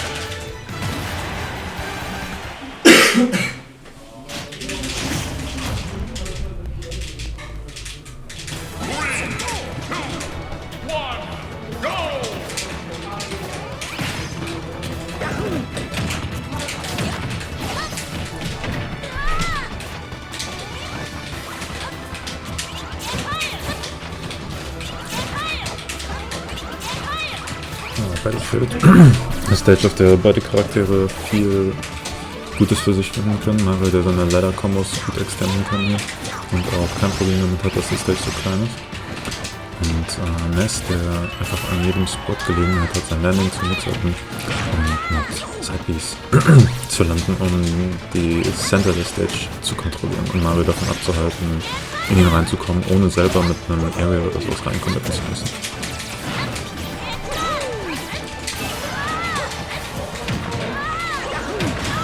Kriegt ihn gerade noch erwischt. Sieht gut alles hängen. Jetzt sind wir noch ein Prozent, wo Appi langsam killen könnte.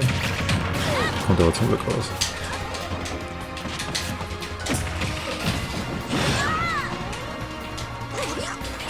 Crazy. Was für ein Reverse. Ganz schön mutig auch. Backhand beide in die gleiche Richtung. Zebra setzt sich durch. Auch mit den Landing Aerials immer. Mit den Landing Abwehrungsbahnen immer. Riskant. Oh, das wird sein. Auch die Frage, ob er für den Bounce gehen wollte, vor allem so weit. Die Gefahr von der Flat ist da einfach immer riesengroß. Ist auch kaum was er machen kann. Ich kann den Engel nicht anpassen, weil egal wo er schießt, er wird immer getroffen werden. Oh, kriegt mit dem Reverse. Jump Up Tilt. So viel Prozent daraus.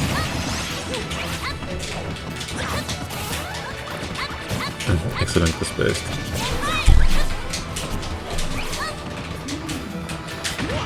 Nein, Contest in die Limite.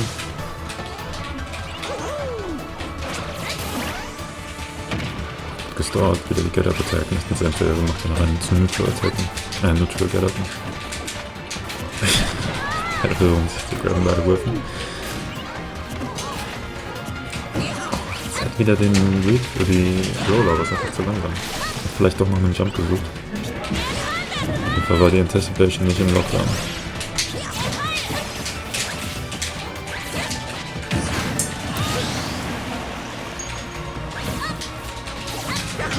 Naja, diesen Tanz im Lockpack, was ist das? So mal eine Interaktion Bait und dann wieder die nächste dann halt der Fortschritt. Und auf dem tun sie jetzt einfach nur hin und her dappen. Sondern ja, man kann zweimal zu baiten, bevor er den Schritt macht. Das ist ein bisschen die Grundschrittfrage hier im Tanz. Verpasst den Killkontroll, das ist definitiv der Druck gewesen. Ja, und auch hier ein bisschen nach rechts gehalten. Entweder die Eye oder auch weiterhin die Controller-Probleme von was ist denn? Frame 3? Anscheinend genug, um zwischen den Hits von Abschlag zu halten.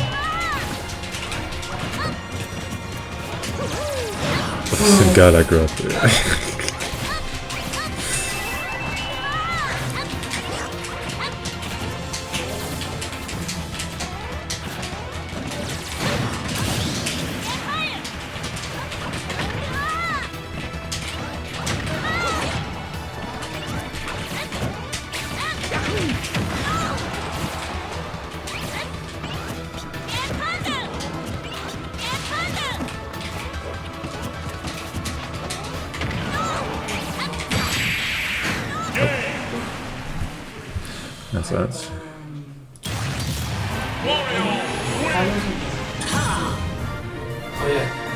Hm?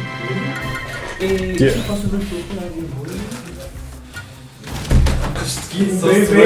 Yes.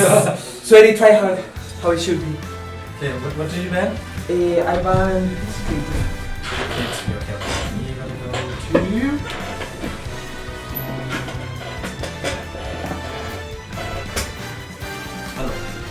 Hello.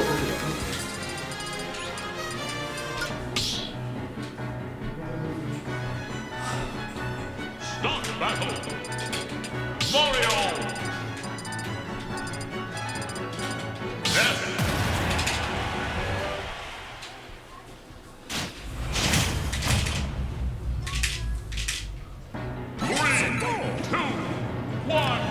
Okay, was haben wir bisher gesehen? Beide sind nicht sehr erpicht darauf, in den ersten Hit direkt für Interaction Win zu gehen, sondern vorher eine Reaction zu forcen und die dann zu punishen.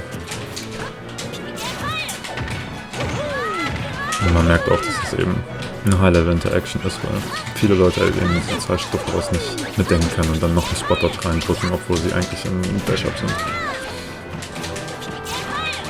Gleichzeitig aber auch eben auffällig, dass beide sich nicht entscheiden, einen komplett anderen Run-Approach zu nehmen. Wie zum Beispiel die Fireballs für Mario oder auch für Zephyr. Zum Beispiel stattdessen eine Reaction zu forcen, safe zu bleiben und dann ein Landing zu catchen mit einem Set-B. Was er dann zumindest machen kann, bis mal der Reflektor von Mario rauskommt, der bisher sehr wenig Einsatz brauchte.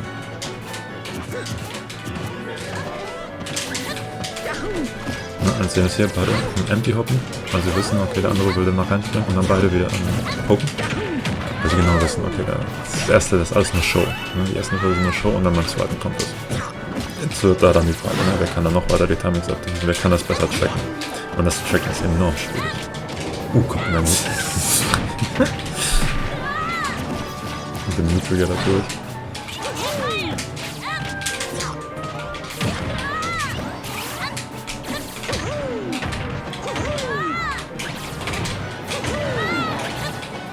Oh, war sehr geduldig hier, ist nicht zu trigger-happy mit dem Apiece. Versucht immer zu hoffen, kommt da noch ein Air-Dodge, den er härter punishen kann, weil er 100% da rausholen kann oder einen Down-Air. Oh, krass gewartet von Zephyr. Oh, und kriegt den oh mein Gott, kriegt den Back-to-Back-Story raus.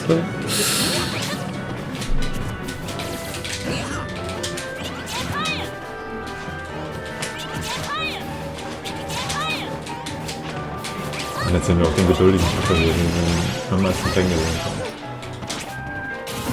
Einfach wieder beobachten, ein bisschen neue Werte, einfach mal ein bisschen andenken, einfach mal stehen bleiben und Mut finden.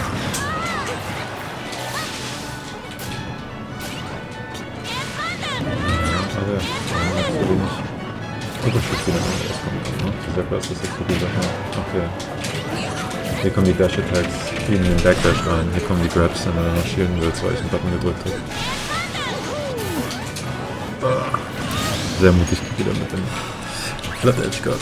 Excellent executed.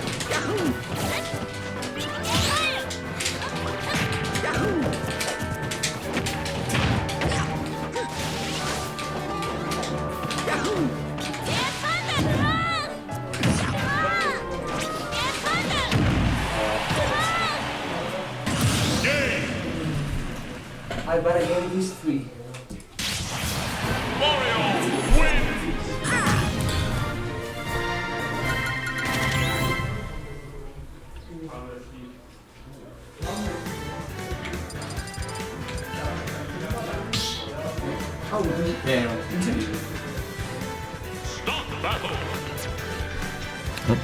Der Musik-Counterpick fehlt noch.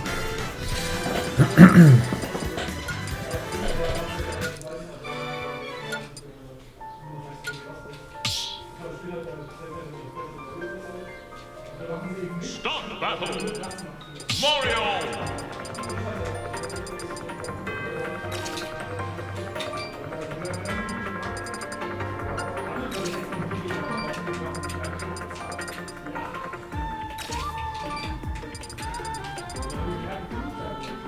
Ja, nur für die sich wieder wundern, was hier passiert. Zephyrs Controller muss immer ein paar Mal resettet werden, weil Software oder analoges Problem hat, was dafür sorgt, dass danach immer noch Drift einsetzt. Was eben auch für viele merkwürdige Situationen und F-Smashes der Ursprung sein könnte. Und er wird jetzt kontinuierlich resetten, bis es sich wieder normal anfühlt. Das ist auf jeden Fall der ultimative John. Der ultimative John auf Papier, aber er hat sich noch nicht beschwert. Also Props.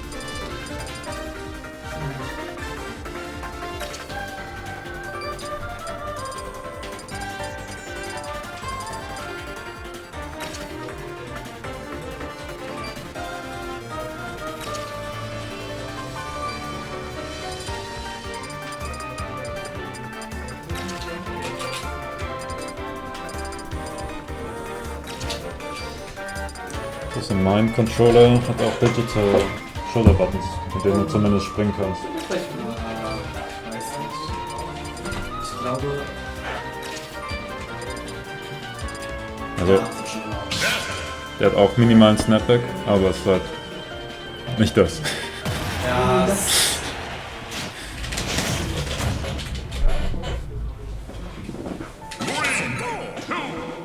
So, zurück nach Battlefield.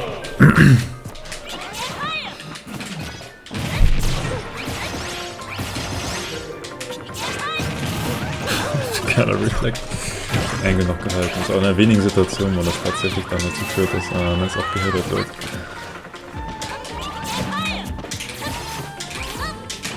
Oh, das ist auch sehr viel aggressiver. Wir sehen jetzt direkt nach dem Landing nicht erst den Tanz gemacht, sondern sofort den Button gedrückt, um Pepper da in Backdashes zu catchen. Oh, sehr nice. Fast noch abwehren können, das hat er gekillt. Ja, das werden wieder 30 sein.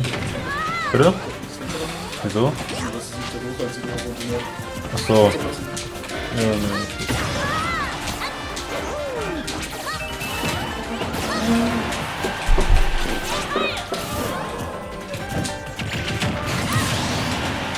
Das ist mal gut gewartet, bevor er den Smash gedrückt hat. Okay, wir haben auf jeden Fall jetzt sehr erhöhtes Tempo von Justin, den Zipper, nicht nur in der Form, dass er schneller drückt, sondern dass er mehr aggressiver drückt, mehr Movement reinbringt und versucht, die Backdashes direkt zu contesten, weil er das Gefühl hat, die Tanzszenarios verliert er dann den Prozess. Oder einfach nur was anderes auszuprobieren.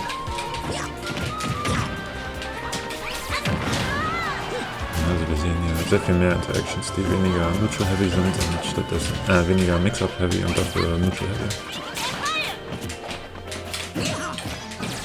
Zumindest wenn er nicht gerade die Kontrolle über die Plattform hat, weil solange er die Plattform hat, ist es eigentlich immer an Pepper zu versuchen, das Side-Picker dann aufzudrücken.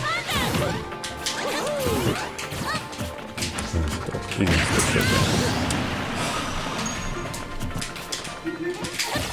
knapp Mistspace und auch Pepper sofort ready, dass er da sofort die Zunge zieht mit dem Up-Smash. Ja, so viel alles deswegen noch, wenn er versucht, Zepper ist es eben eine Sache, dass zu erkennen, dass er einmal versuchen wird, für diese Aerial Jumps zu gehen und zum Punch zu holen. Bis er die Prozente zusammengesammelt hat.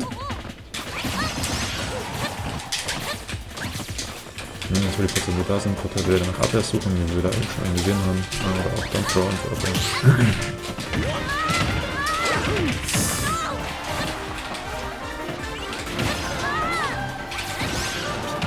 Two Frames auf jeden Fall.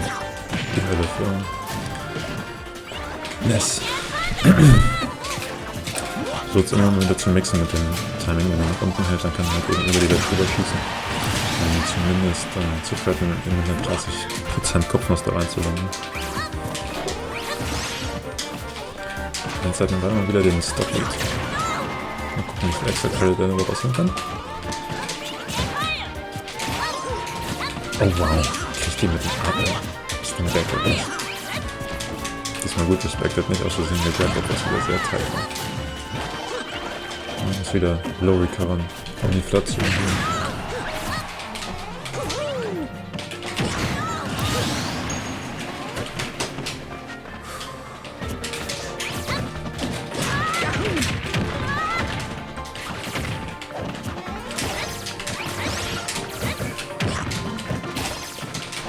Fotografiert nach vorne in Advantage.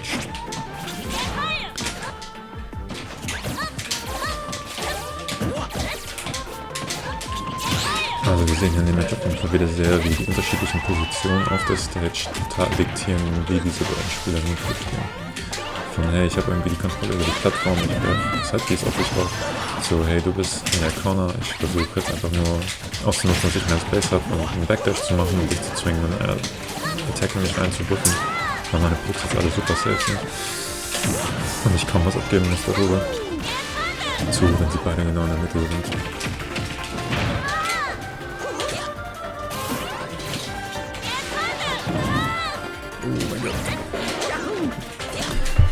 Hier, ich habe noch kein Glück gefunden, die Auto-Jump Fairs rauszukommen. Oh, das hat den Kill kommt und noch hier fällt wieder raus aus dem Abschlag.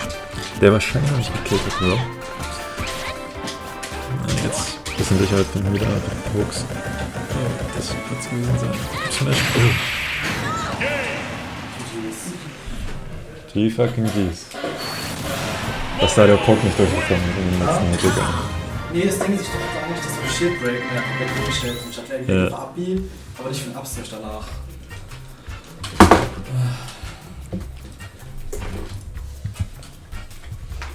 Fuck that controller, man. Really? It's so scuffed. The only thing you don't feel it basically. It's just probably the snapback mod, which is like not working. That's so sad. But does it drift too? Yeah. Yeah, it basically drifts. Like the only drifts are like up and down. Like you can see, like if you like feel it, you don't feel anything like the drift on the stick itself. True. I can. It has so visible snapback. Yeah. Like if I just flip it, it goes to the other direction immediately. Yeah, but it has like a snapback mod which prevents it. Yeah. But like the snapback mod itself seems to be not working. Really? It has snapback mode. Yeah, it has snapback mode. That's so sad. What? Yeah, and the snapback mode seems to like not working. That's why like the up and downs are like when I go for example up. Yeah. It goes like up for like way longer than it shows. Yes. That's why you do up and down in the menu and. Yeah, basically, for example, when I do up, yeah, it goes like up for like that. You know. When I normally snapback mode should go down, but for me it goes up like all the time. So probably something to do like with the snapback mode. That's so weird. The best thing Pro Control, GameCube controllers have, in my opinion, is that they don't have drift. Yeah, that one basically had drift. Yes, that's horrible. I was so scuffed. Yo. Oh, I disconnected your controller. Yeah. Oh. Oh no, you played post. I need to do that. Oh wait. What? Wrong.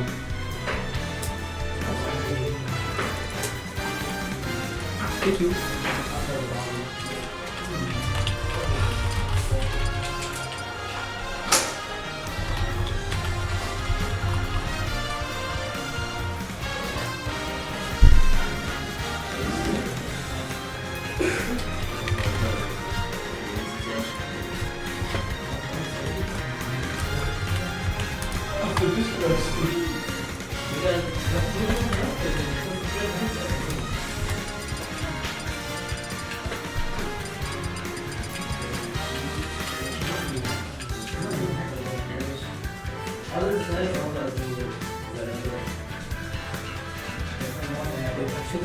Speedrun that one? What? Yeah, I think actually Slipknot does the same. Yeah! Same thing. Yeah.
Warte,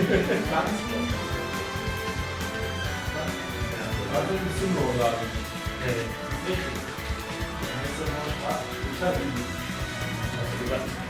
Was braucht der Mensch? Nein, das ist PK Hamster. Nein. Doch, du hast mit Pflanze angefangen, das ist schon mal noch nicht. Ja, trotzdem ist es der Mensch. Aber das soll Spaß haben. Das ist jetzt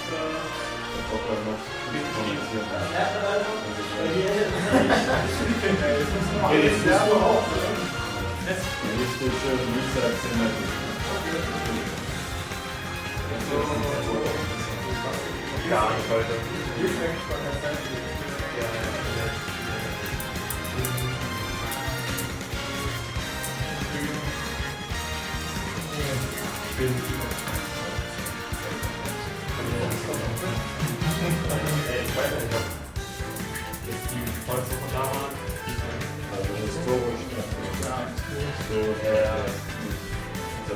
Fighting!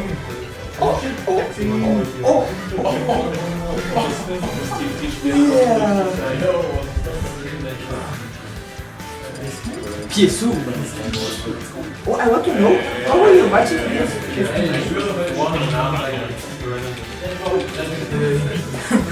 Yeah? Really? Like the games? And is the matchup kind of trash or? Yeah, I actually feel like it there. Yeah, if I can just cover so much space. It's hard to move around sometimes. If the icons really can. Yeah.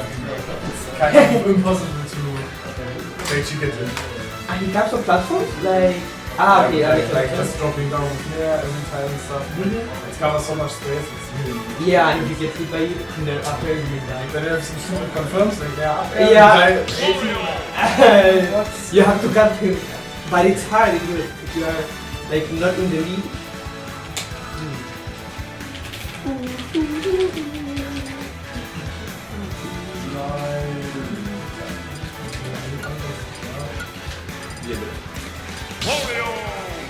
Okay, good luck.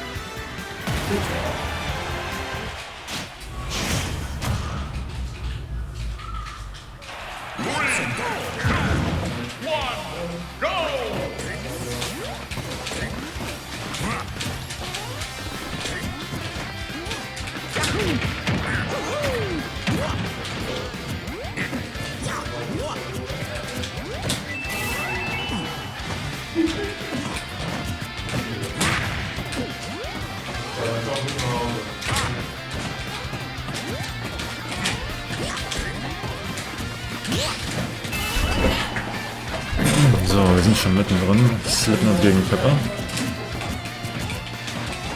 Ich weiß gar nicht, ich habe das schon einmal in Winners gesehen. Ich glaube, Slipknot war der Pepper ins Losers geschickt hat.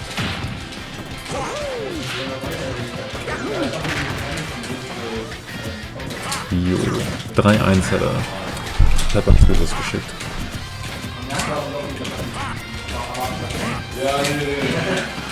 Ich glaube, das war auch mit sehr tragischen Offstage-Situationen, die Pepper ein bisschen overextended hat, um Varys zu edgeguarden, was halt sehr schwierig ist und dafür dann gestorben ist, weil er dann auf die gepitcht wurde. Mal gucken, ob er diesmal einen anderen Plan hat.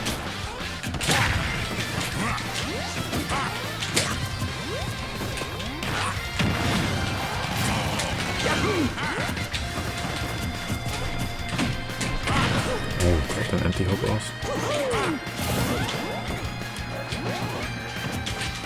Ja, muss ich auf jeden Fall considered. Das muss irgendwie schon informiert gewesen sein, weil sonst würde er sich in den Decker oder näher ins Gesicht kommen. Das muss man wissen, dass das nicht kommt. Ja, jetzt hat er wieder Status Break of Play, weil wir es auch vorher schon von ihm gesehen haben. Das hat nicht viel.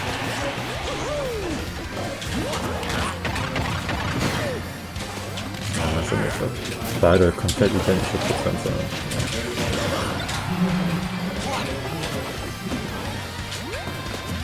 Das ist ein Roll. Oh, hier, das mit dem der vor dem Schild sitzt, immer etwas früher als ich was erwartet habe. Oh, die Nachdenkung, ich glaube, der auch da definitiv getötet ist.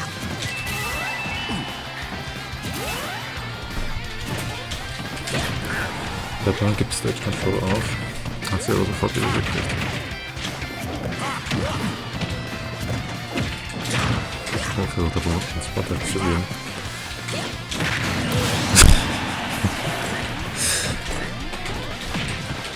Ja, gut, weil gemerkt ist, bei der Trigger halt ist. Ich habe jetzt wieder mehr Reserve, versucht seinen Stage Control auszunutzen, gibt sie aber einfach ab an den One-Up Shield. Also, auf den One-Up Shield einfach viel Respekt, das selber noch nicht am Start mit dem Thema hat. Das wird man sich zugute tun, weil mit den 100%, wenn er das Stage Control hat, wird er einfach viel später sterben. Wenn es so weitergeht, dann wird Slipknot auch wieder 180 oder so überleben. Mindestens. Ja, es wird auch ausgezeichnet viel Erfahrung gegen Marius, gegen Noel zum Beispiel. Und lässt sich extrem wenig abschmeißen. Wieder. Das war so Extended Hitbox vom Bike.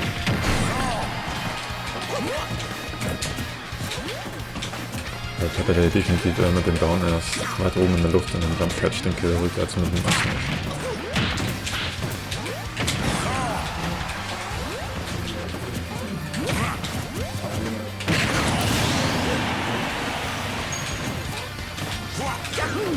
Sehr komfortabel nutzt das extrem gute Spacing von Pepper gegen ihn.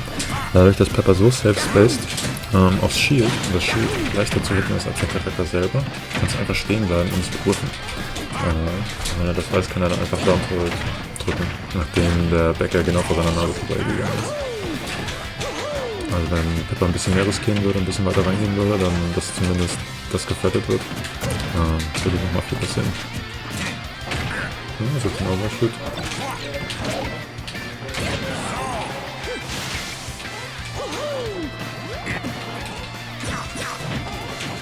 Excellent gehalten.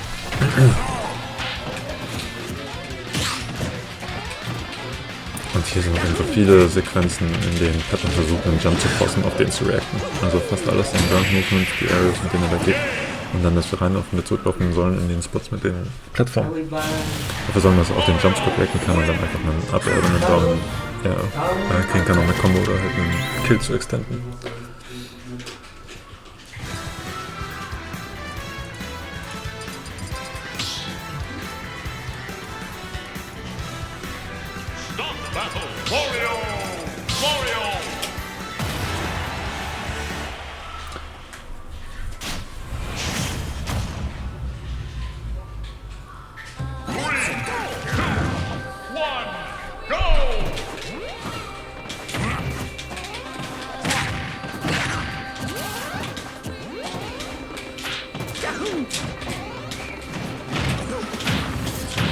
Der erste, der die extra Plattform nutzt, um Aerial Footsies zu spielen. Oh mein Gott, muss ich wirklich mal Reaction sprechen.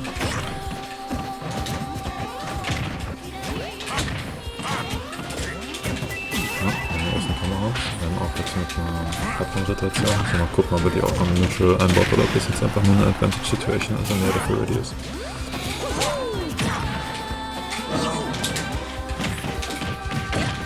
Oh super, dann hab's mir, glaube ich, dann nicht gekriegt.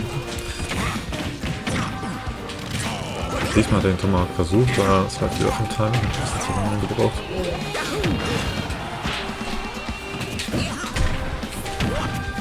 Und auch da, einfach im Gefühl, wenn der Absmash kommt.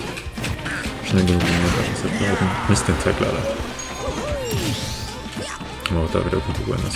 Crazy auch, dass Mario da einfach noch den Kick hat.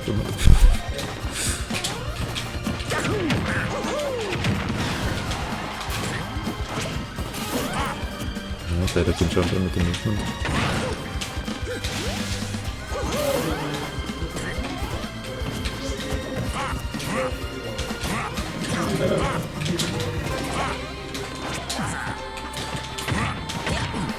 Interessant, das tanzen die sehr hin, der sich hier gegenseitig vom Counterpoken abhält.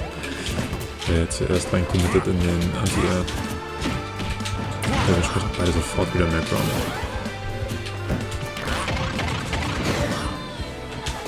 Da werden auch tatsächlich noch ein paar mehr Prozente fehlen. Also die wahrscheinlich erst mal 180 oder so kriegen.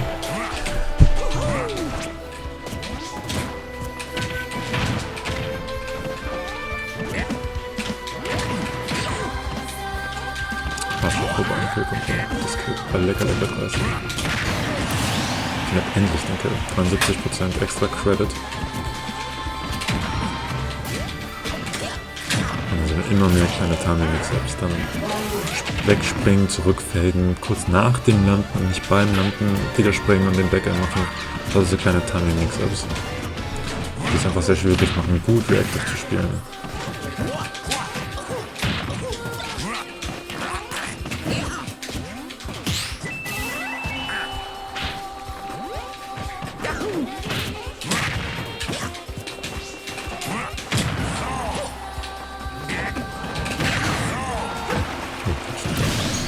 Time Read. Das ist immer so schön. Lieber immer dieselbe Option und dafür ein anderes Timing. Als jedes Mal eine andere Option und dasselbe Timing.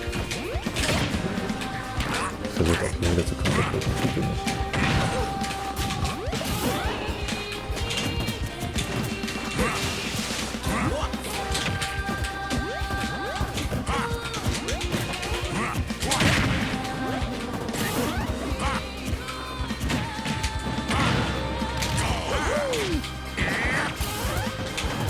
Oh, das hätte Step sein können.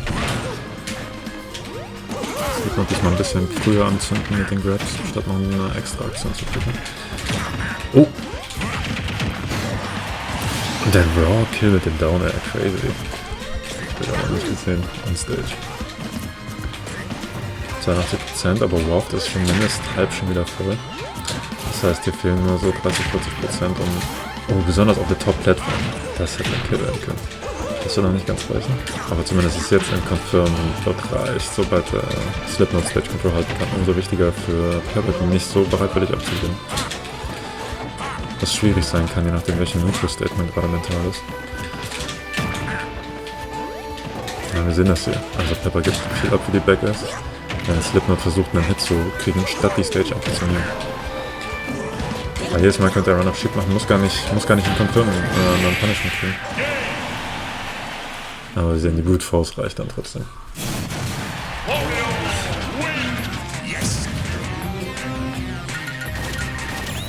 Who won the first match? Pepper. So 1-1. Yoshi said me, Barry? Tom.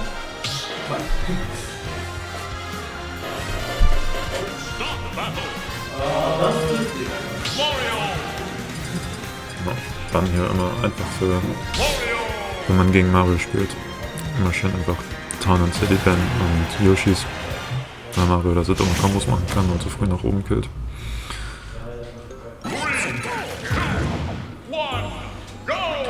Battlefield ähnliches Problem mit den Ladders, aber wenigstens die Blasts sind nicht ganz so gut.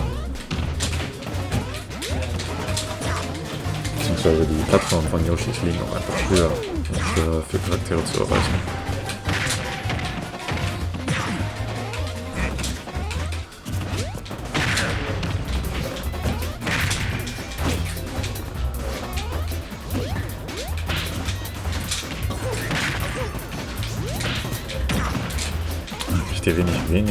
Wieder wenig Advantage Extensions raus.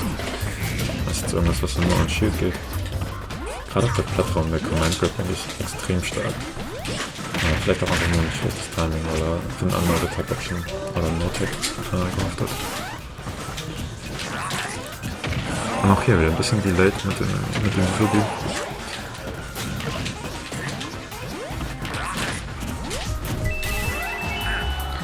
Wir sind auf Pepper wieder relativ konstant in der Corner. Definitiv wieder dazu beiträgt, dass Slipknot stirbt. Ja, nicht stirbt, besser gesagt.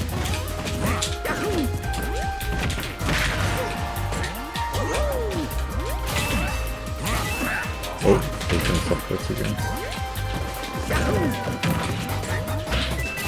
Und auch da die Aktion hat man zum paar Mal für die Slipknot eben den Stock verloren hat. Den relativ langen Runner, der definitiv reactable ist, also von außerhalb der unmittelbaren Burst Range. Diesmal aber mit einem Shield und deswegen auch die Reaktion von Pepper gepunished.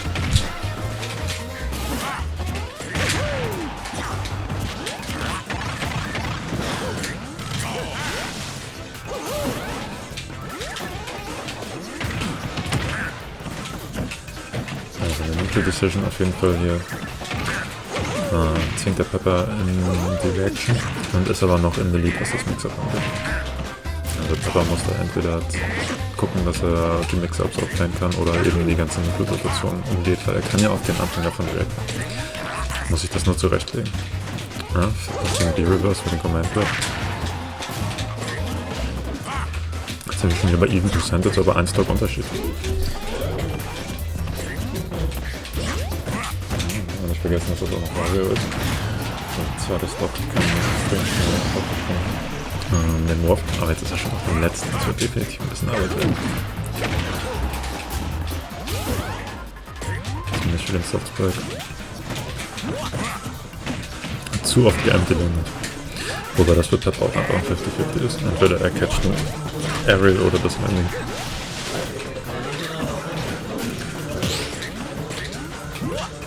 Macht sich wieder ein bisschen Center Stage.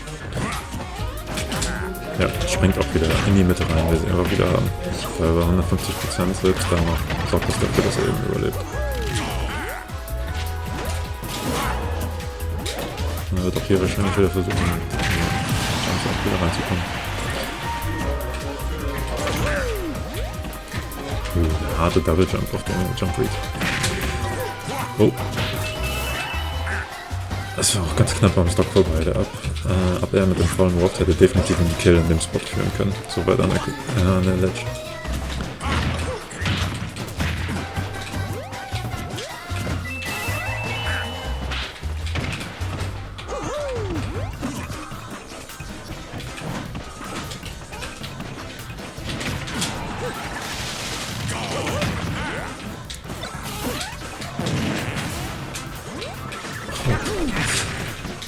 Das ist auch gar nicht so einfach, den Neutral Get-Up durch das Setup durchzutimen, aber wenn man es früh genug erkennen kann, dann wird es umso leichter. Was ist das Roll-Time? Ein bisschen zu weit links gestanden. Deswegen war die Hitbox schon früher vorbei, als der Roll wieder durch war.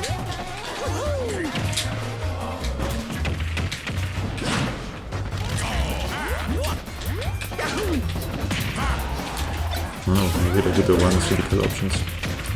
Oh, Back Forwards nehmen. Das ist super. I was down. Down, got it?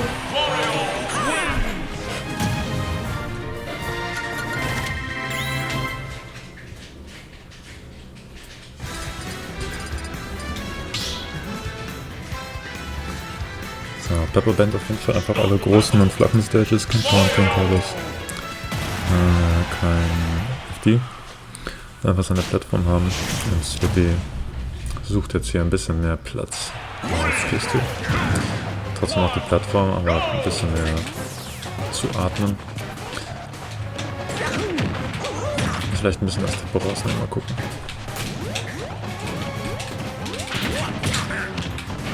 Die dritte Plattform von Battlefield hat auf jeden Fall keinen großen Faktor jetzt gespielt in dem Match. Daher schätze ich mal eher, dass es um den Platz zwischen den Plattformen geht. Und auch wie nah diese an der Ledge sind. 120% unbeantwortet sogar.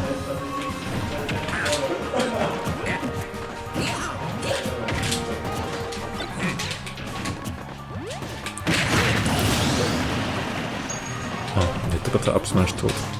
Im Slipknot als hier leidet. Im Smash ist sowieso Gegenfeld geholfen. Und ich glaube auch aus hohen, entweder ich weiß, du läufst jetzt nicht rein oder ich weiß, du bleibst jetzt einfach stehen. Also nie irgendwie einen Landing Catch oder so. Die haben oft genug nicht funktioniert und bei Gott ist auch gemerkt.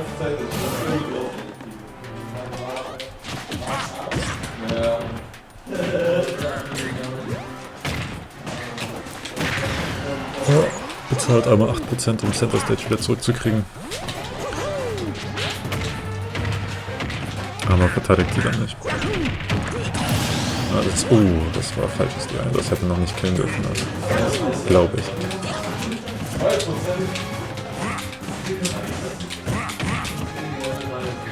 So gut im Double Down.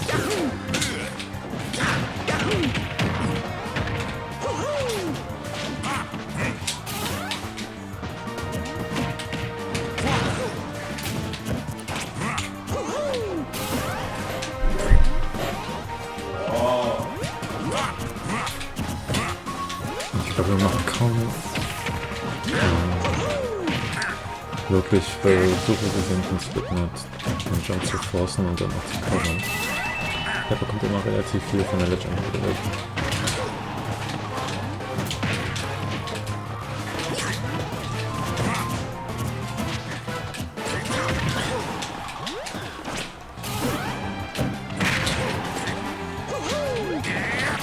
Wieder kein harter Punish, dafür, dass er da steht getroffen.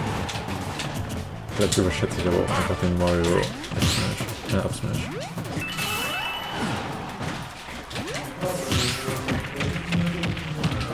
Warum mit Rage?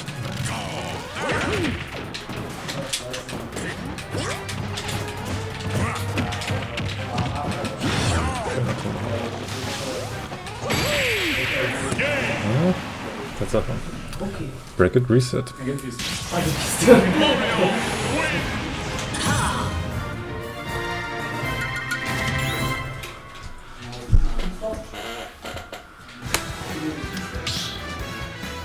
Why did you have to reset? Why did you have to reset? My brain. No more commenting. I scammed you. See? Oh yeah, let's go to Battlefield. No problem.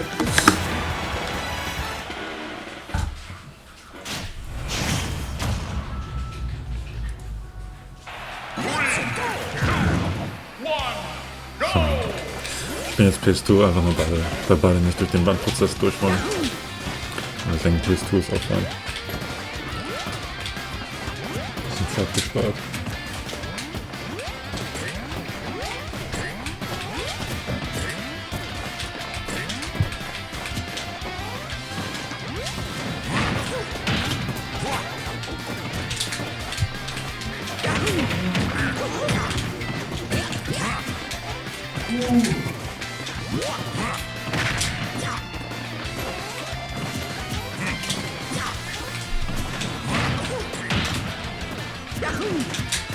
So, beide spielen hier wieder einen Tanz um die Best Friends. Ich glaube, die letzten paar Interaktionen ausschließlich in diesem Pokéball-Bereich stattgefunden haben.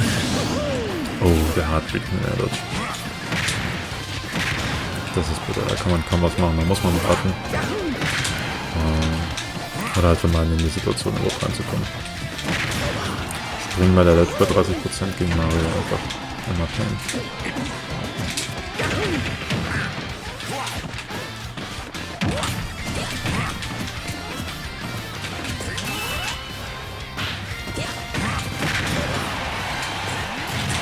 So, ich habe auf jeden Fall wieder einen Modus, die Anticipation auf die Jumps einzustellen. Versucht wieder mit den Movements einfach für Jump Reactions zu fischen. Was auch total Sinn macht, weil er wieder auf 0% ist und wieder die Down erst haben möchte.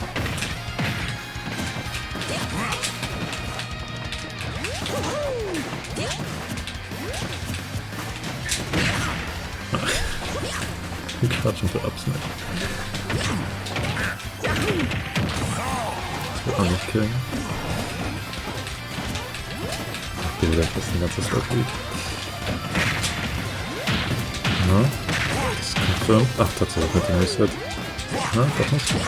Vielleicht zu weit in der Mitte. Dadurch, dass es bei 0% angefangen hat und nicht erst bei 20.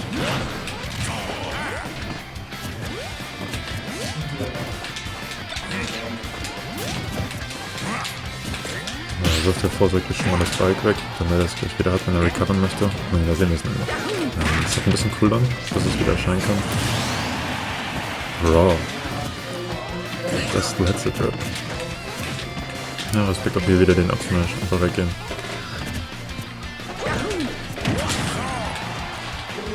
Und auch diesmal lange genug gehalten. Jetzt hat er relativ viel immer den Jump von der Plattform runter mit einem Instant Double Jump gepunished. Diesmal sich nicht davon erwischen lassen.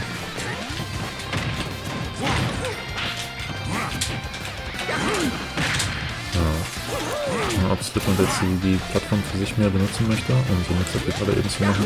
Das war relativ safe und angetastet, mit fair immer runterfällen können, das kann ich nicht. Hier ist ein Fuß.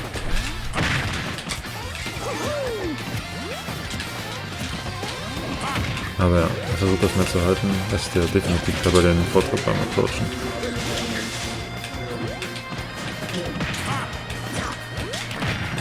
Und so weiter, Stock.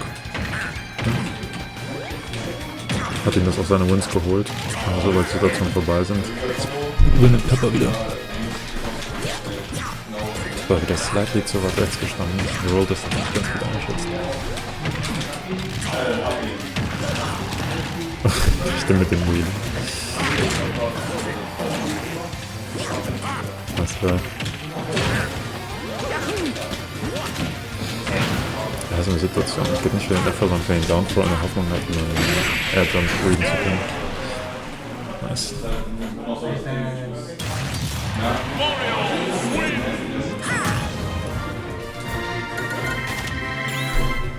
Immer einen Schritt voraus. Ja, das ist wie gesagt. Start the battle! Mario!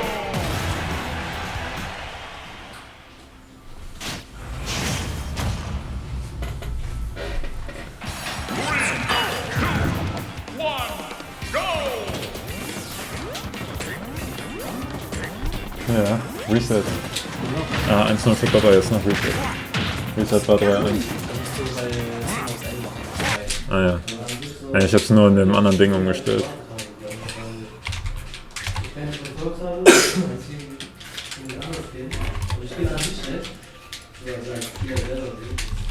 dann musst du halt einfach halten.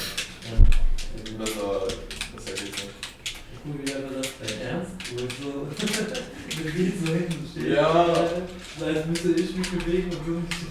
Ja, das Ding ist, man muss bei campen, aber... So, 42%. Jetzt sind hier wieder Todesprozent an der Corner. Slipknot würde das am liebsten wahrscheinlich wieder in die Mitte versetzen. Oder zumindest selber die Kontrolle haben.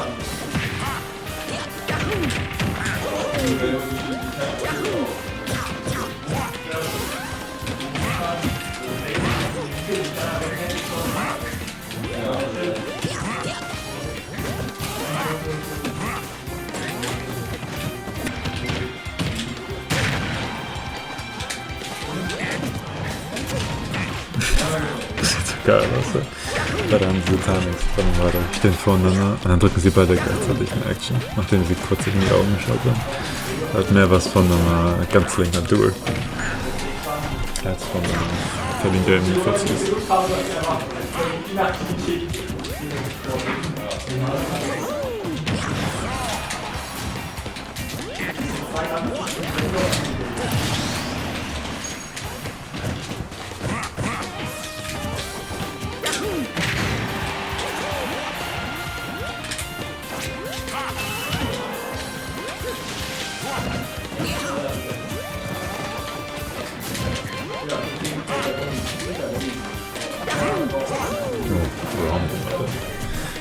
Ja, 24% noch. Slipknot tut es auf jeden Fall jedes Mal immer härter bringen mit dem Match.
Okay, back to base 2. Beide tun sich wieder mit den Footsies in die Augen starren. Keiner versucht dann einen Mix reinzubringen, sondern sie wollen erst zu einer Tango. Das hatten sie für Optionen, Double Jump Mix Hops aus dem Full Hop stattdessen was zu approachen, weil viele von den Cover Moves, die sie machen, gehen halt eben für die Shot Hops. Da versuchen sie zu punishen. Was du dann auch die Distanz, wo das nicht mehr reactable ist, in der sie sich meistens vor Augen stehen. Dann halt einfach Whist und dann in einem Neutral wieder runterkommen könntest.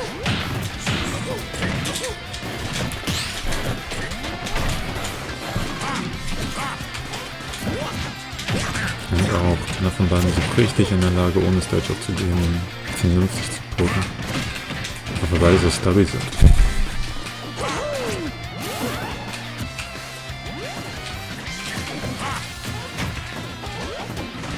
Ja, dann nimmt er doch mal einen Landing. Der Up-Smash.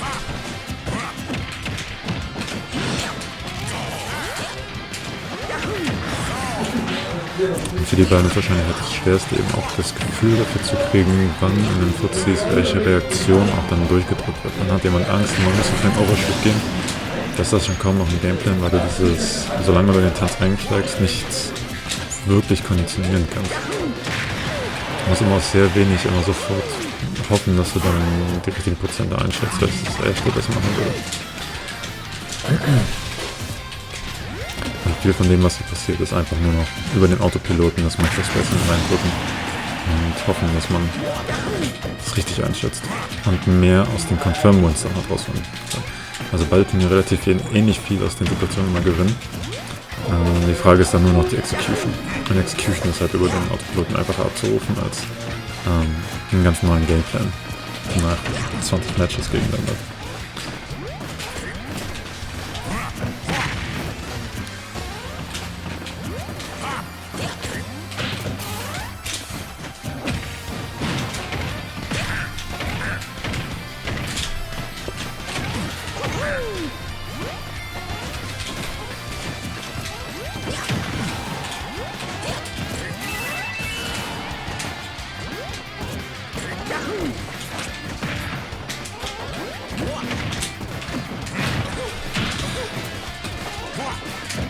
Deswegen sehen wir auch die ganze Zeit so geile Interactions, die man im normalen Match überhaupt nie sehen würde, dass jemand nur einen halben Meter nach vorne läuft im Gehen und der andere ihn instant grabt.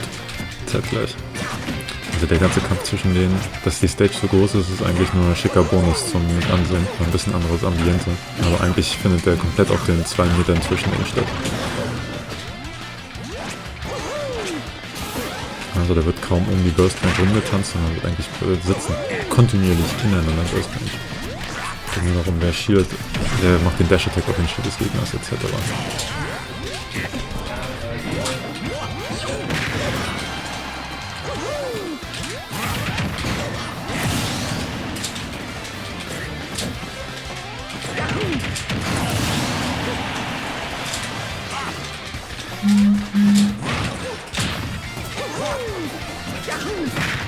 Oh, hat den jetzt auf der Plattform. Versucht ein bisschen Pressure mit. Ja, kriegt den Kopf vor. Lecker schön.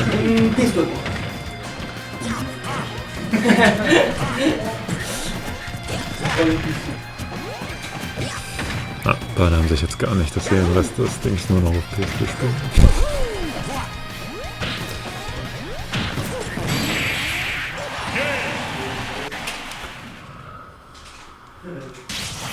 Aber ja, da holen wir ähnlich viel Prozent aus den Dingern raus. Und wenn die Confirms setzen, dann holt Wario halt dann die Stocks schneller.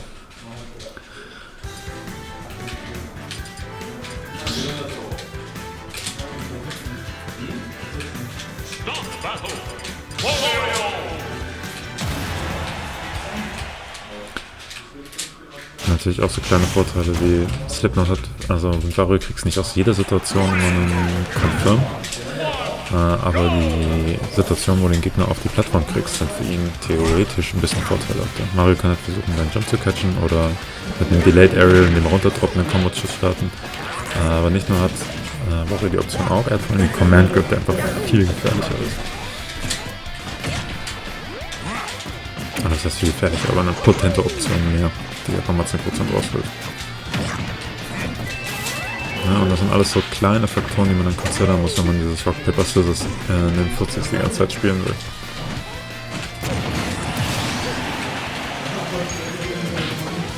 Ja, das mache ich die halt. Durch den zweiten hätte ich mehr nicht fertig. Oh, dann wäre das wieder ein Kill gewesen. Das war nur 5%.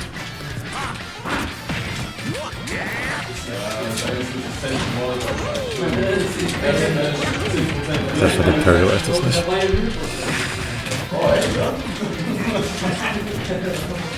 Das ist halt eben auch einfach eine der Schwierigkeiten, die sich daraus ergibt, weil beide sich nicht einfach leisten können, einen Random Cheat ineinander reinzudrücken. Weil beide so safe Aerials haben, dass aus dem reinen Reactive Play mit dem Shield nicht so viel passieren kann. Selbst mit Parry, einfach Mario Becker, -2, -3, mit dem Parry Timing dann +5 Frames. -8 kriegst du trotzdem kaum was raus.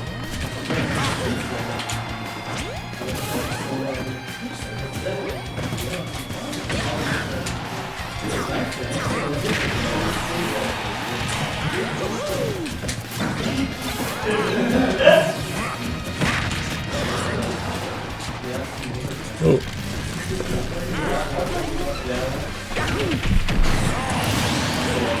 So, 2-1 für Pepper, aber wirft es am Deck.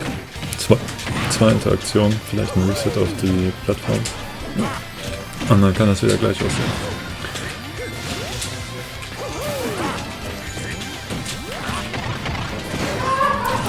Oh, Reset. Oh, with dem Ohr. Das wäre das Ticket zum Ausgleich gewesen.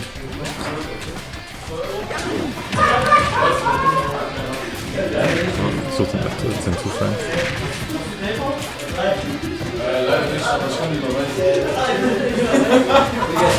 Ich wollte nur Bankbier.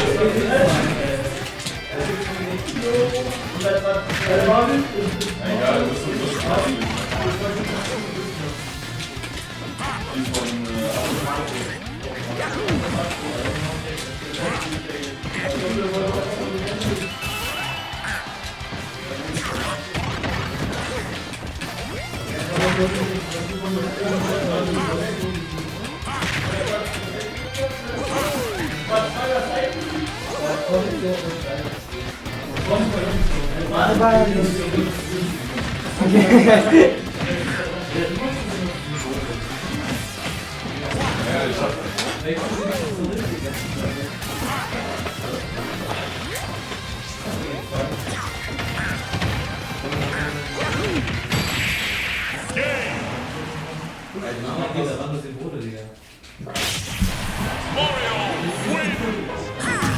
Ja, ich weiß.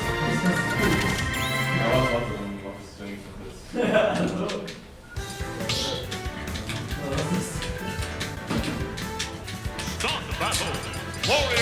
Du brauchst noch Commentary fürs letzte Game. Unbedingt, Digga. Junge.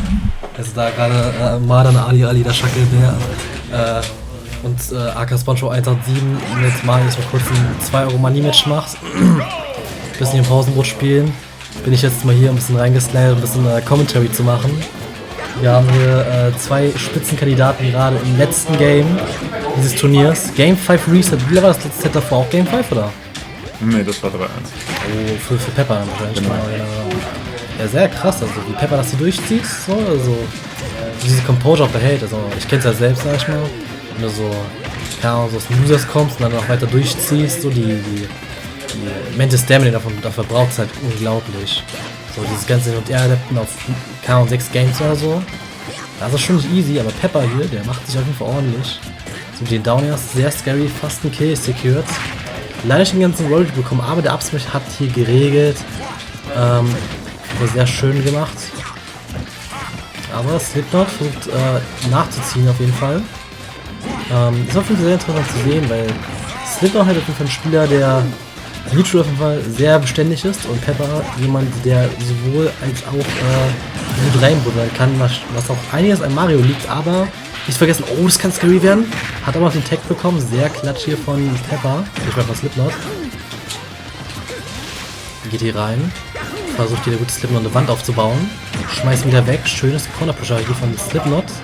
Sorgt dafür, dass er nicht zurück zur Stage kommt und das Spiel spielen kann. Was auch einiges an Zeit schafft für den Warf auf jeden Fall. Was darf man nicht vergessen. Also je länger die Kontrolle hält, desto mehr Zeit ist es, wo Slipknot keine Prozente bekommt und je eher Warf bekommt. Wo wir gerade vom Warf sprechen, da ist er der Furz ja gerade. Und dieser Furz, der kann nicht nur ein bisschen entscheiden, sondern eine ganze Menge hier. Weil das nicht nur entscheidet, wer das erste Drizzle gewinnen würde, sondern auch, wer den Pot von 100 € hier absahnen wird. Ja, 50 €. Ja, trotzdem, also 50 €, das sind fast 10 Döner, also wegen Inflation ein bisschen weniger natürlich, also sagen wir so 7, 6 ungefähr. Aber 100 sitzt beim nächsten. Aber es wird hier auf jeden Fall fruchtig, so wie das da aussieht. Slipknot, oh, geht rein, hat es nicht hingekommen, wird jetzt von einigen Backers ausgewollt und hat ein paar Probleme reinzubekommen, aber ich sag's mal so, das ist so ein Ding, damit kannst du halt leben. Ich meine, du kriegst halt den einen Hit. Ich würde sagen, er sammelt nur Rage, damit die Combo bei 0%. Genau, wo wir gerade von der Combo sprechen.